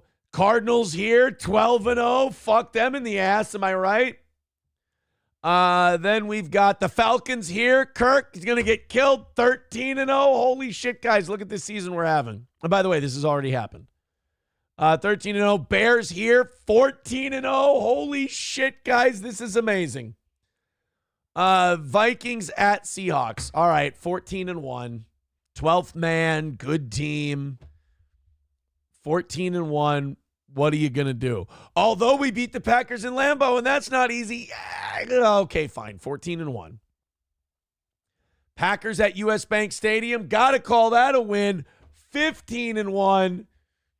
And then at the Lions. All right, fine. 15-2. So look at that. 15-2 this year. That's got to be good enough for the 1 seed, right? What a great season we've had. This is incredible. 16-1.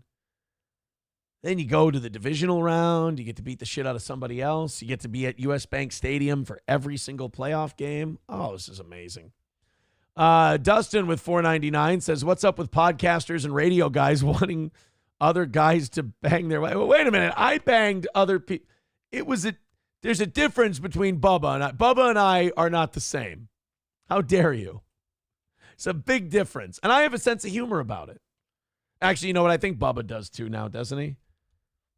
I don't know. I don't want to get shit talked again like I did yesterday. Seth on Bubba's show, Charlie called into Bubba's show. And we kicked Charlie to the curb a while ago. But it was there was what do you call it? Charlie called into Bubba's show and he was just rambling and running his mouth and everything else. And then Seth was like, Charlie, why don't you go call into Steel Toe? He's probably available. He's out of jail now. Oh, that's a good one. That was good. Seth had a good one. Seth made a funny on Bubba's show yesterday. So yeah, there it is, man. 16-1 for the Vikings this year. I got my Asian guy making all kinds of Vikings. Oh, he's got a premiere right now. Where the Minnesota Vikings stand in the national media Week 5 power rankings. Who doesn't want to see that? Oh, Kevin Brennan had his 1,000th episode yesterday. Hey, congratulations to Kevin Brennan.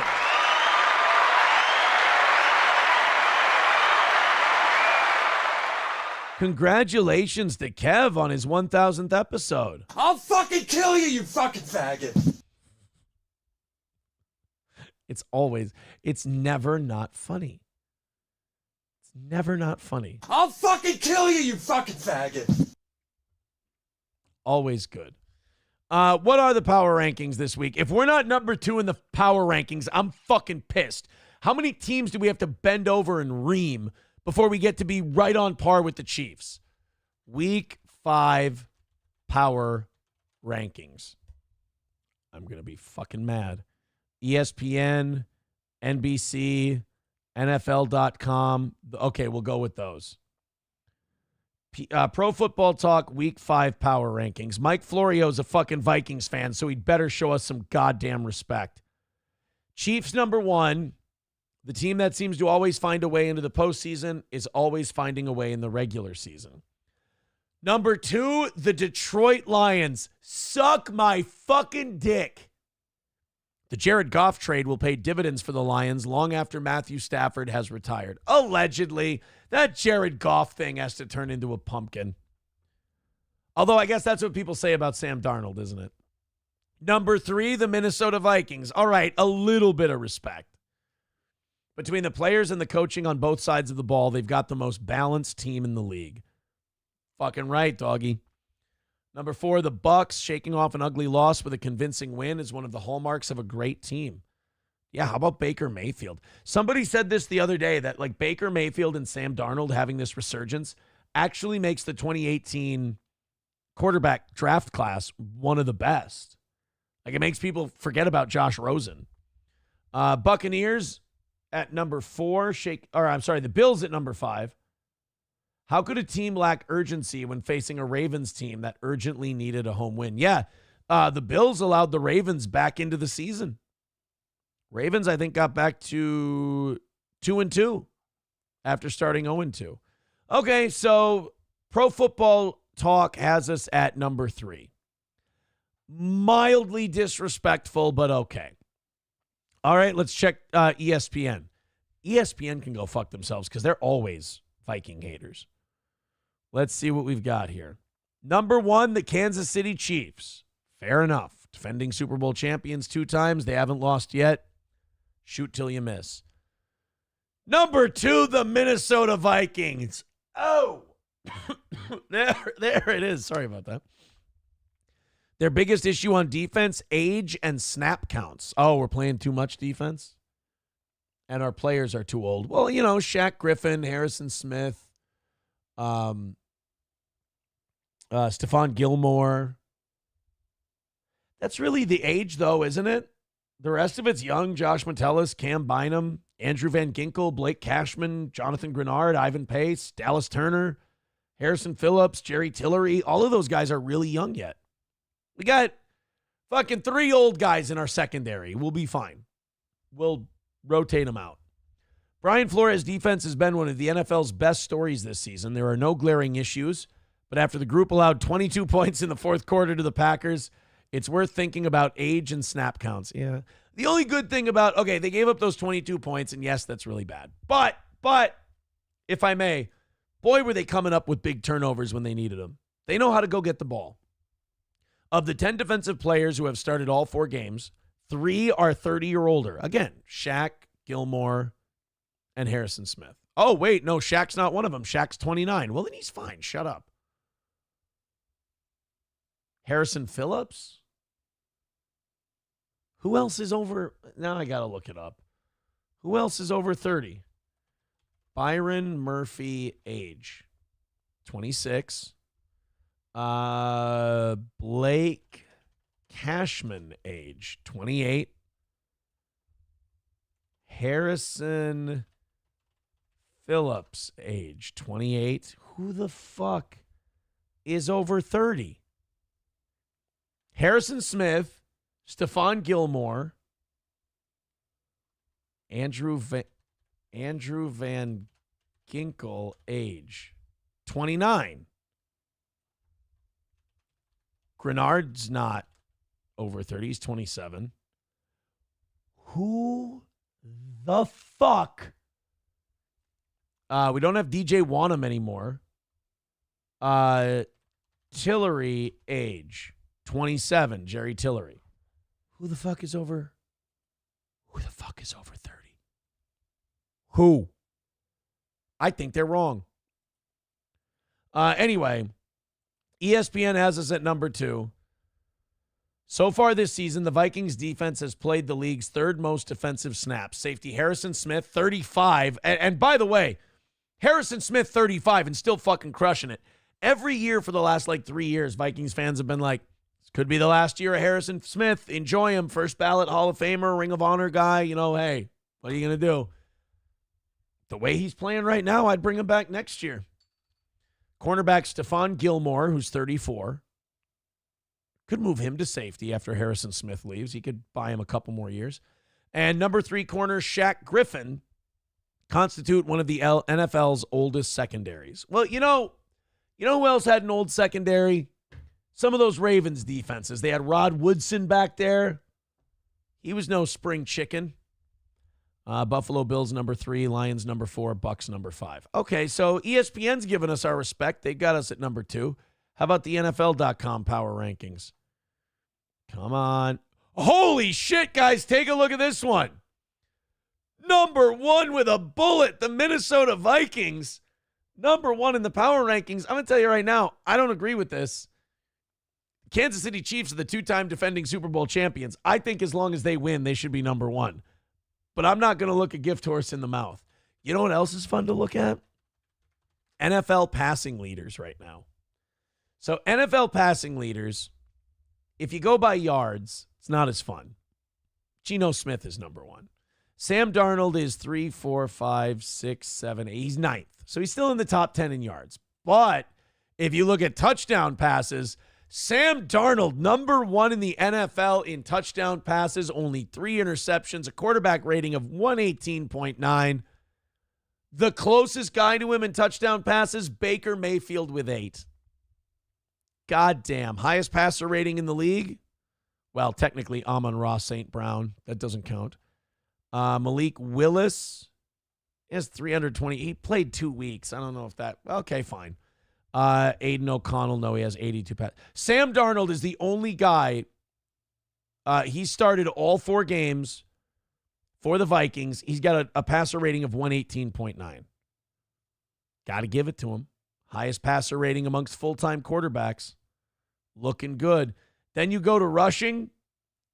Aaron Jones, one of the top rushers in the league right now. 1, 2, 3, 4, 5, 6, 8th in rushing in the NFL.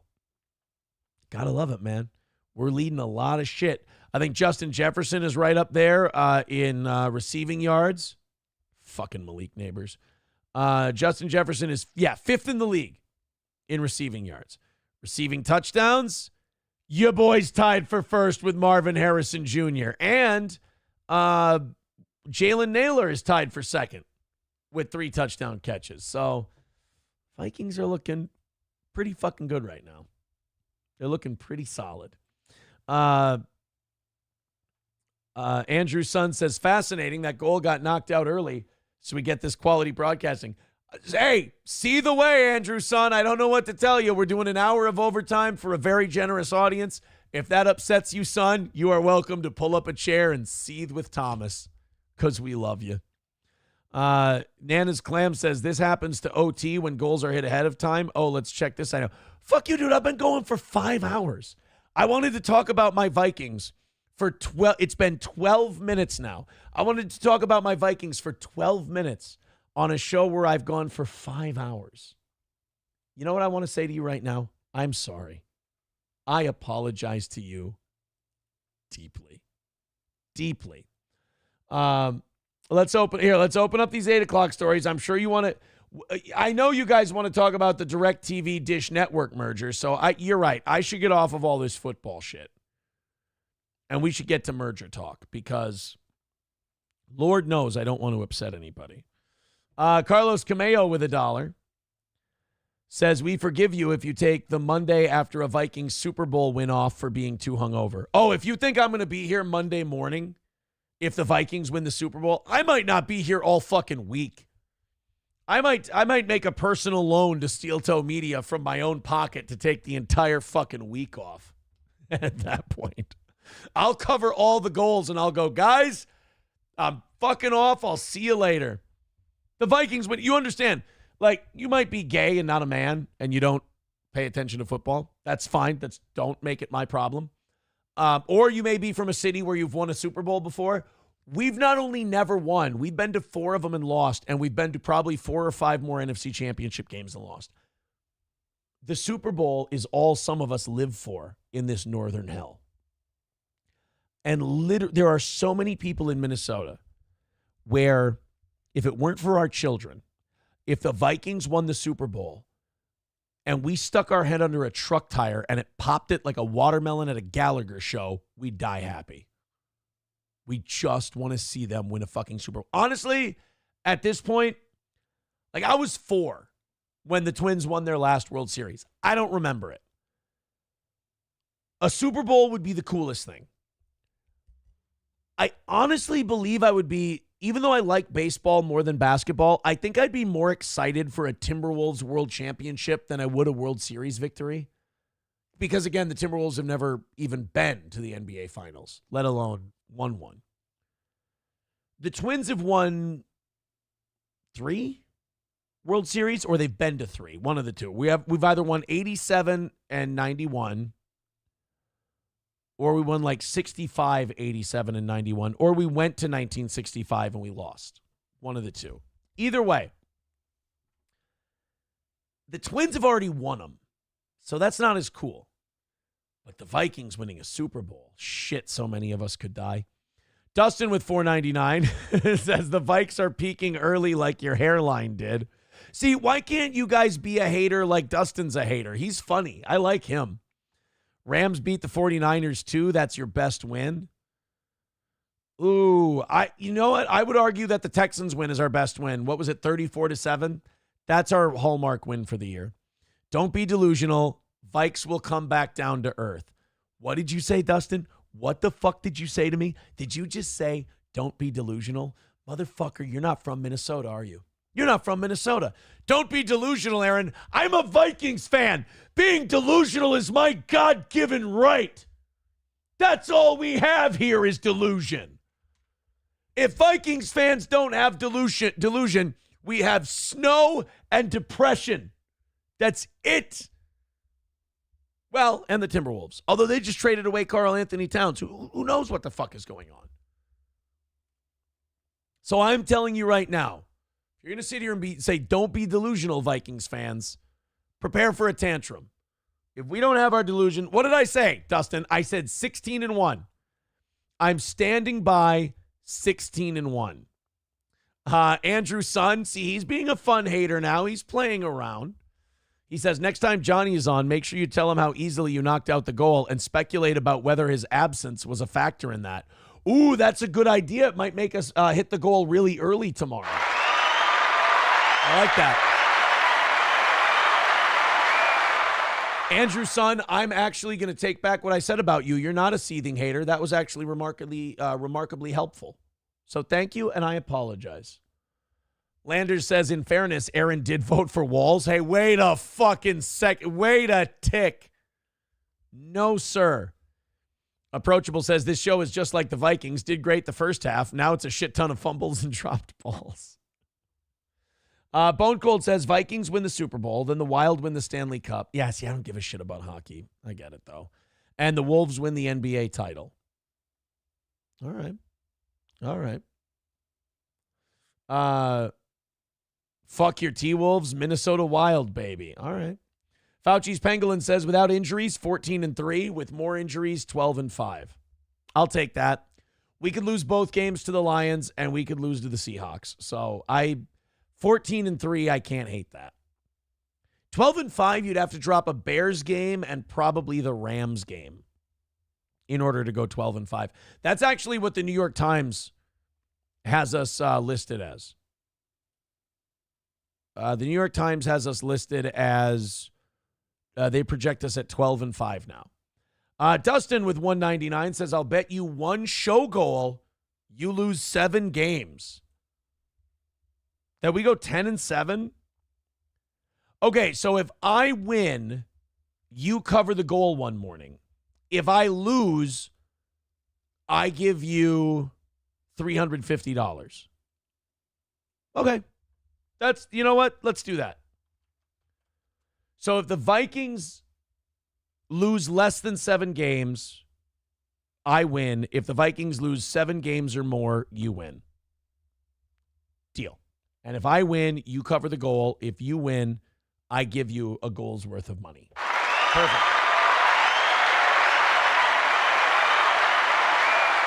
Hey, Dustin, reach your hand out, please. Reach your hand out towards the camera, towards the screen there. There's a shake. It actually looks like I'm just jacking somebody off. This is not going to help the rumors, but thank you. I accept your bet. Let's see what happens. Looks like I've got me a... So wait a minute. Do I get to collect the second we win 11 games, or do we wait till the end of the year? How greedy do I get to be about this whole thing?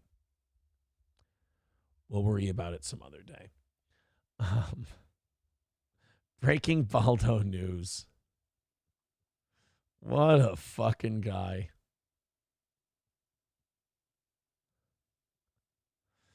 Oh.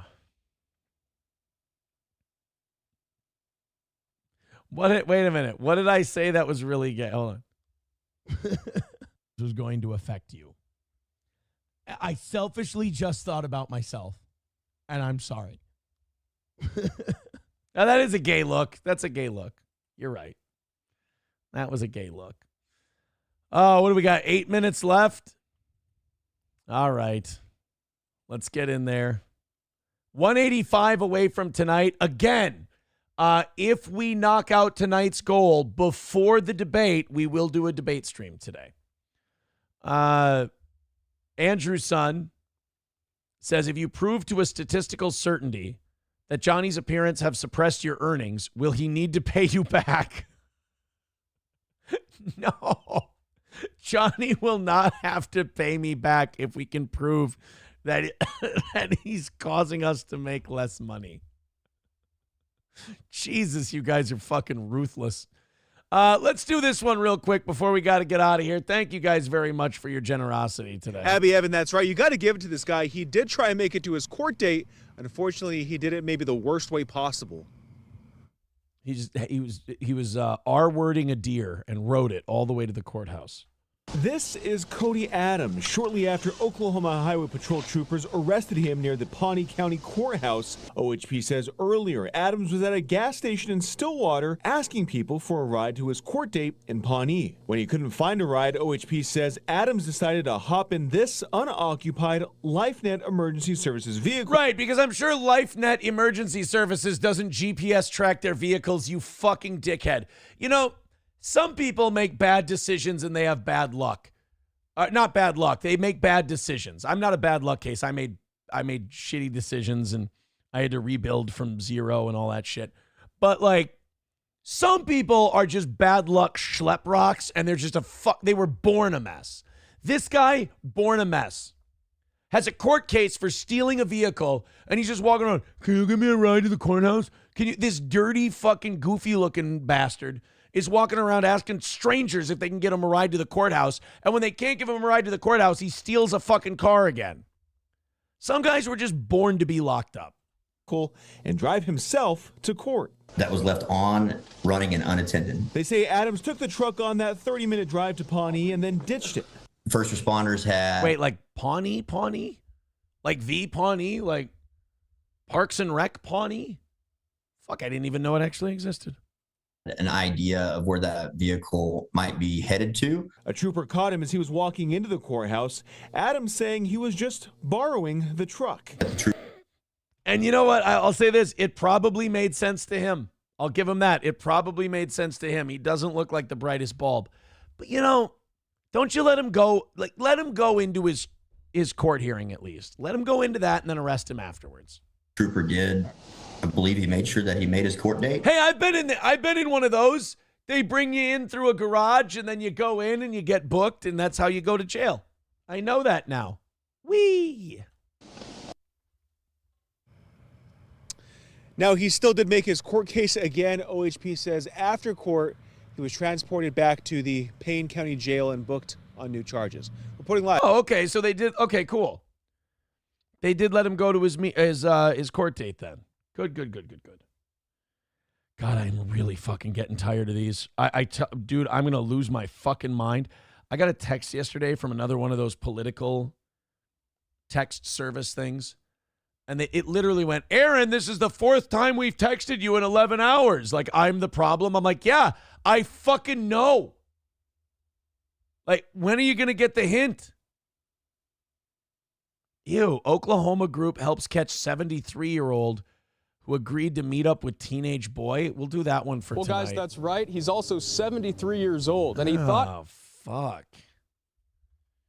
We'll do that one for the evening show tonight. Remember, if you guys knock out our goal in the evening tonight before the debate starts, we will do a debate stream tonight. So where did it leave off today? Tridio at $2 says, Corey Adam lost a lot of weight. Corey, no. That guy looked nothing like Corey Adam. Stop it. Was 190 the last one? 185. So we're 180 away from knocking out today. 180, from knocking out tonight. I'm sorry. Debate stream at 8 if we win. Okay, there we go. So that's the new one, guys. Thank you very much. So if we knock out $180 in the first hour of tonight's show, we will do the debate stream. Chevy fan with $5 says, this story triggers me. My truck was just stolen down here in the cities yesterday. Oh, see, that's one of those things where, like now Chevy fan's going to be one of those guys, you can't tell him shit about Minneapolis. Like if you go, Minneapolis isn't that bad. There's bad parts. You're not going to walk down there and get fucking punched and mugged. He's going to be one of those guys who will be like, oh, I fucking stole my truck. That place is a total shithole from start to finish. And, again, it's hard to argue with him because he has his experience. Andrew's son says, make Johnny mortgage his wheelchair to get us that debate stream. I heard Johnny's streams have been going very well financially for him lately. So I think Johnny will be fine. Take it easy, guys. We are out of here. Thank you very much for your generosity. The morning show stealing the evening show's overtime once again with a 5-hour program. Thank you for all of your contributions. I think we raked in over $500 today. You guys are the best, and of course, it all goes to other goals, so I appreciate it. Take it easy. Have a great rest of the day, and whether you love us or you hate us, just thanks for being here.